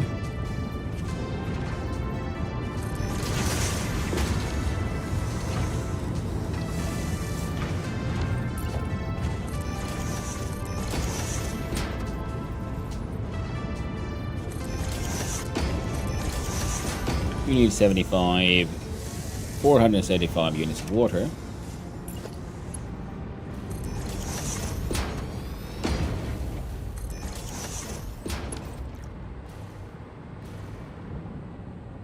And then some.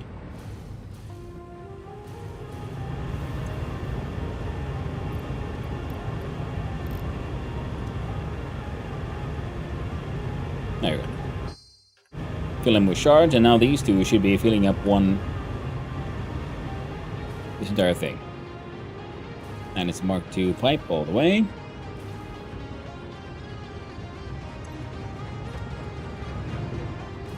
Nice flow of the 600.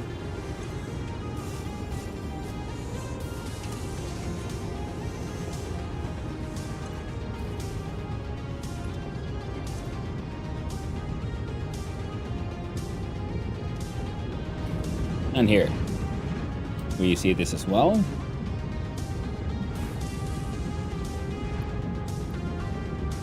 I'm getting rid of it quite as quickly as this one.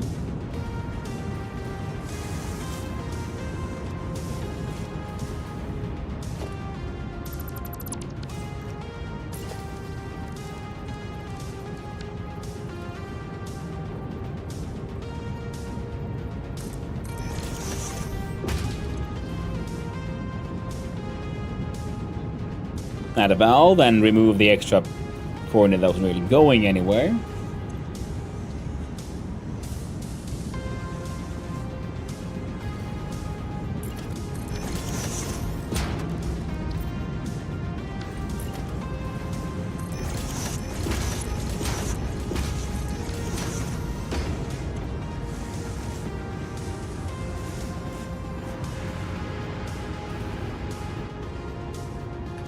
Alright, they're building up fuel. And this one should be then completely full. It is. Excellent. So now these machines are producing a grand total of 400.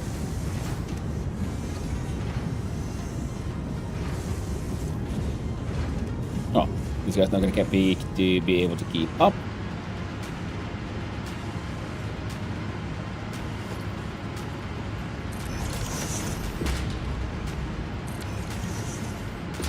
Purple arc goes invisible. There are no pipes on that building. As an arc, I concur. Oh no!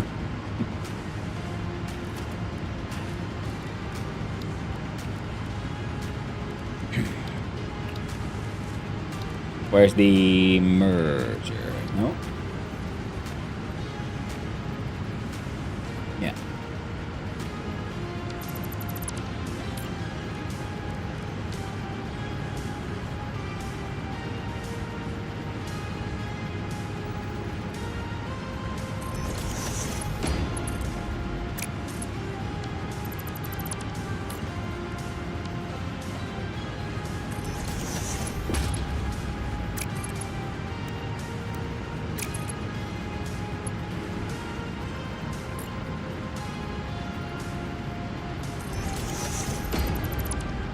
Try it again.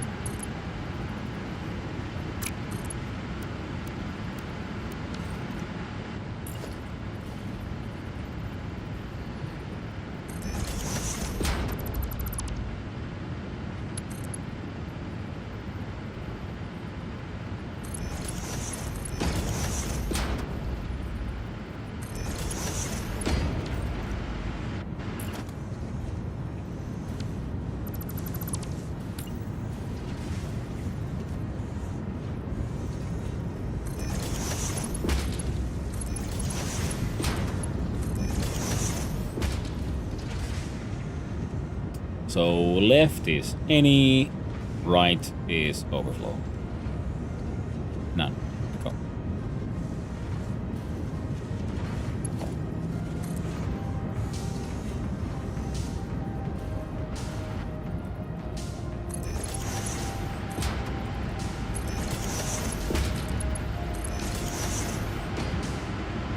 There. Because these will eventually outperform. They produce 100, this one consumes only 75, so eventually they'll catch up.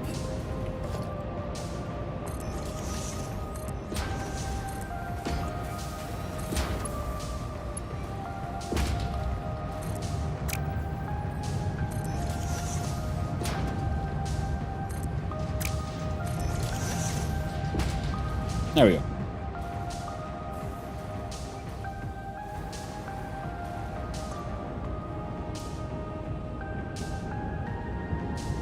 Yeah, that one is apparently somehow just not getting rid of it.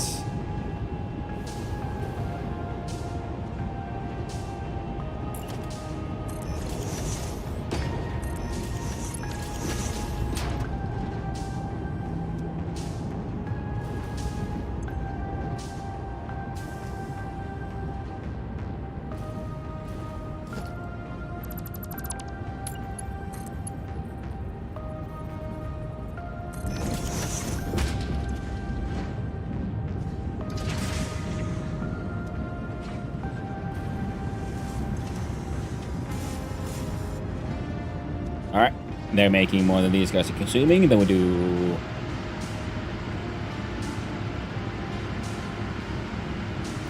150 per.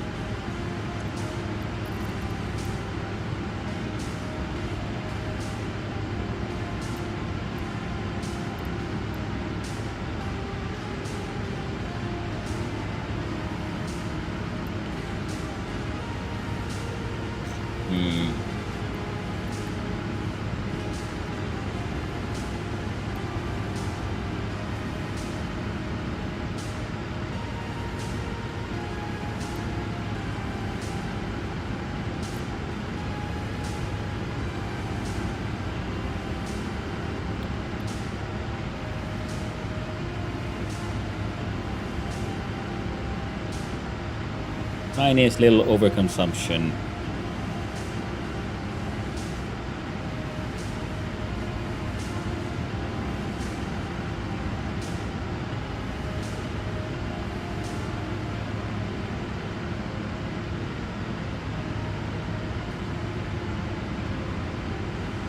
Alright, there we go. Good enough.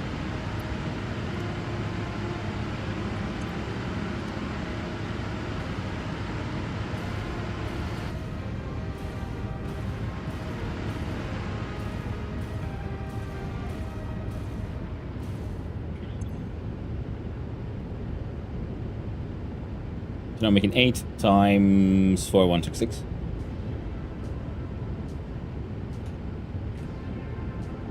Equals 333.28 divided by 12, 27.7.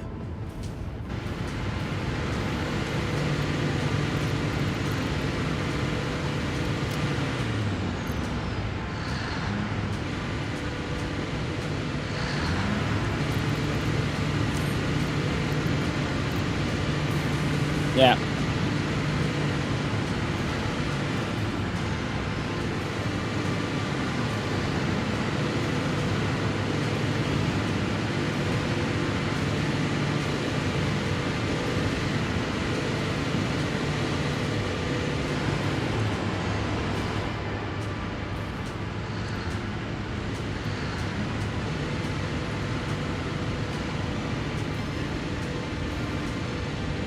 Satisfactory is only in 3D.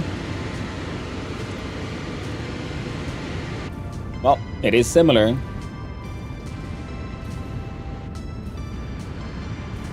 It is true.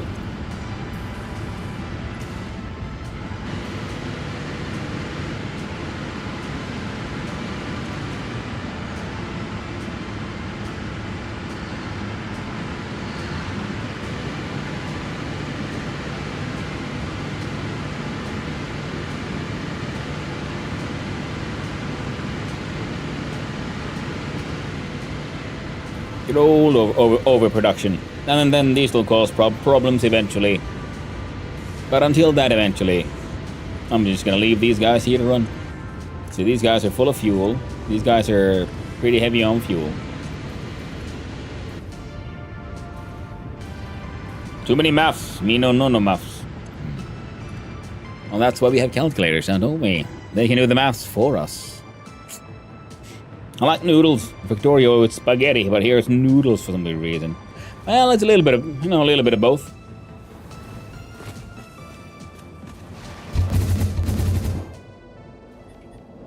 Swish. Yeah, liquids can be weird. And that is why, you know, you try to figure out in which part of the pipe is your connection for your inputs and outputs and so on. And whereabouts... Sorry. There. Is the...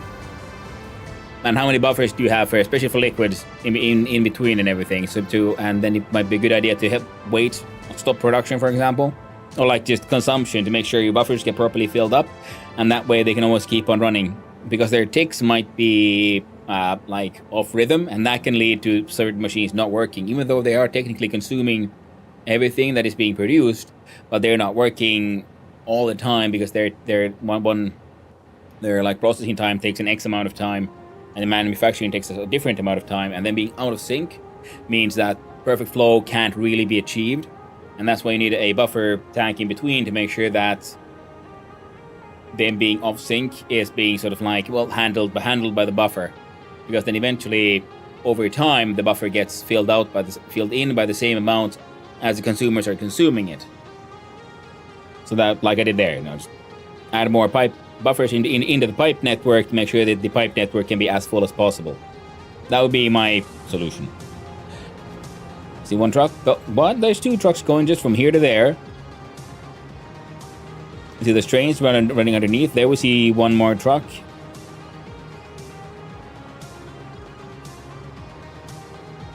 Actually, yeah, just look at the map. See, there we have truck, tractor.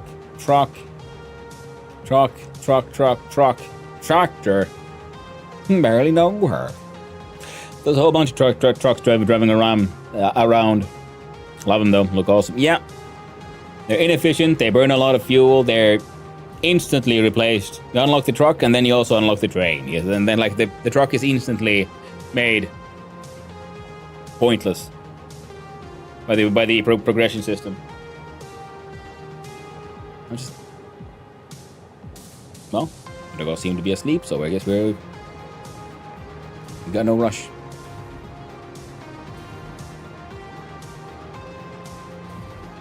Everyone likes trains. They're very true. Trains are cool. We are quite right, Joshua, on the YouTube side. I wonder if we should color the hand differently here.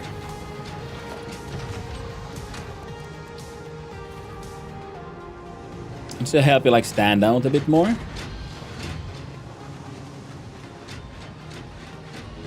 The streets. Mainly streets. Well, thank you. I'm glad you like the streets.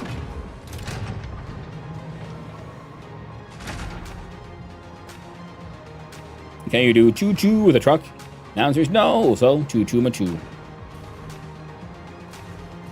That's true. You can only do honk-honk.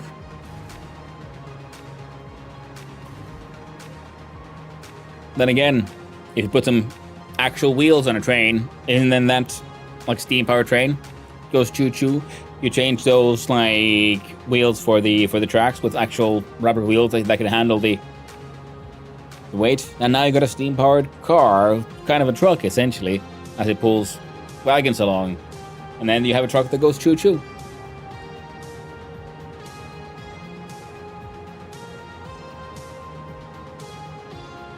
The Australian land train. It says something about Australia that I honestly don't know if that's a meme or an actual thing. Like, I would 100% believe it that they decided to build something like that. They're trains, but with wheels. Pam. I recently saw a converted steam train to have tank tracks.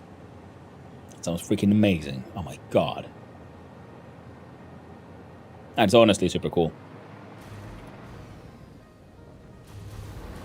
Those like Caterpillar, like freaking tracks thingies. They're so great. Now, what was I actually doing? Let's have a quick little sippy. There we go. And one thing that we need, no matter what, is to check on the electromagnetic control rods, because we did go there and like just shove power shards and everything. So it should be producing excess now. We'll see if the excess has caught up. And if it has, then we'll add a smart splitter so we can yoink away the overflow. and send that to a drone station. No, it was real train or something built specifically. I do know that there have been like steam-powered like mining and like off-road vehicles like throughout history, especially especially during like the wars and such that had tracks. So I don't know in that way if it's a train they put the tracks on or if there was just a kind of locomotive, well, a locomotive machine with tracks. To haul all kinds of heavy stuff off-road. So we have caught up. Then the question is, where exactly do we put the... It's going to be an export station. I kind of want to put it here, but then it goes through there in an awkward fashion. So in that way...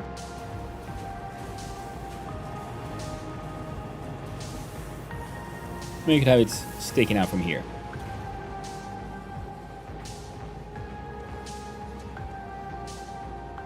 Fantastic. Glad you agree. There we go. So when we look at the transport, drone port, we...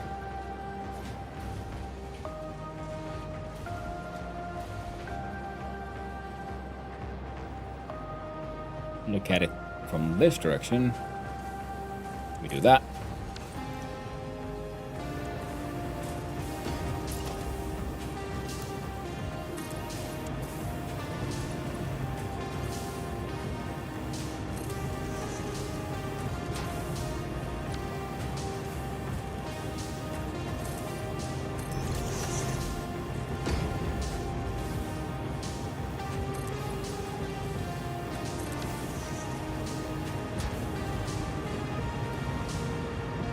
Excellent. And you are EM Hunt.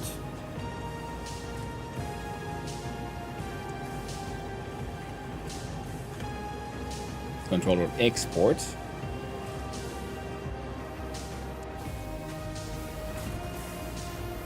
Your stuff comes out, goes there, yes. And then we had the...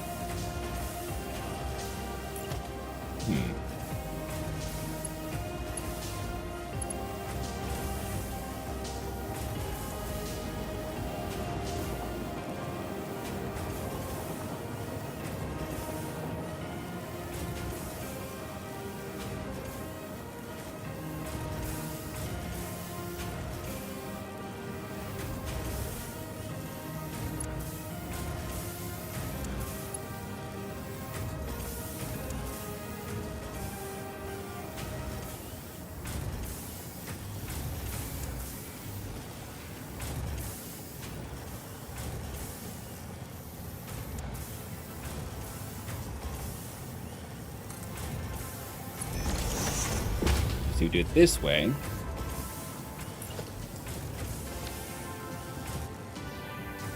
Add the smart splitter.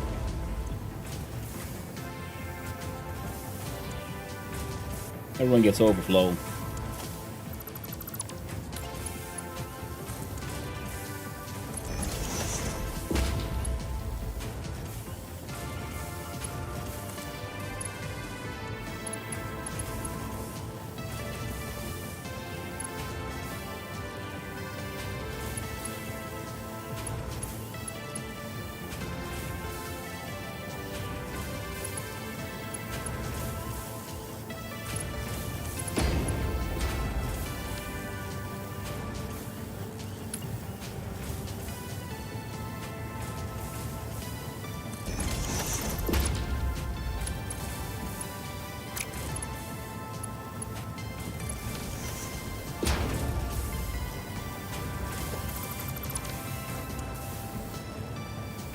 Excellent.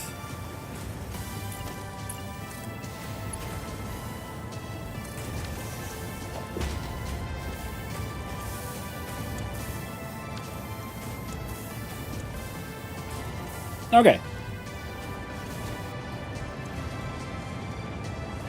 Then these guys will just keep on producing.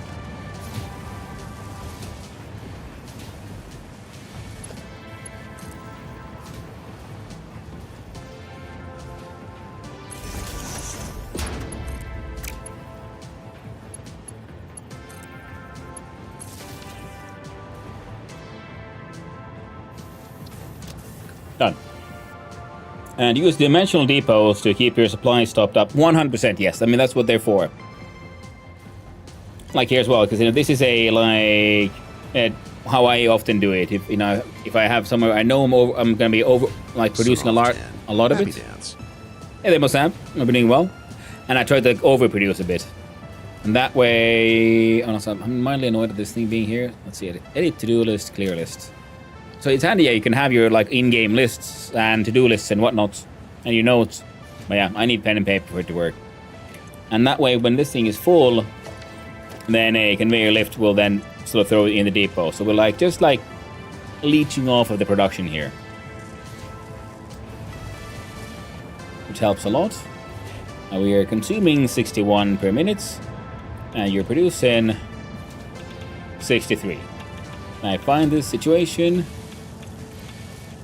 acceptable. Here, have a few extra. You are consuming 41 and producing 34. Oh, you're low on plastic of all things. That's unexpected.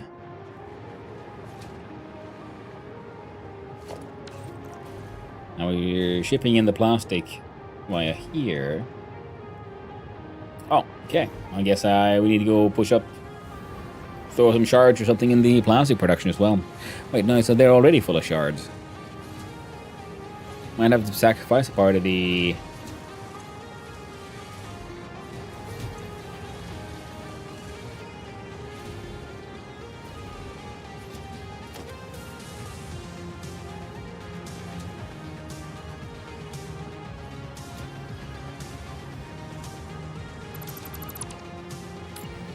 Yeah, rubber production.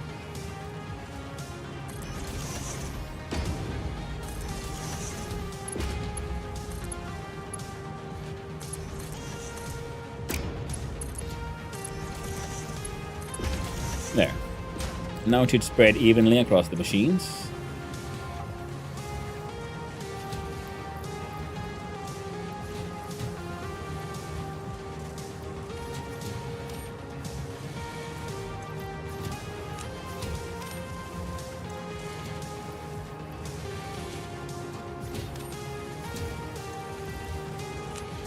So this one was pretty much lagging. Now, because we're doing the same thing here with the quick wire. And now the plastic. Meaning these shouldn't be... Yep, 48, 41.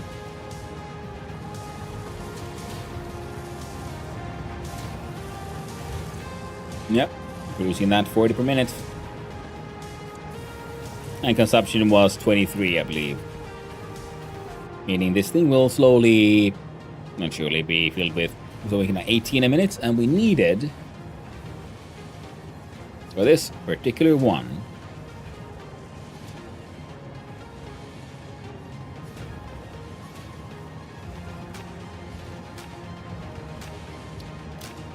four of these per minute.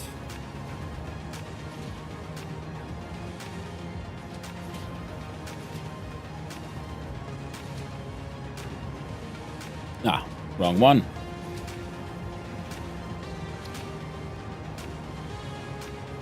We need 4 of these per minute. Machine makes 1, so 4 of those Stop per shrinking, minute. streamer man. Meaning we need 4 per minute. So yeah, we're easy spine. Why 4. don't you have a drink? Hi there, Cobalt and X. Thank you for the postage check. Big stretch. There we go. Wow. And thank you for that hydrate. I appreciate it.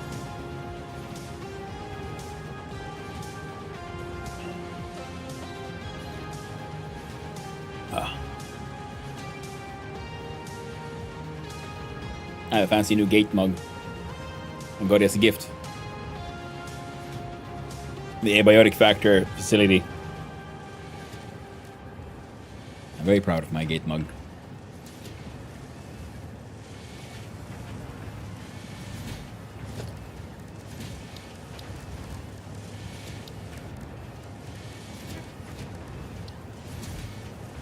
Now that I'm building like more facilities and like so kind of like spaghetti and things in weird places, now I'm starting to like really appreciate the use of the throughput monitor.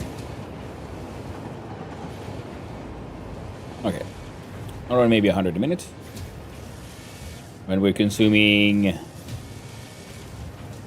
What is that? 21?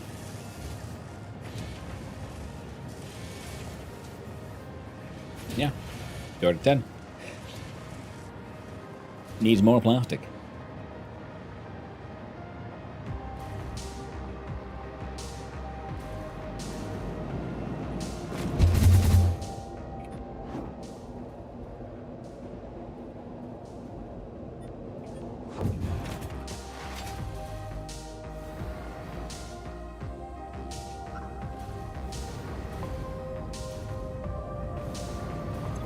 Cruise grand total of 50, 100.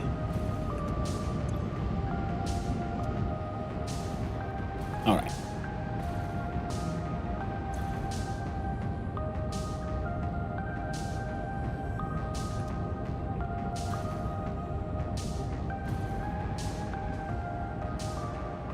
So everything that can be exported is actually being actively exported.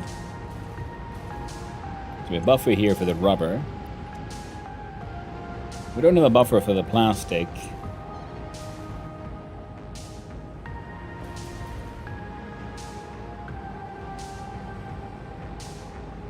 So 210 plus these exports. Currently 66 items, so 270 a minute.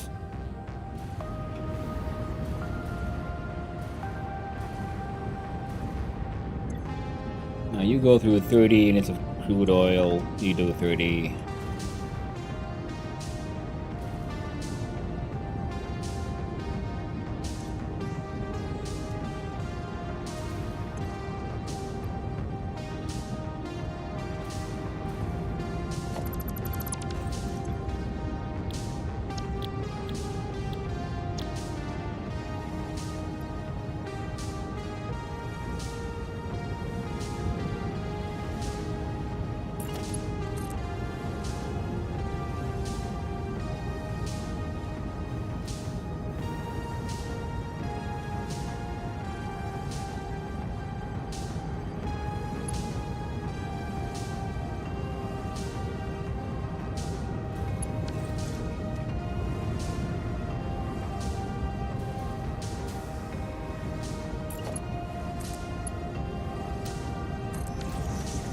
That was a mistake. I guess we'd have to like sloop stuff.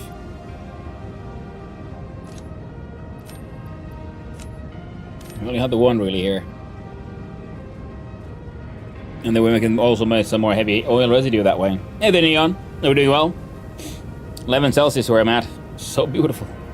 Practically snazzy. Oh my God, thank you. I'm glad you like it. So rubber production is sort of, amazingly enough, almost all being consumed. Okay, now some is going into the sink. Our plastic production is just straight up not keeping up though.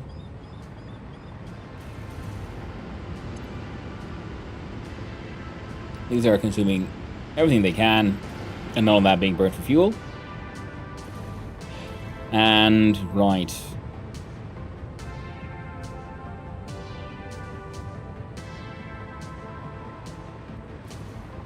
I guess there's a couple of sloops we could go snag.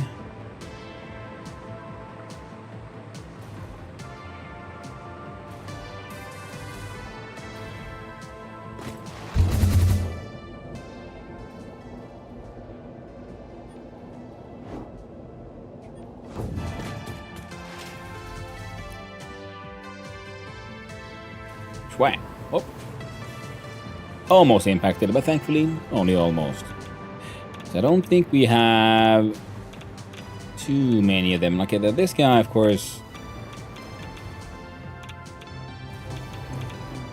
needs his sloops because we don't have a proper nuclear pasta factory running just yet. We'll travel through the synth wave dimension of modern, new retro musics. And we shall show off what we did today, which is build the Power Claw, or Hand of God.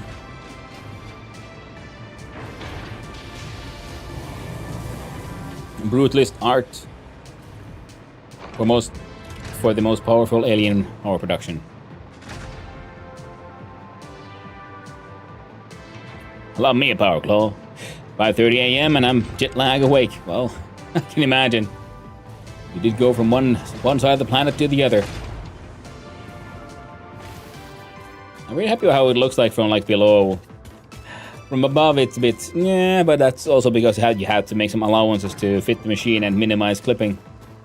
This was the fun one in trying to figure out just like how can we rotate things in different ways and how do we get them to fit and how do you make a brutalist organic shape. But it was a fun one. It's boosting our powers. Our capacity went up somehow. Oh right, yeah, the turbo fuels. That's why. Can you imagine if we had some vintage story chiseling in this game? I'd probably still be in phase 1. I'd be stuck there forever. So these machines making all the alien power matrices we could ever need. And soon they'll be making some excess. Well, making some excess already for the oscillators. Which does remind me, I was supposed to do a smart splitter into an excess grabber. And I kind of like never got around to it.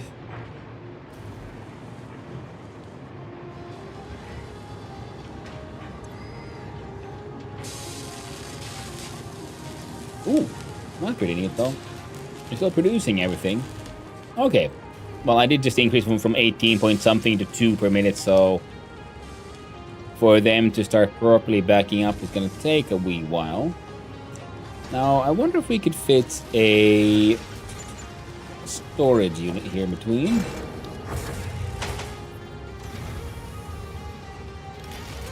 Not in a way that I would approve of.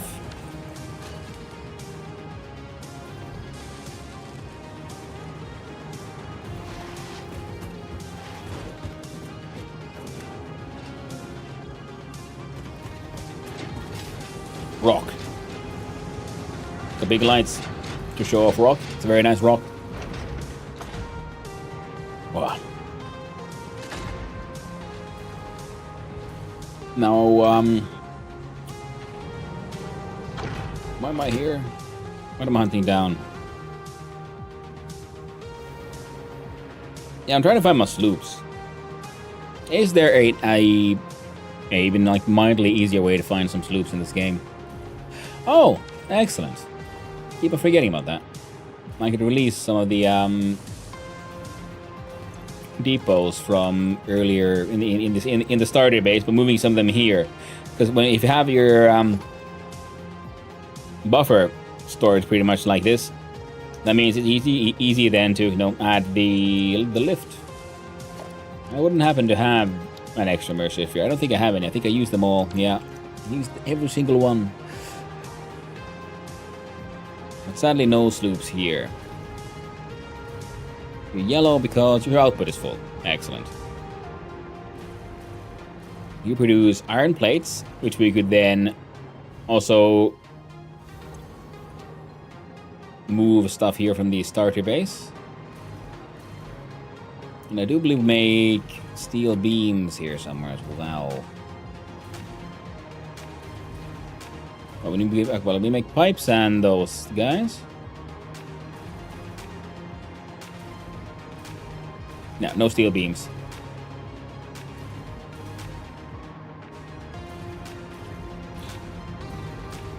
Resource scanner looks for him. Radar tower, forget that, does it? Mystery booster commander, still more serious than set than Final Fantasy. Yeah, it will show you the summer sloops that you have to find outside. Yeah, but I'm gonna try to remember like where exactly have I put mine inside the factories themselves. And before we forget, can I build another battery house right now? I can. Fantastic.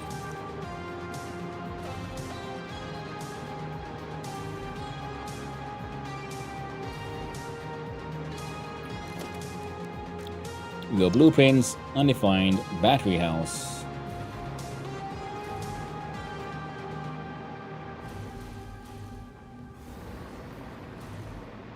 My real doggo? No, right now because they're asleep, and I would like my old man to be able to sleep for as long as he can.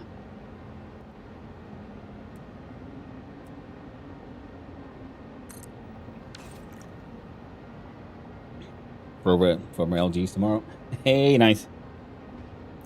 Did you misplace rare materials? I might have, yes. Well, misplaced is a strong word. It's more like just forgot about where I put them.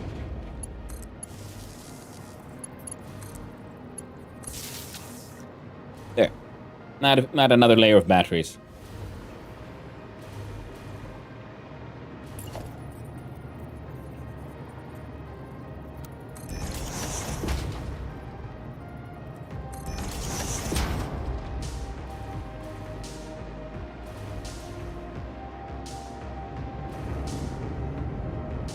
Grand total of 11.8 gigawatts of battery storage. I think I might have like placed one in like the concrete producer. No, I didn't.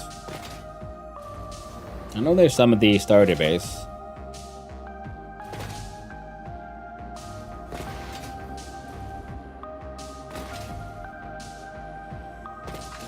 And also, yeah, the doggos are sleeping right now, and they've been sleeping way past their sort of like usual break time. So I'm making use of that to keep playing for a little while longer. Because if I wake him up, then I'll have to have a break. Let them out. At the same time, you know, as long as they're sleeping, they're doing good. Especially the old man. Whenever he's relaxing, I just want to let him relax for as long as possible. I love the Stole Warframe's bullet jump. Yeah. I'm guessing it's just like a simple thing of, you know, when you do your butt slide, it increases your current speed by an X amount, and then it like slowly decreases. But then when you jump, you just maintain current speed. Do I have any animal remains on me? I do. They'll go in the animal processing facility. Now this place is heavily slooped, as it should be.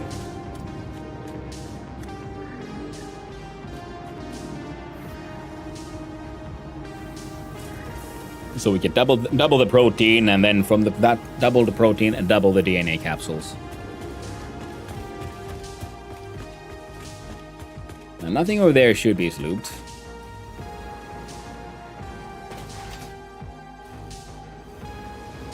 That's a Mark II, which means you could probably ramp up production in this one by just throwing shards at it.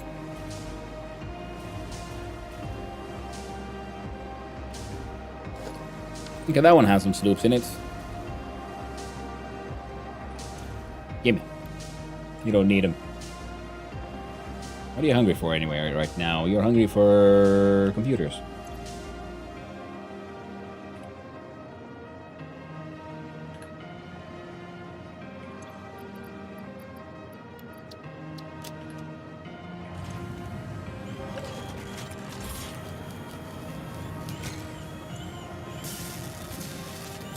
And then it'll be heavy modular frames.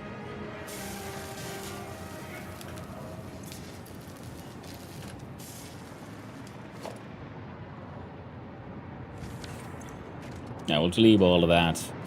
This is like, yeah, an abandoned factory that never got around to building.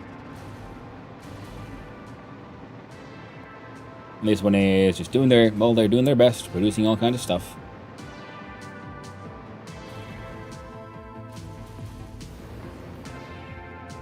And frankly,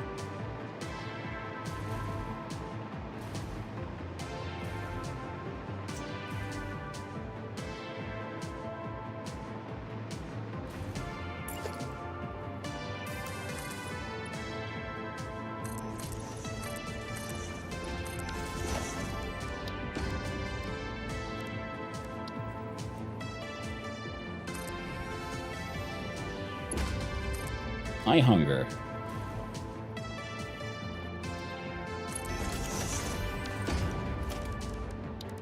or coupons.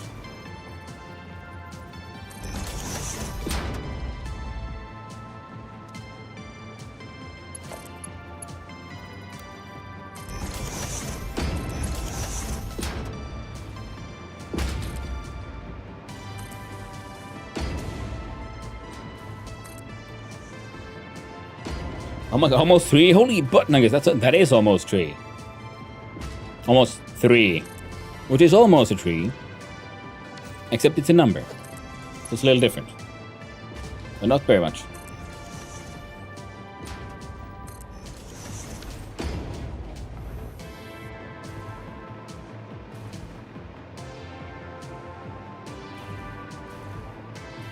Ah.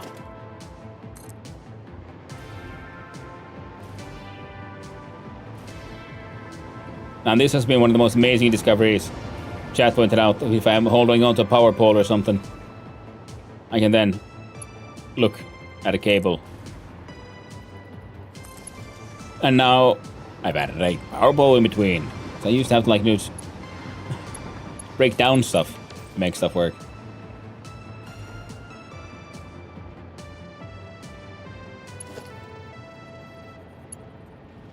There you go.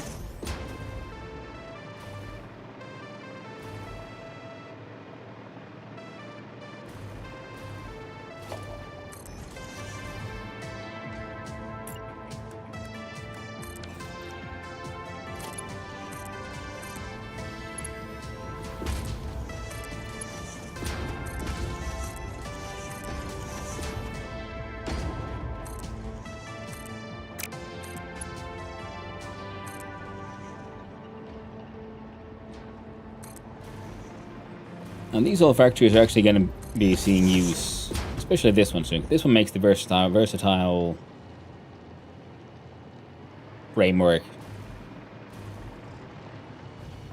scaffolding thingy. Here's a little steel hole.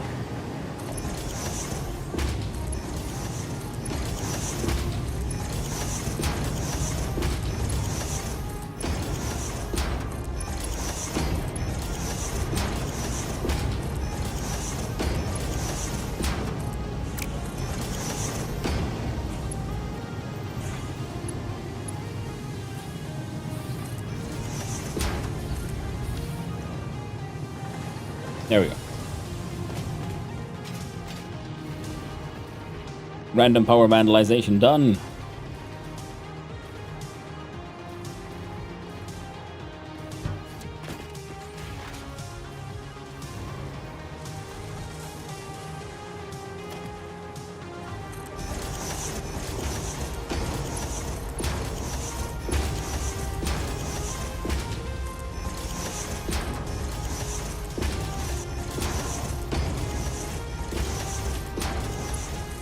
Upgrade all the things so we can have the shiniest belts in all the land.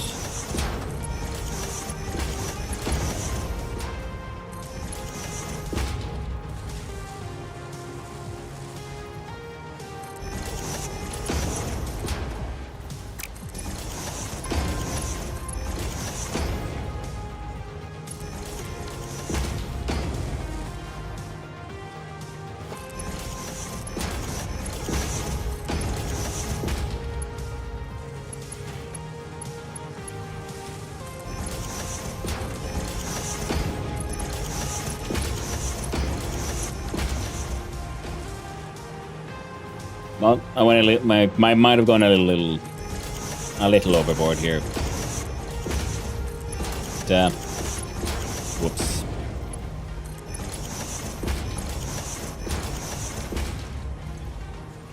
Now these can all function at maximum efficiency.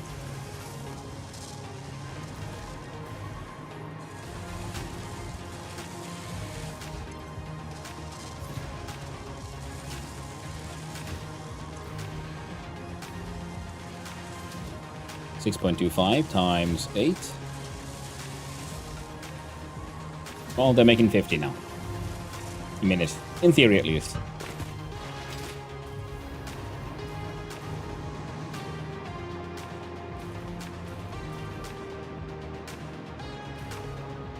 Oh, right. I had to have a little thinky poo there. Like, wait, why am I here? What am I doing? What's going on? Now, you've all been...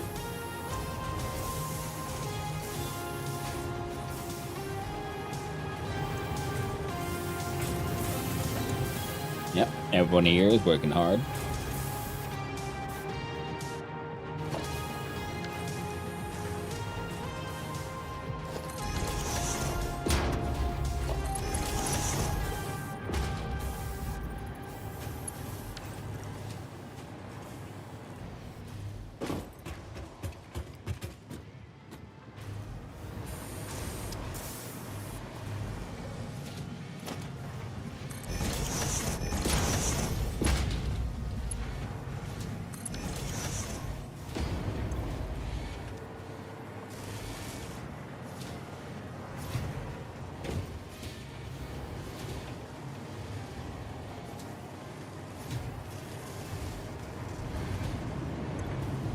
Oh, these are actually running a little low, these stater boys.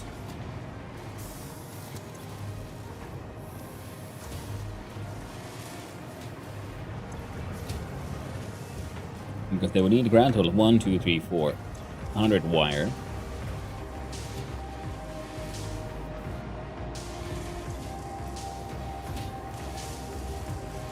Plus 75. 900 wire.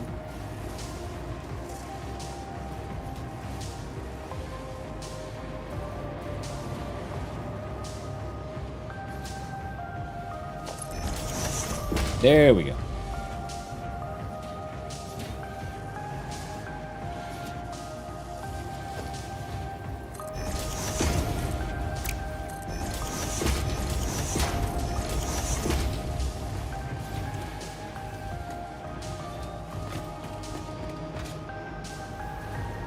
I don't love all these crazy catwalk things.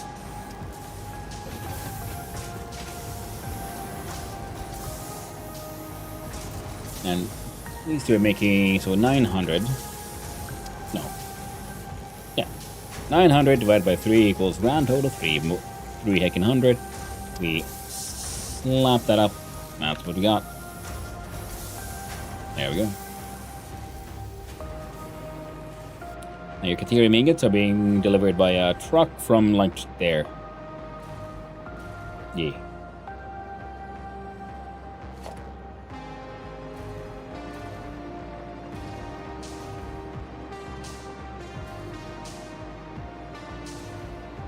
Well, they should be.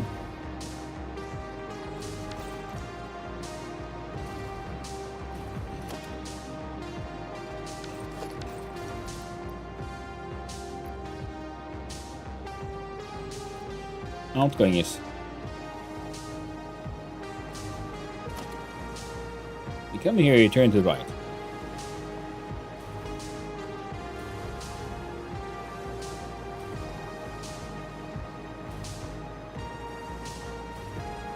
Have I not? No, you know, there should be a connection. Ah. Okay.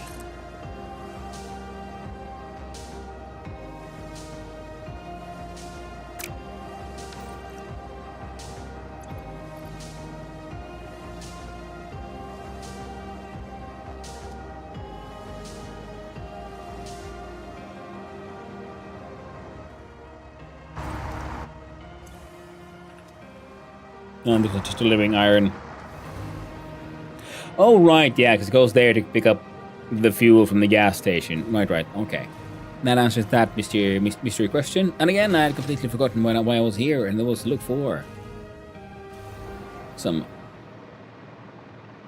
lovely little abandoned sloop, summer sloops.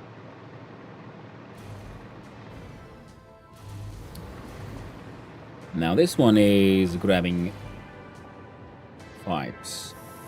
Oh, we have a better place for the pipe grabbing now. So this can still remain here, but should probably move somewhere else. You can Well, you do you, I guess. Inside here. Yeah, the steel beams. We don't have anyone else producing. The iron plates is gonna move to the other place.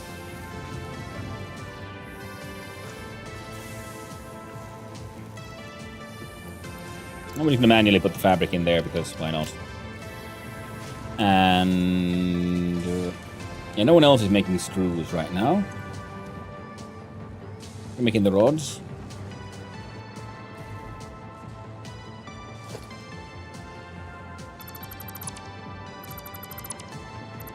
I don't think we need you.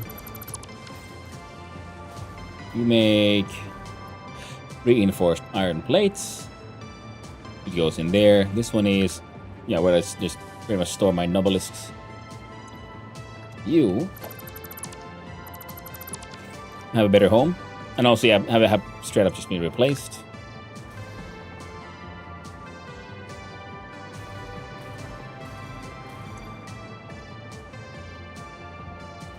Technically, this one has as well.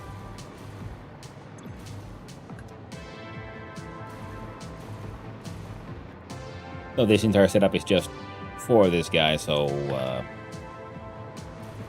yeah, it's in here. Rotors.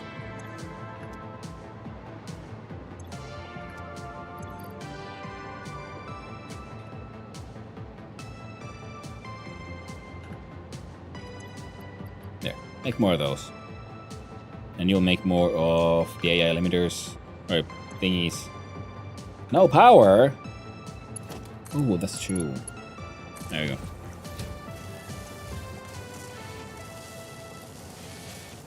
I guess that would go under the risk of, you know, when you daisy chain too many machines and you remove one from like in the middle and suddenly, whoops.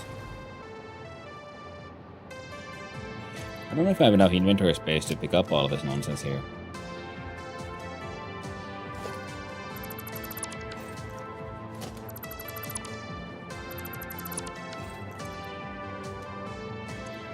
That one's gonna just have to hang out for now. Okay, we're 300 coupons. One third of the way at least. Here, have some Sam stuff.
Ah, dang it. Right again.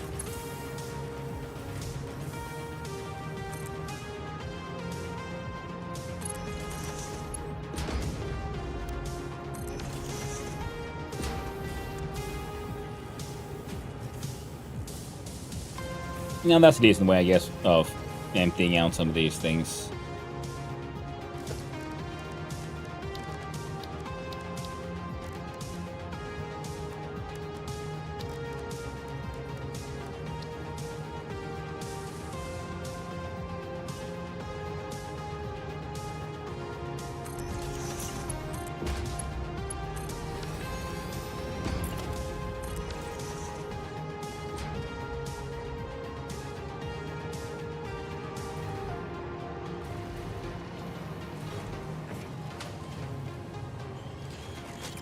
No, all these guys are doing surprisingly okay.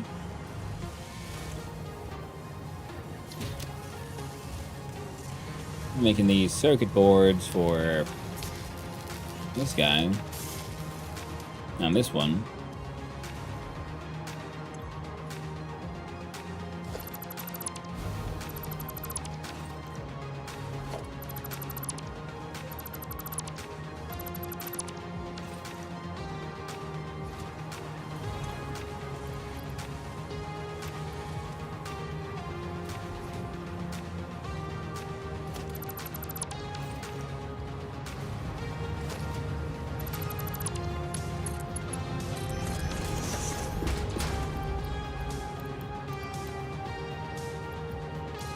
Another plastic.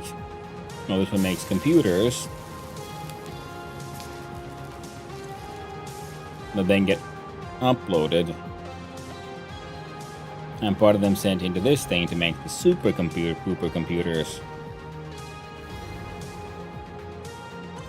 which we've been sort of hanging on to here. Now, we don't need this one anymore, I think.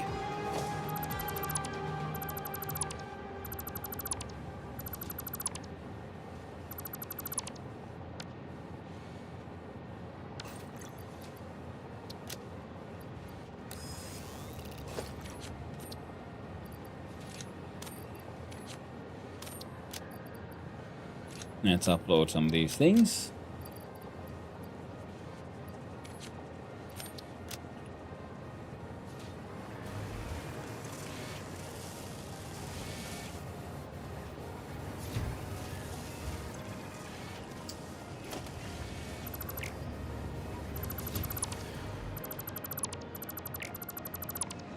These guys as well. Now we can make use of the existing sort of storage depot that we have there at the nuclear site. Make those AI limiters over there as well, and they would be handy to have.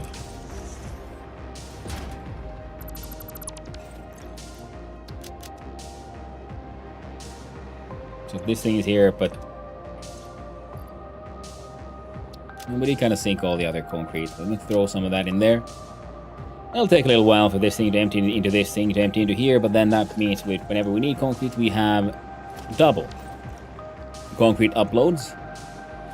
You upload ammo, and I don't think we have some of those.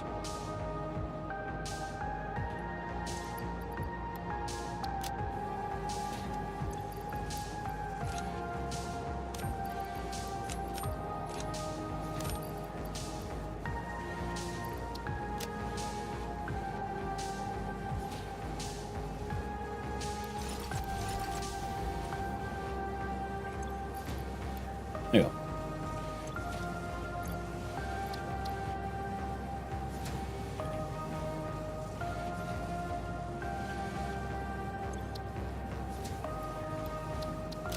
There we go. This guy can keep on trying to make ammo, make normal ammunition, you turn them into homing rifle ammunition, and we have more than enough, pretty much, for all of our needs.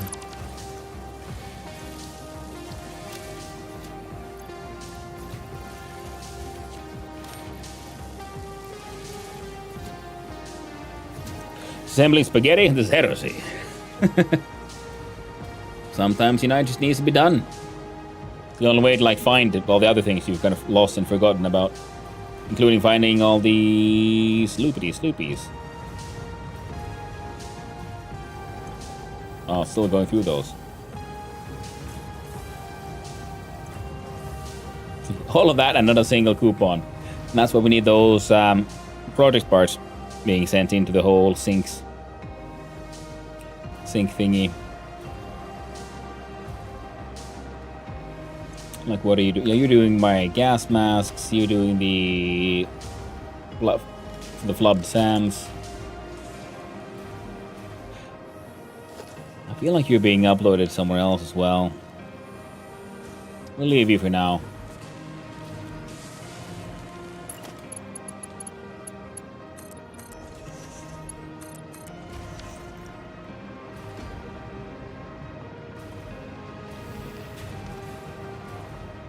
There shouldn't be any sloopers there. I do believe there's at least one here.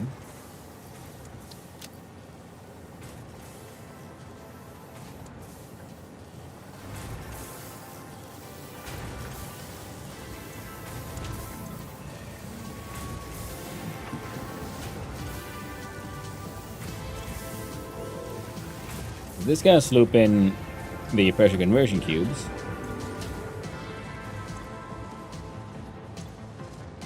Oh.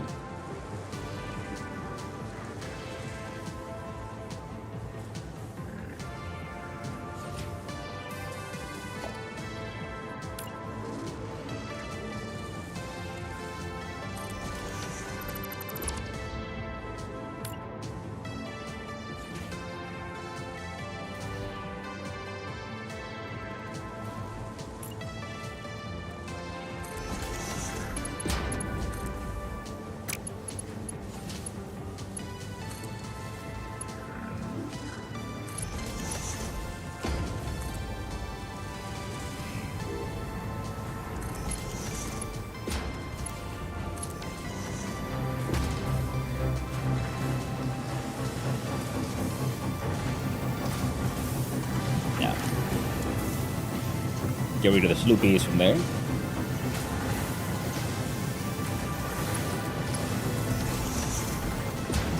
That will help us get through those a little faster.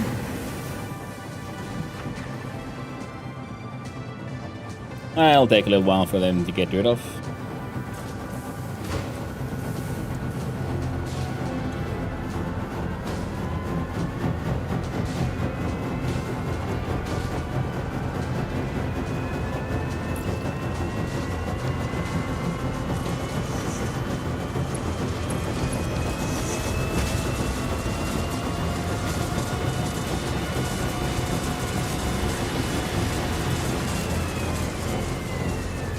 Now I can keep on uploading, and we grab a couple of the other ones. We just manually bring them to the place. None of that should be slooped.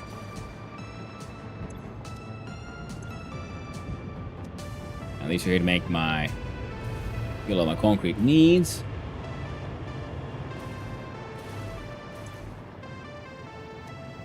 Got biofuel, got canisters. And none of this one is flooped. Yeah.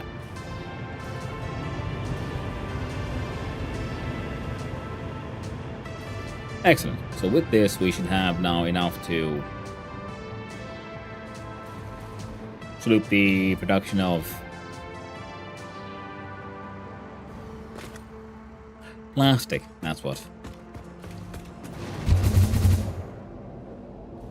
I had to think about it for a second. Like, wait, what am I doing? Why am I doing this? What's happening? We can take the hyper tubes all the way.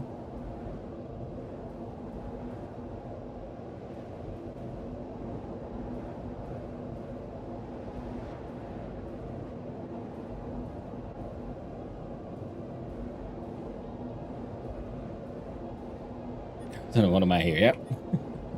Happens more often than I'd like to admit, but then again I will just readily admit it that yes, I very easily get confused, lost in the sauce. In the same one singular task that then takes far too much attention.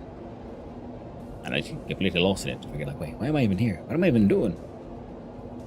And whose pants are these? Now we're producing what, 200? We needed like essentially around 80 extra.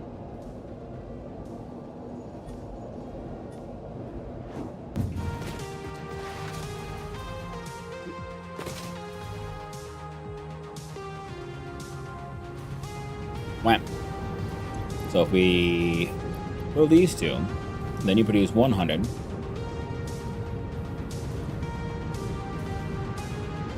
now we're producing nice, even 400. But that also means now we're making 100 units of the stuff extra. Means we're gonna need like one more of these.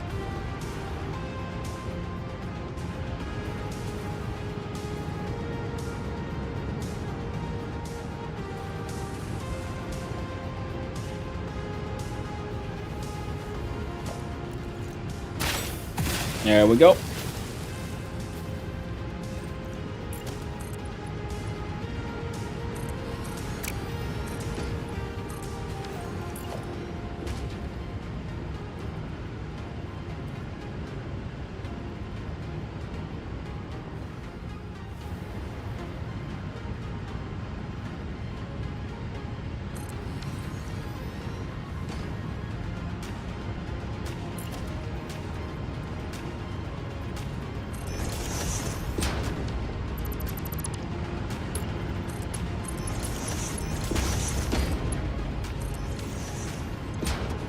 There we go. Now then would be consuming, losing a theoretical 100 extra. They're powered and everything.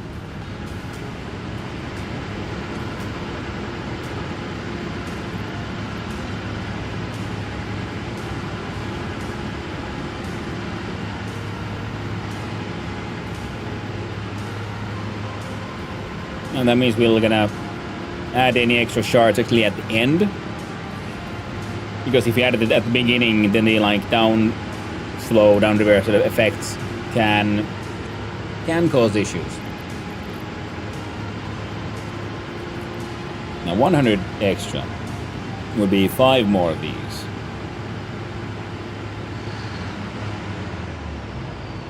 But if 10 yeah.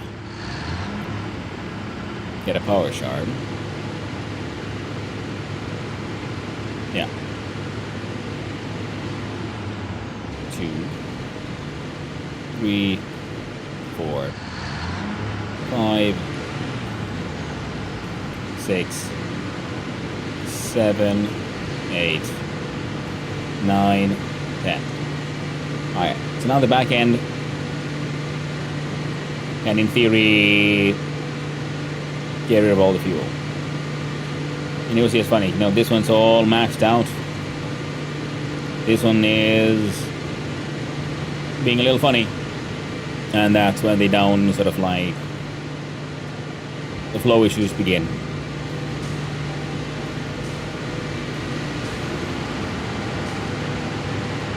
Flow rate's nowhere near the maximum.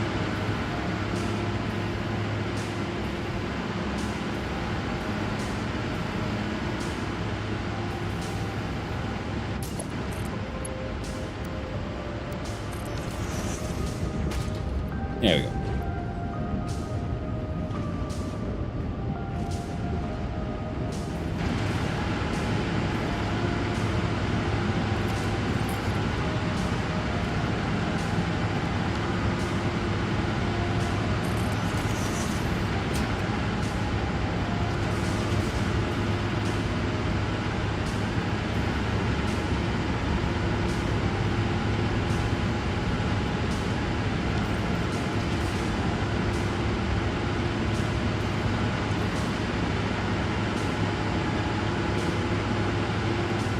Wait, 1, 2, 3, 4, 5, 6. I know that. Okay, yeah. So they maxed out a Mark II. Right. Excellent. Excellent.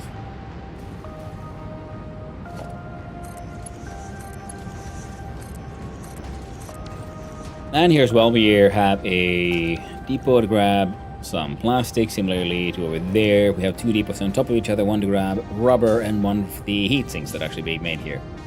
You looked yellow there for a wee bit.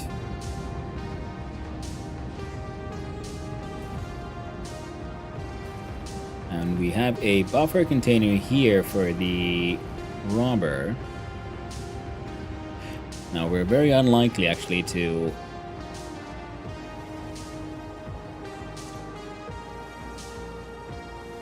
like completely filled out. That one's outputting 9, round up to 100, and they were consuming 200 something. So they should be now functioning as intended.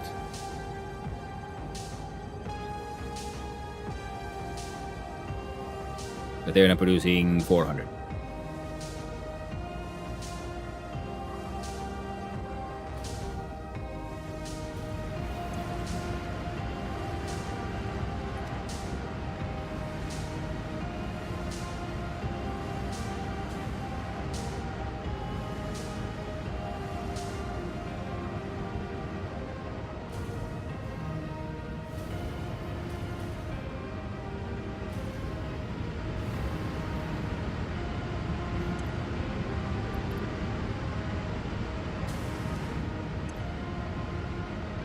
flow rate of 400. Yeah, they'll be fine. No need to worry about it.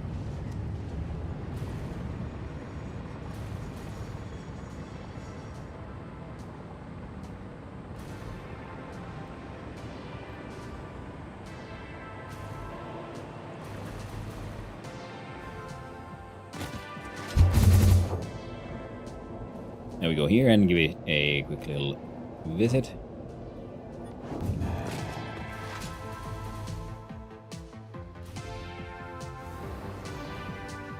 There we see. Now they're properly backed up.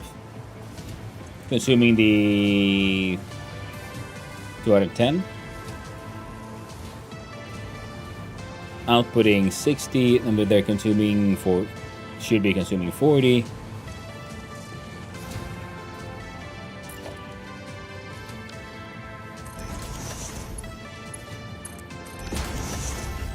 Need them very rarely, but if every now and then we do need one, especially for like the smart splitters and things. Having one of these to then be able to fill the stockpiles is good. Similarly, as we have here for these guys, which we also had in the other place.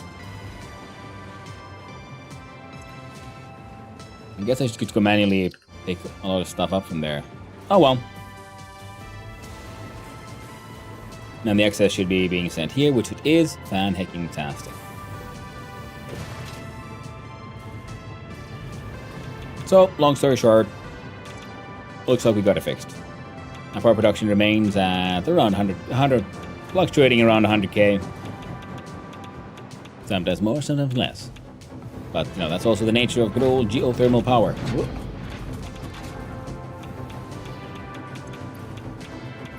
Hello, friend. You want the pasta? Tasty? No. There. And you're doubling the output. Excellent. That way we can just push every one of these just so much further. And swap into the magical land of Synthwave. And then traveling over to Nuka Quantum.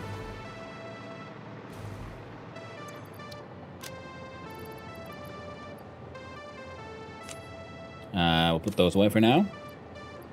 Just not sure how this one of those accidentally ended up in my Mac pocket. That's okay. Yeah, those guys are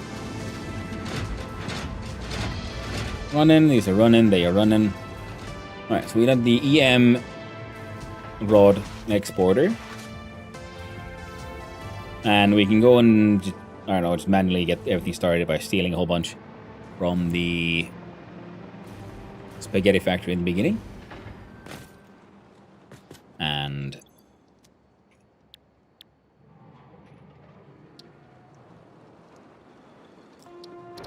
we're making these. And we want 4 machines that'll consume 4 of those per minute, which is less than the 14 extra we should be producing. So that'll be a-okay. And that means we need 10 of these per minute, and I think if we're not producing them, we can throw in some whole bunch of the I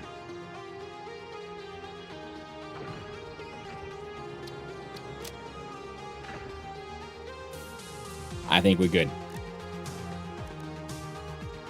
We need this for the magnetic field and generate cores, and those are used for AI expansion serve cores. So that's easy to make. Heck, we can also bring these by a freaking drone, and then that'll be that. And so drones and AI sticks brings in the magnetic field generators, unless we have a separate machine making them. But no one else uses these, so we might as well have them in the factory for the AI expansion server. The superposition oscillators are already being made next to us. All we need to do is shard up the production. So the neural magical cube is the only real problem here, which then that one requires the time crystals, which we are making. The supercomputers will be made. We'll need those 1-to-1, so a minimum of 4. Double checking. Does anyone else need the supercomputer for anything else? Oh, okay. for this one as well. So that means we might want a dedicated supercomputer facility, in fact. This one will be consuming 0.75 to make 0.75, so it's 1-to-1. Thank you, Anonymous, for the... sorry, Anonymous. Thank you for the follow, I appreciate it, and I hope you have a wonderful day. Alright, sometimes, the signal goes from the eyes to the mouth, which skips the brain completely. Tragic. Very difficult. Now, the ACUs need computers and other things. No worries. Thank you. So, to make these... we need how many of these machines? The assembly director system. Oh, they're not even the final form, aren't they? We need those then for the biochemical sculptor separately. And those need... Okay, 0.5. How about fixed site trigons? And water. Well, water is easy, just pump it up. Fixed site trigons, well, we've already got a big old facility making a whole bunch of the fixed site, and we can always make more fixed site. Making fixed site is actually ultimately pretty easy. And the biochemical, so it's the assembly director systems, we need to make 0.5 of those to make 2. So the machine here makes 0.75. So that'd be how do you get that to a whole number? 3/4. Plus 2 is 1.5, so it's 4. 4 of these makes 3. That would require 3 supercomputers. And 4 of those would make 8 by 16 biochemical sculptures. Because it's 1/2 makes 2. So it's 4 times. Which is good, because we need like 1,000 of those or something. Which is easy enough. And then it all goes in the sink. They need that golden nut. So it'll be 4x.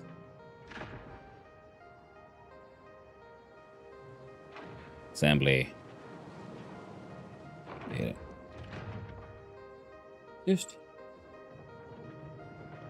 made in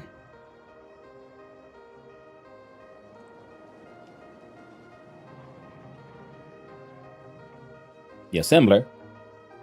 Seeing these numbers and making me regret deciding to do the 100x space parts. Yeah, I mean, that's the thing. It's like, it's a fun challenge, but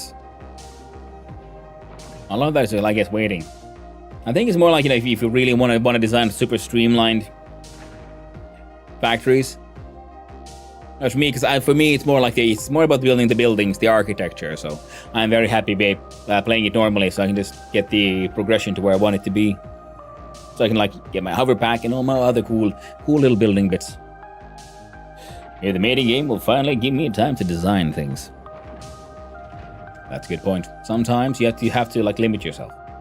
That's like me in Pal World. I have to take the XP modifier down, because otherwise I kept on getting too many levels and I unlock things. And then I unlock even more things before I got to pre-build the previous things. And then I felt pressured and I was getting a little stressed to take the XP modifier down, so I have some time to do a little bit of exploration and building without just being constantly bombarded with all these new things. And cool, I'm gonna build the thing, and then suddenly I already have to build the. You already unlock the next tier of whatever building you never built. And to interact with the world in 10 minutes. Oh, I'm tragic, Buffalopogus. Yeah, Palwood, I progressed so fast that I couldn't keep up with the things I needed to do. Yeah. Ostrance 1.0 is out. It is true, it is. You should go check it out.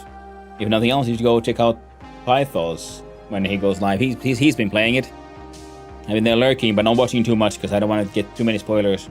I'll see about maybe start checking it out next week. And if you don't know, you should go check him out. Let's see if I can get a shouty outy here to work out.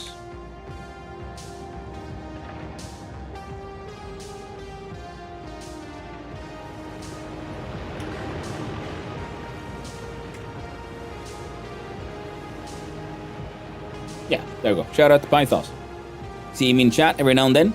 Might be sleeping most likely now, seeing as he's on the American continent. And yeah, he's been playing Astronauts 1.0 and doing his artwork and stuff. But he's a cool dude, fun streamer, and plays very like nice, interesting games like exactly Stationeers and Astronauts. Has the mind for it. And on speed kills too, and power war progressed so too fast. Yeah, I put my XP modifier to point like 0.5, and I've been considering pulling it down to like 0.3 or something. Like the good thing is though that you can still change those mid-save, just like edit world settings. So your sort of like run isn't sort of bound to how it was started if you find that it isn't really balancing out well. My favorite setting for mixing things up is fossil fuel rich setting. Sulfur is everywhere and oil is actually next to other nodes. It's godsend. That sounds pretty fun actually. Yeah, maybe we'll do one of those runs where we like just change the nodes and stuff at some point. For me, it's been a few years since I played it, so the memories that I had before I started this run were outdated enough and wrong. Just didn't remember where everything was. So I didn't feel like oh man, I know the map too well. Because that's probably I think one of the things that would really drive you to do a run where you randomize everything, because you played so many runs, you know exactly where everything is, and you'd like the extra challenge and the joy of exploration again when you have to hunt things down, rather than always using your trusted solutions. Now, I was writing things down here, and it was to make 4 assemblers making equals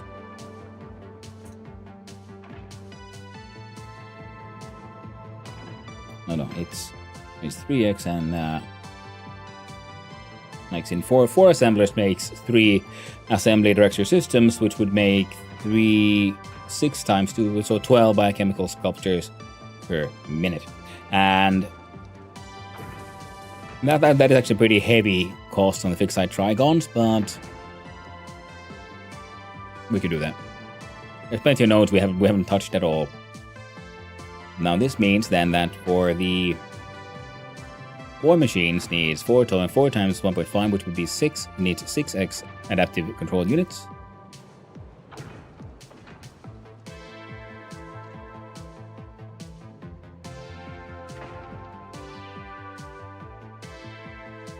And it requires 3x. 3 supercomputers. Now the other one wanted those AI purple cubes, and those took supercomputers 1-to-1, right?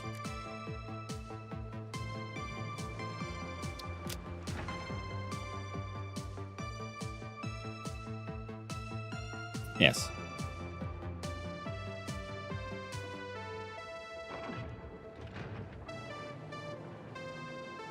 Which means we need 4 more supercomputers.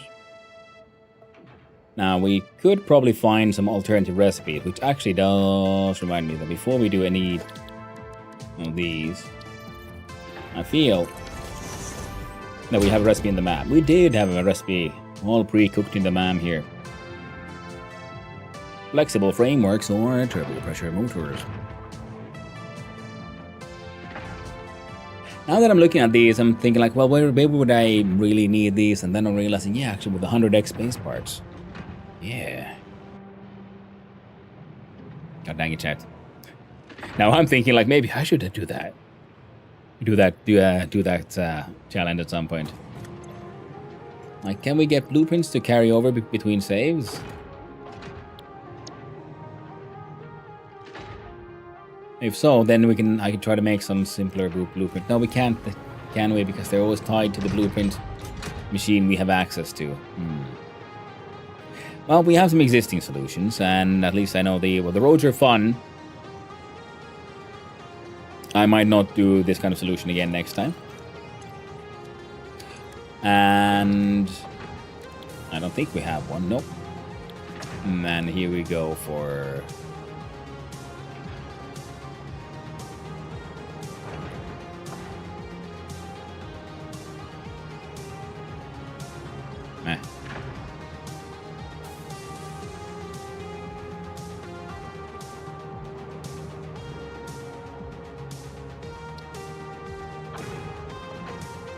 You can transfer? You can?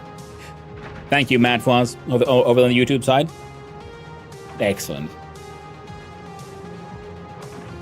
It's always like you're getting your hands on the blueprint is one thing, but then also like just making all of that. Like there's a lot of like solutions I would like now come up with, which would be then fun to try on a new run.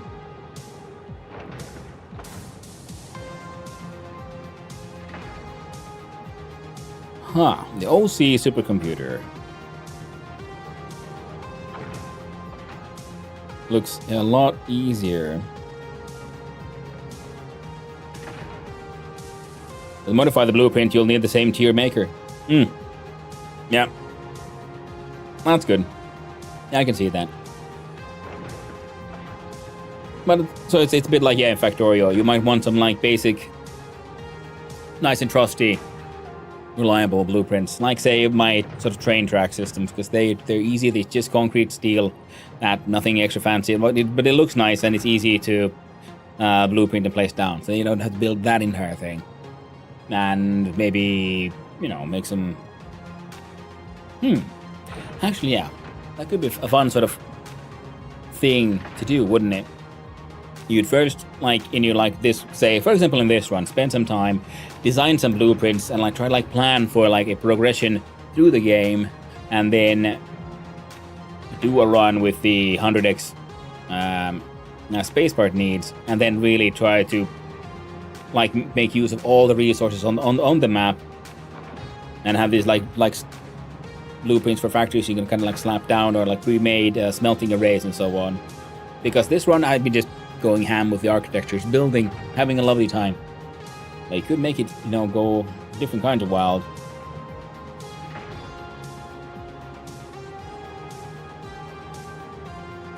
Now the OC supercomputer is fascinating to me here, because the radio control units aren't that impossible to make. The cooling systems, same here as well, because we kind of slap down a machine that makes a bunch of them.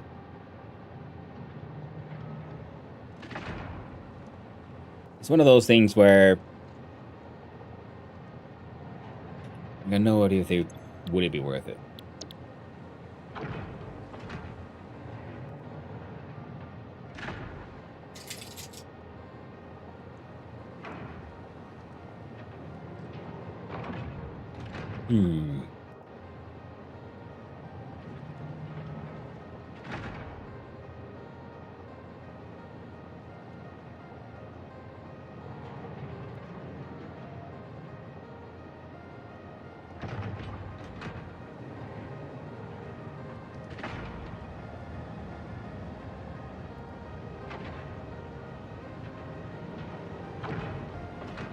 Oh well, that's easy. Don't have to worry about it at all.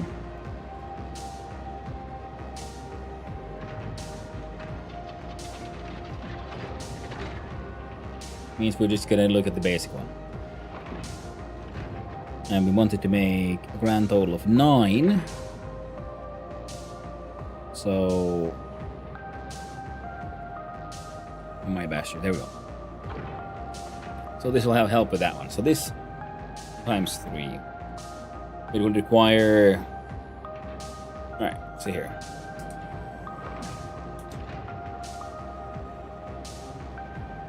So then 9x super comp takes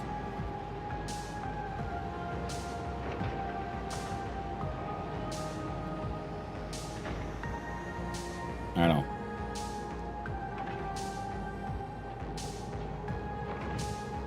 At least 9 manufacturers. And they will require 3 times 12 would be 36. So 36 x computer. 6 plus 6 is 12, so 18 x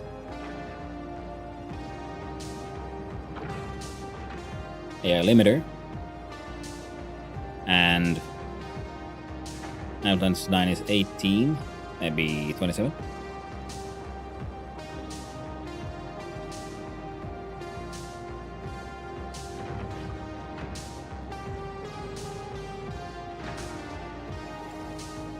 There has to be connectors at 84. Now 84 times 3, what would that be?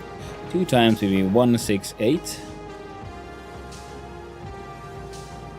And 168 plus 84 would be...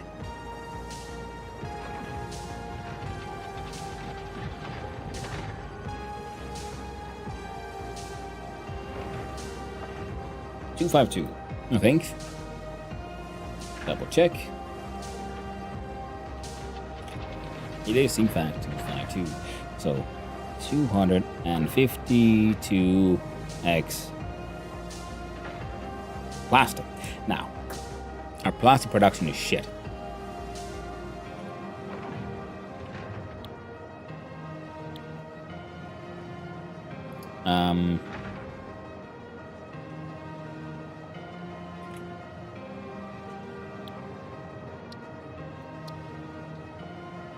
We can get a crystal computer that requires...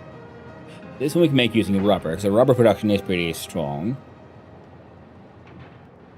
We have an alternative using silicon copper to make silicon circuit boards.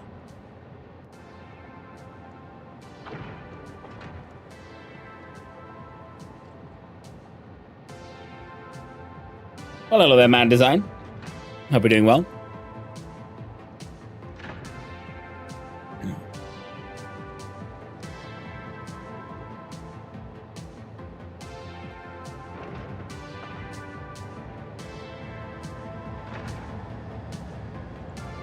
The superstate computer would take battery, wire, and computer, and the electromagnetic control rod.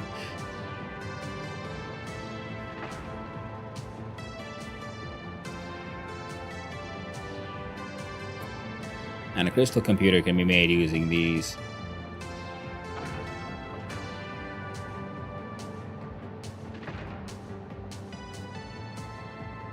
Now we need 36 computers.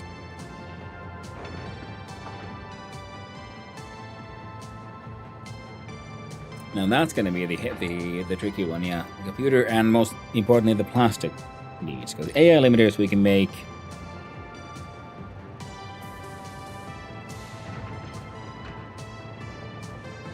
using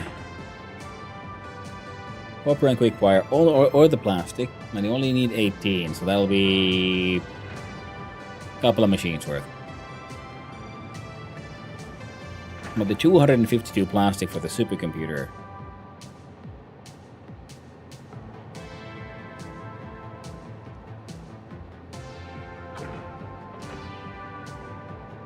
I think the Caterium computer might be a winner here. Because the quick wire is relatively easy to make. Relatively cheap to make. We can just find even more Caterium nodes and add them to the export. And rubber, like I said, we are already producing a large amount. And also, that happens to be a nice number at 33.75. So we do change that to 3.6 and...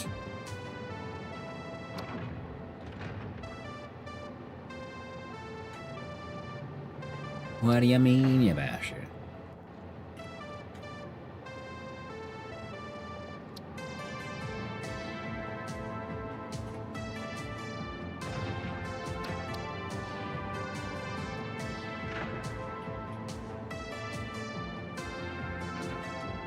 Dang. There. Now we just take those numbers times 10. And that is easy. Just scoot over that lovely little decimal. So then we do 36x. Computer needing 144x. Ooh. Circuit board. 504 units of quick wire.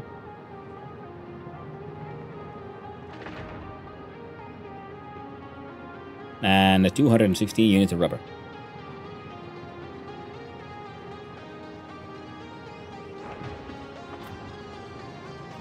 Okay, so we're gonna have to just tap into one more oil node. What you planning out? Just computers? Yeah, I mean, we're gonna do nine units of supercomputers per minute, so we can make a couple of those project parts. To make 9 supercomputers a minute, we need 36 computers and 252 plastic. So yeah, we're gonna deal with that. And then the computer itself will then require 144 circuit boards. But like I said, we have the silicon circuit board version, which is much cheaper, and also has a very nice, fast production rate. Means that's actually pretty easy to do. Yes, nice. I need to do that soon. Yeah. So I would just have like one assembler in spaghetti base, just slowly but surely churning out supercomputers. So I have a container full of them. Like to the point where I might even be able to finish a project part or two by just with what I have in storage. But we'll wait on that. I had a temporary computer factory for about 400 hours. Same here. It's still there. I just removed the supercomputer part because I need computers for more building stuff than supercomputers, and it kept on eating all the computers. And then we need the high-speed connectors, which are okay. Let's do here then. 144 X.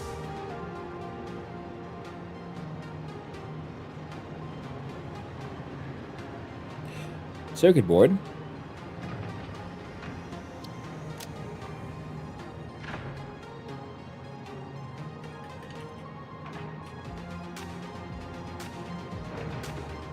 Boom.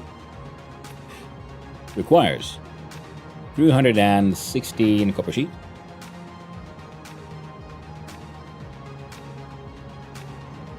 Point 8 will round that up to 317.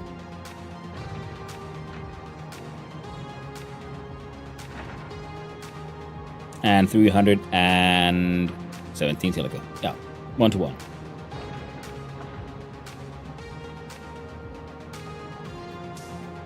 And that's going to be interesting. We haven't used silica for much yet, but we do have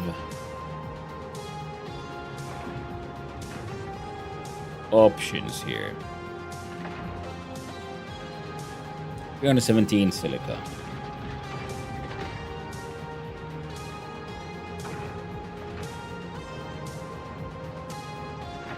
Alumina solution needs it. Oh, makes it, sorry. So 37.5 a minute or 270 per minute. So I'm thinking we could try to make then use of this here, dissolved silica situation. Now, it'll take, well, more than one of these. So we can, what if we say we make 2 of these machines? That makes 540 silica per minute. Yeah, we could go even crazier than that. Have a giant silica, whatever nonsense factory here. It'll just take a few hundred units of water. All water is freed as long as you got a pump. Limestone. There's a whole bunch of it. There's a lot of limestone, like a few hundred limestone, easy peasy. We feed this entire place by a train just because it needs that way. And for the dissolved silica, that would be 120 per machine. And let's assume we do a start of 2 machines. Because we can't do 10. Even 5 is more than a single belt can handle. Okay, let's just, I don't know, 2. So 240, we need 240 dissolved silica. We produce these at 120 quarts into, actually, what is that? Let's see here. I can't hold these numbers in my head, so I need to write them down. So 120 raw quarts. We'll do R and Q. Next, 120.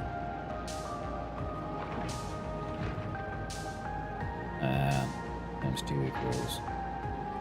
So 240 from 2 of these machines, requiring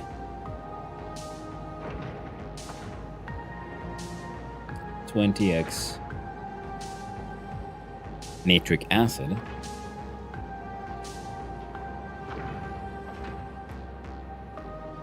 Produces Now there's only 2 of these, so 100 makes 150 quartz crystal.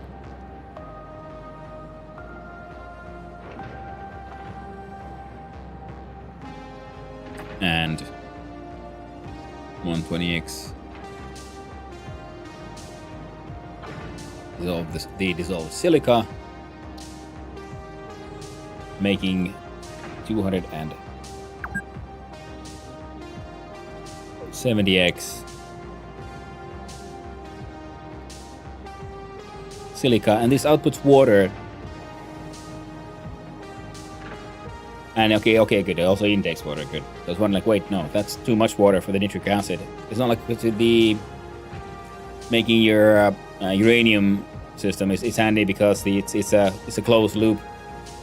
The nitric acid requires exactly as much water as is needed to that is produced when you make your non-fissile uranium. Nice, perfect loop there.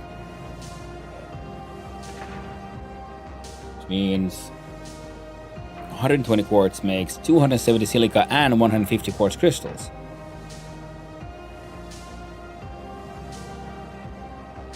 No, 240 quartz, yeah. Which would, with your basic recipes,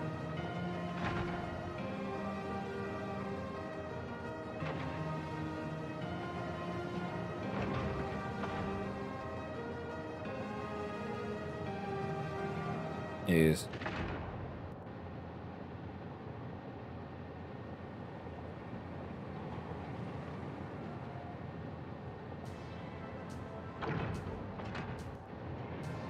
silica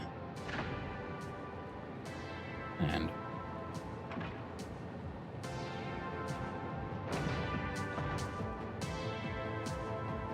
37.5 to that. That's mine.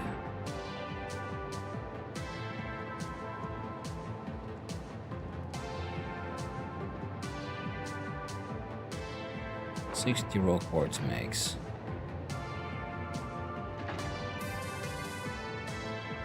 60 units of material. There's 240 here makes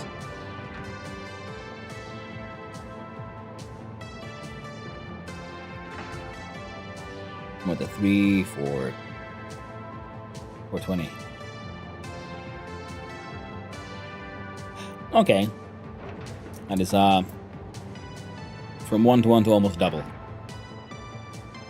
If you do the nitric acid version.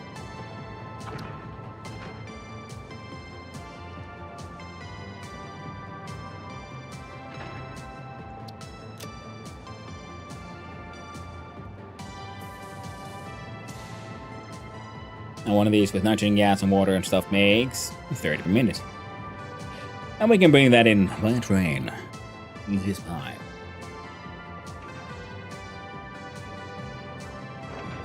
The quartz crystals are used in other places too, so and we have the one giant quartz crystal factory we made, but we can then bring in the quartz from there by train, turn that into these, because this is the fast way to make large amounts of silica too, which is what we need for the computer stuff. Which is very nice.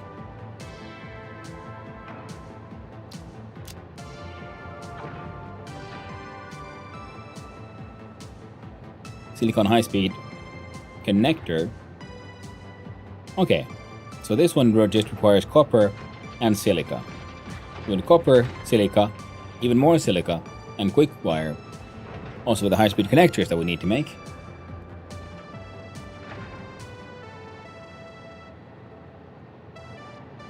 So silica will make that process a lot easier as well, because we need 27 high-speed connectors per minute. This one makes 3.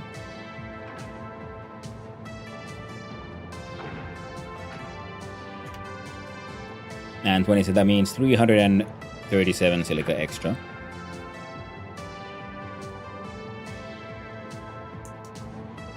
Plus the circuit boards for 27 extra. So let's double that. Okay, so we need a factory to make at least 1,200 silica a minute. So that'll be like 5 machines and then some. And we'll build some of that into a drone for potential exports, because I think it'll be probably just easier to have all that than just happen in like one spot. Because like I said, we just need the nitric acid, we need water, and we need the quartz. And then we make crazy amounts of quartz crystals and silica. Quartz crystals usually in other places too. Excess gets sunk. That thing just produces massive speeds, and then we'll need an importer for the nitric acid stuff. Now the nitric acid is used for rocket fuel, should we want some. Heat fused frames and fertile uraniums, no? So we'll just import then the gas-fired train and iron plates.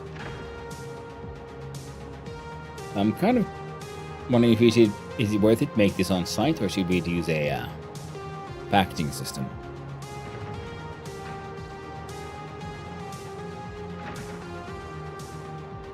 Because I would have packaged nitric acid being sent everywhere, which could be pretty good actually.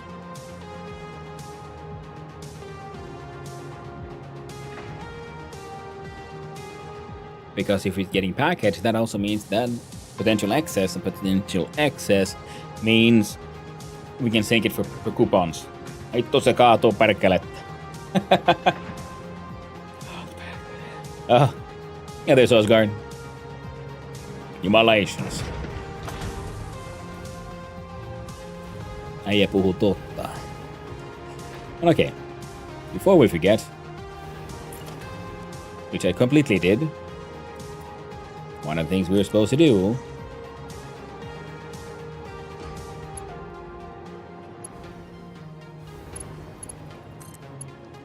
was replace some stuff.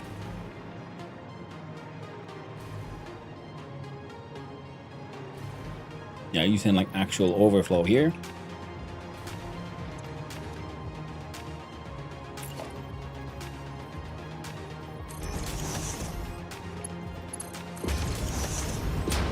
Now we got steel beams being uploaded, and here we have iron plates being uploaded.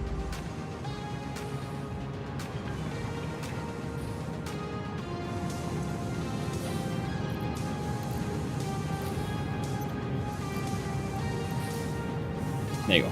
Have all the shards. Like I know that we can't really feed them at this speed, but at the same time, I'm like 37 into 112. That's a lot better than the 1-to-1. It's 1-to-3. Nice. So then this thing will get overfilled, and now we have an iron plate exporter here as well.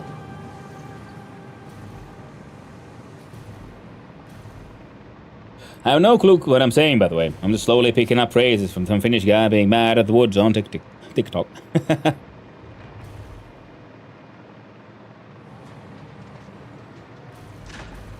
Has that TikTok? Well, essentially what you said was... Oh shit, it fell. Fuck. Pretty much. No clue who Huzzah is. You don't know Huzzah, the Goblin Lord. Well, no, I don't know if he, the Flop Goblin. He's a Flop Goblin. Spicy Goblin man, yeah. Wonderful streamer, funny, very funny fellow. Friend of the stream, friend of the streamer. Funny guy. Yelled that when he flipped his firewood trailer.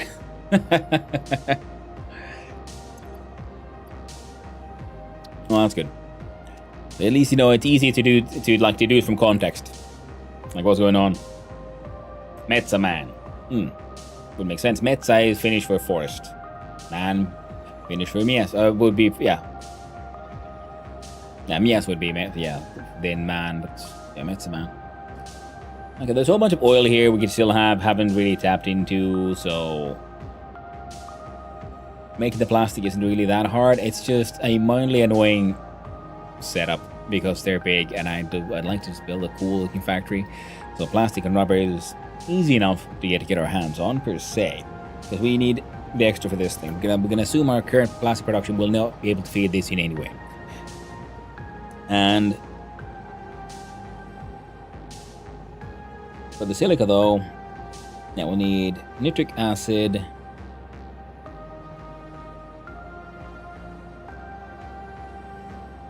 requiring the gas, the iron plates, and water.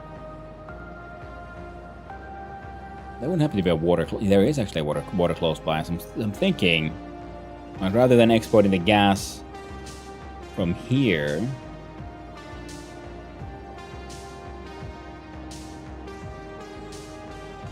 oh, you know, why not?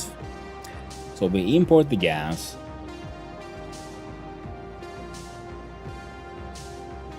Somewhere with water.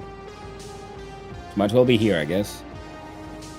We need the gas for the other parts of that one too. So we need quartz, water's there. So quartz, gas, iron plates by drone.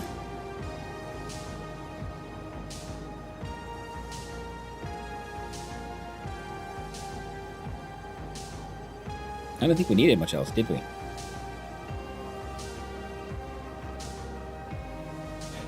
I know someone wants to fight us. Viedä saunan taakse. Yeah, kinda. I'll take you behind the sauna. Viedä to take saunan taakse behind the sauna.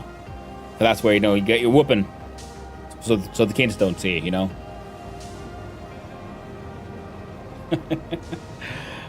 Good times. Fun times with the language.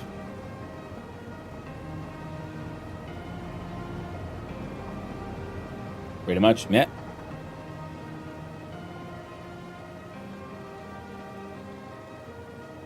Okay, because we have the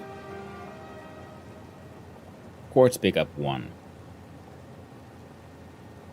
It might not be able to handle all of it, but we can at least send a train there to pick some stuff up.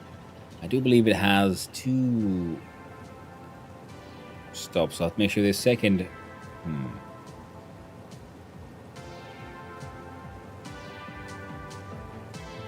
Let's say we want, say, 5 machines. That'd be 500. We want 600 quartz for 5 of those machines. We don't have a decent connection here, and I would love for it to be along the train network somewhere. I don't think we really have untapped quartz.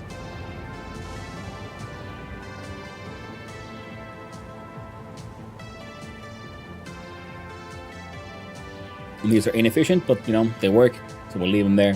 I think it'll be better to, like, just find other quartz solutions.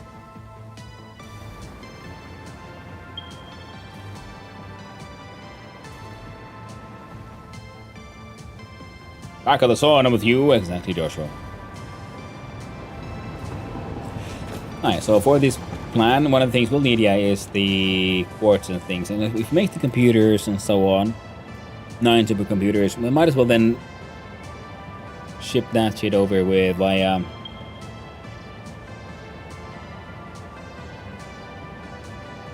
Well, I mean, sure, why not? 9 is very small, so that is easily shippable via drone. Heck, we could even probably ship it via truck. That could be pretty funny. Let's do that. And we might have to build a new battery factory as well. We have a single one that's running everything. You're not sure. Let's get off here.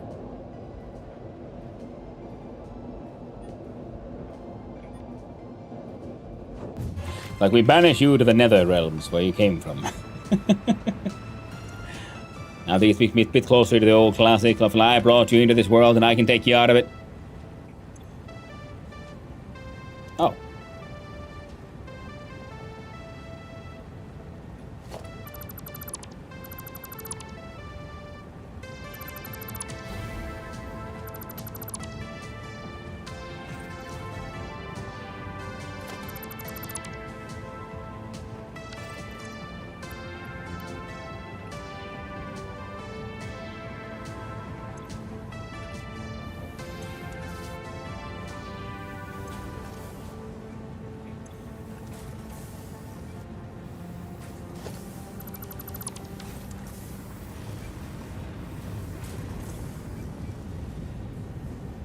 And these could keep on turning polymer resin.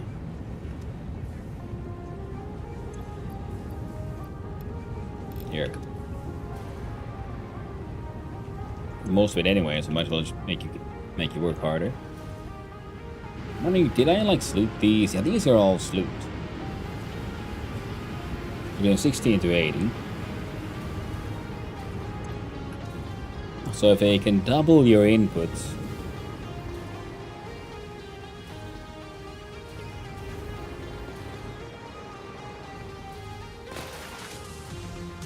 We can free up some sloopies.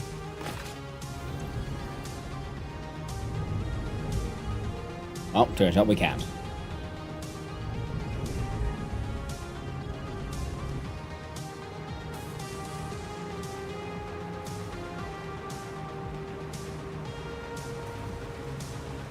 And no one's putting out 300.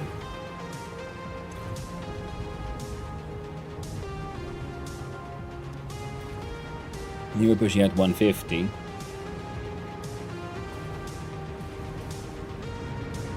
Or you're consuming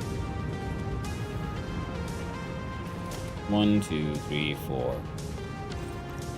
You're consuming all 300.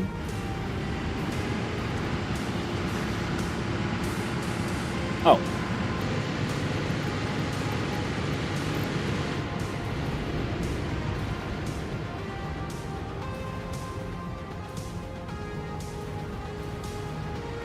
No. So there's goodies to be found here. Oh. You're all upset spaghetti now? Oh, because you're... Okay, yeah, that is true. We upgraded everything but not the compacted coal. Which we now need 33.4.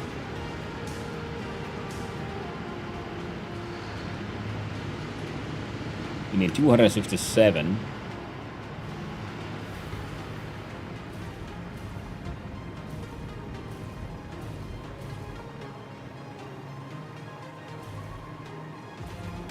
Now to play some Dota. BRB. Have a good one, Joshua. And then that one needs more coal.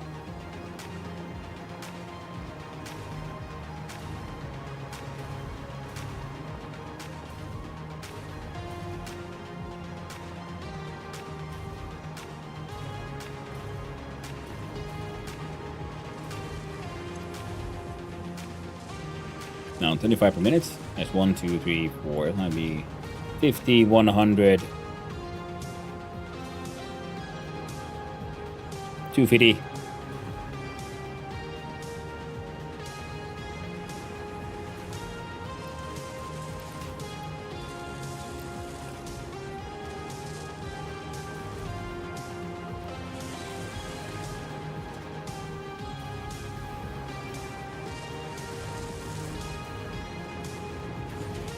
Yo.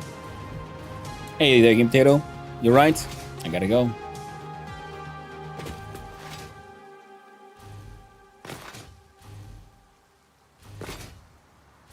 Before I forget it, gotta find those coal mines there and wrap them up a bit.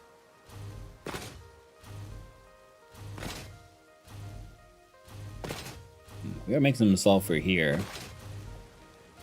We can most likely tap into that then. And for the...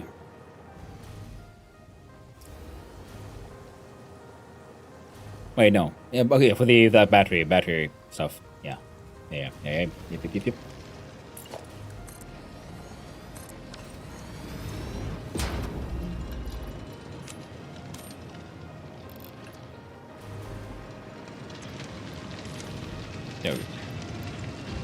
Ramp you all up. It's 300 and 300. There's something weird with the train, so you should drive at 1755. Excellent.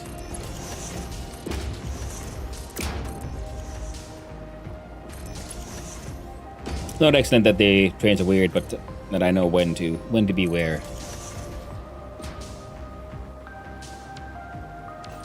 Did I not add a service entrance here? Guess not. Let's do one now. Yeah.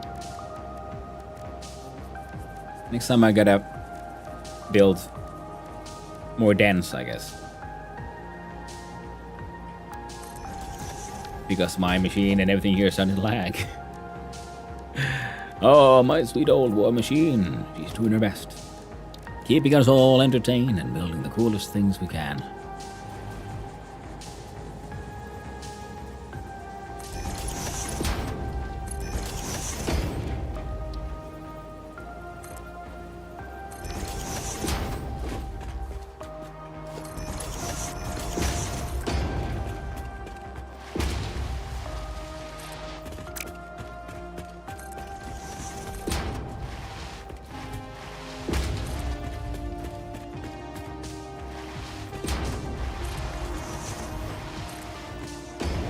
The old hidden spaghetti.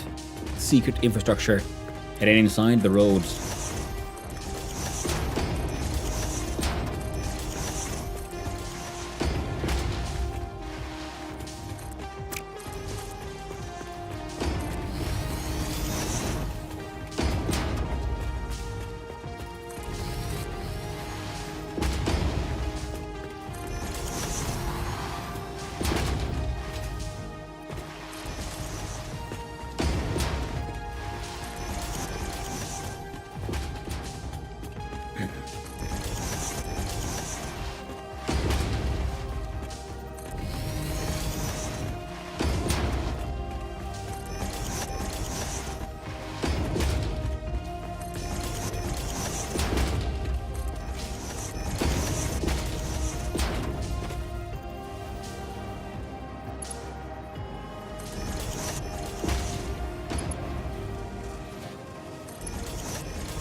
God dang it. Let me do the upgrades.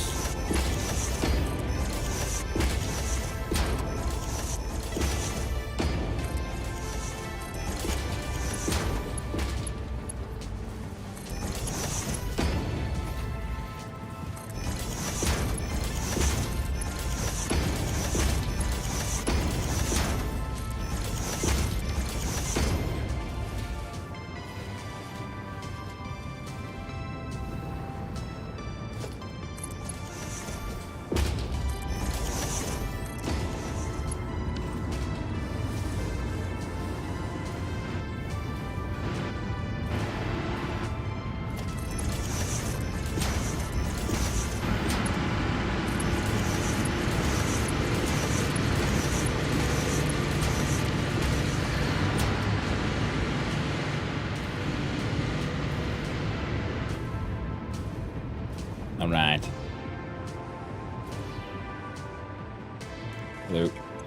Should be sending in like 600 per minute.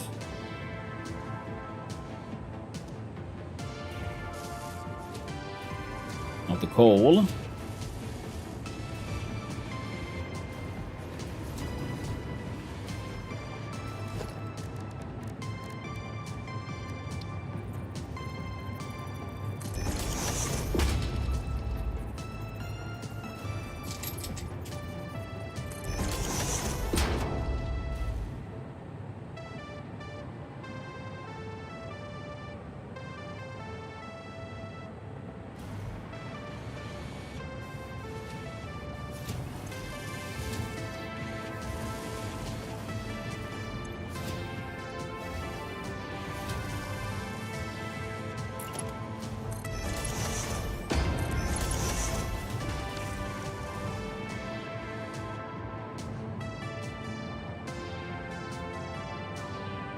Both giving exactly 270, which means that there's somewhere in between.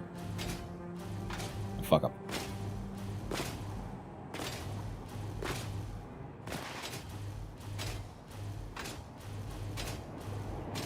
I maybe didn't upgrade the top half. Now, for these, of course, it is that part. Is the stream muted? I don't think it is. And they're all crew.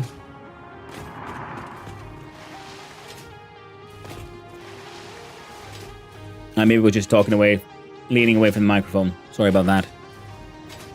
My bad.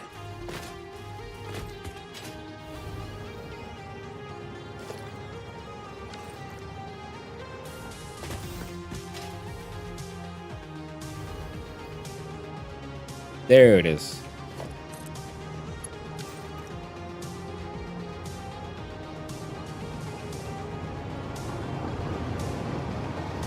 Now that thing's outputting at full speed.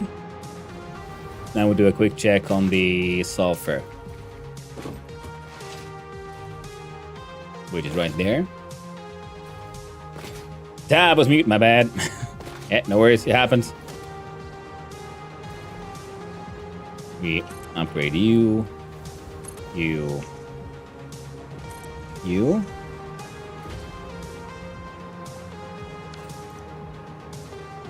I hope you're doing well, Royal Krug. Other than having some tabulicious tabby fun times.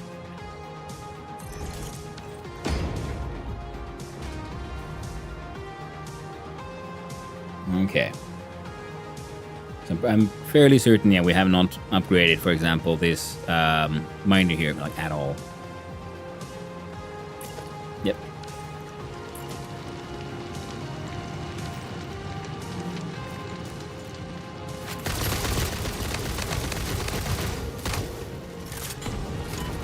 Ow.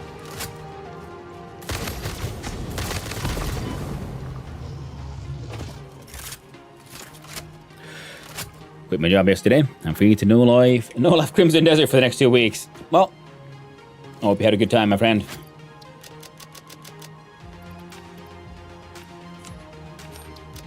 Good old Crimson Desert.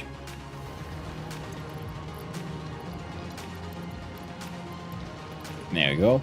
Then we check the special. From here we find the equipment of the workshops.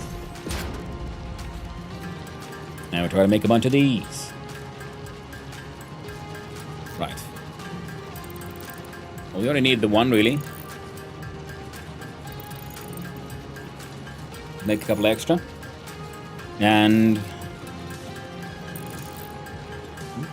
Crimson Desert is incredible. Best RPG I've played in a decade. Ooh. Yeah, I watched Walls play it and a few others. It looks very cool. Looks very promising. It would be fun to give it a try at some point.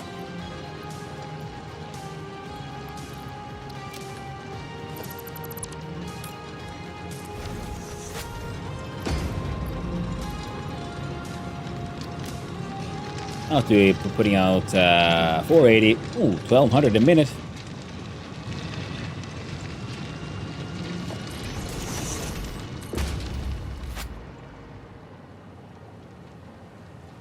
Wow. Super fast. Yeah, so we're most definitely probably gonna have to put a drone here.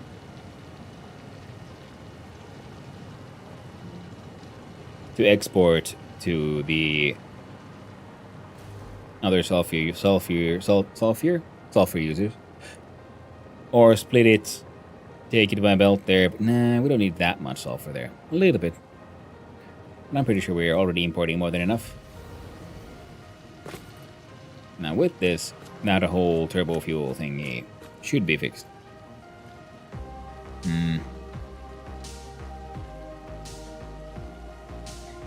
Pick it up, say hello, worth it. Oh, I will.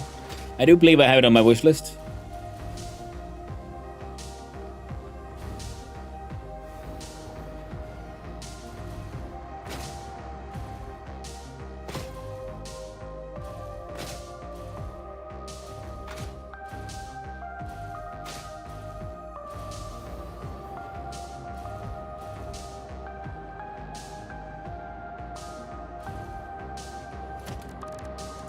I realized we don't have one of these here, so let's just put one down for, like...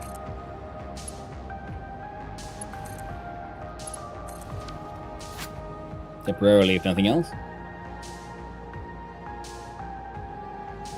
Oh, there's 2 summer sloops and 3 mercer spheres within this area effect, but not within the other one over there or this one, so they'll be around here, most likely just around this rock.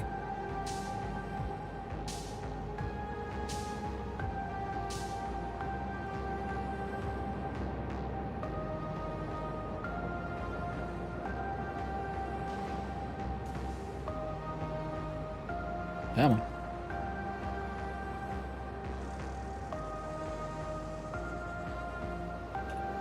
on. Sure.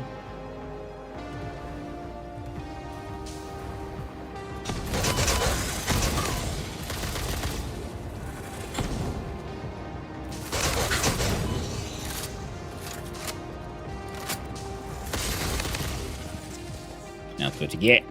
Ooh.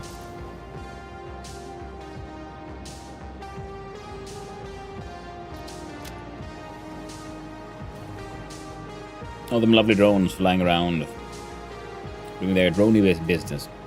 Now, I was thinking, because we already have this here roundabout, so if we start...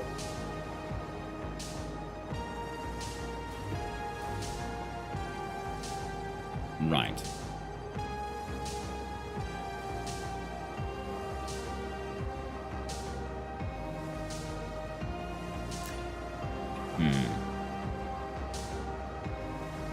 It'll be easier if we go a little bit to the side or something.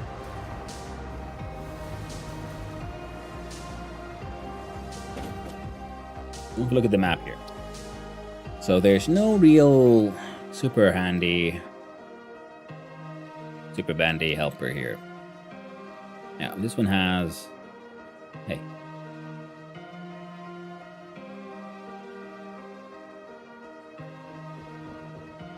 Why wouldn't you, like, show me the radar tower when I mouse over it? There you go. Oh, there's 3 mercer spheres and 2 hard drives to be found within that AoE as well. Oh, that you don't. Within that radar's range. Okay, so I'm looking at these and we try to figure out what way we're in. And yeah, the quartz would be imported by train for now. We'll potentially import more stuff. For the nitric acid, well, we got that nitric gas right there. Attached to a train station.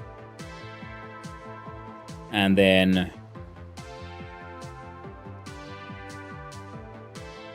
with the copper sheets, well, we don't need copper ore and water, pretty much. Make the copper ingots and then the steamed copper sheets. We need 317 of those. Well, we can also bring that ore in via train. So that'll make that a lot easier.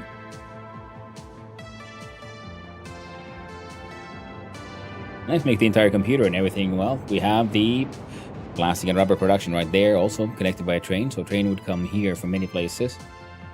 And all the way up to the top, maybe a truck stop. Yeah.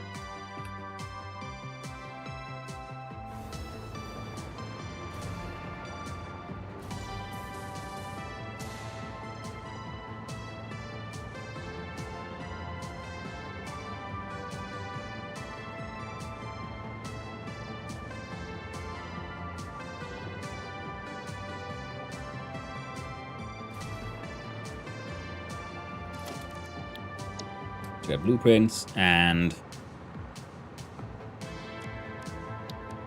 vehicle infrastructure.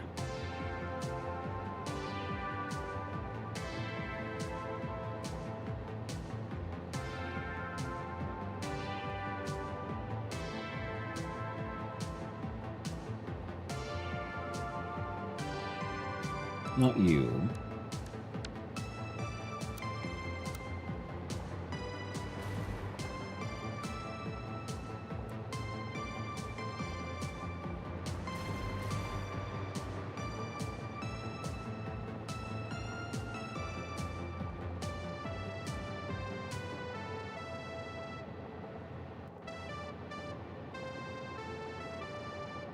Yeah.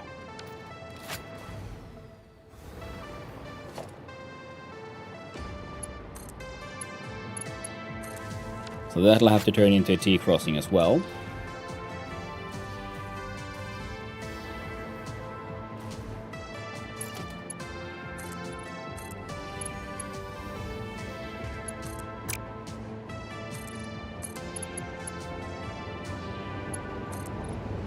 There we go.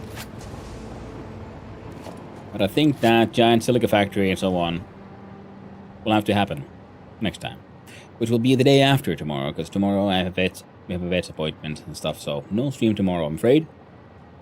And like the sign said, we have a slightly shorter stream than usual today, because I just should have like left a little while ago. And that will be a project that's gonna just consume me. I build all kinds of crazy shit. Well, not that crazy. Relatively simple. But we can make so much silica, a whole bunch of quartz, and a hecking huge amount of computers. So where is the song? You know it, you love it. It is the song of drink and industry. And let's have a look-see, my friends. Let us see who is out and who is about. And where do we raid? And thank you for hanging out, Tube Up Games. Thank you, Blacklight. Everyone else, thank you, Game Potato. So what are people doing? What are people playing? Let's see here. It was one who I always raid to.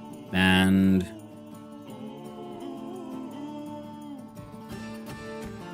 how about... Sure. I'm going to send you all to the ever wonderful, ever gracious Mint Santi, playing something extremely different with his Risk of Rain 2. I was watching that. I'm sorry, cat hairs. It'll continue day after tomorrow. And if you want to see more of the stuff, all the VODs are saved on the YouTube channel. Link should be in the about. And on the YouTube side, everyone, thank you for hanging out. And if you want to do the whole like and subscribe, that would actually really help me out. Every sub would really assist there. But hey, I'm gonna send you all to Vinsanti. Very different content, but a wonderful streamer, friend of the stream, and someone I owe a raid to. Let's do it that way. So, thank you, everyone. Thank you to all the chatters and all the lurkers and all those who just wandered on in. Hope you had a good time, because I had, as always, a wonderful time with all of you, and I hope all of you have a wonderful day. So, reiterate one more time, no stream tomorrow, taking a day off, need to take care of the dogs and the family, and I'll be back the day after tomorrow, and that is when we'll be building that giant silica factory, and from there, maybe we'll just try to max out, like how many computers shall we make in one spot, just for the heck of it. It'll be fun. It'll be a big giant factory, and we'll finally returning to the magical land of project parts. Slowly but surely, we got the carving done, alien power matrix, all kind of sweetness. Okay. I really gotta go. Take care, everyone. And remember, stay awesome. Ta-ta!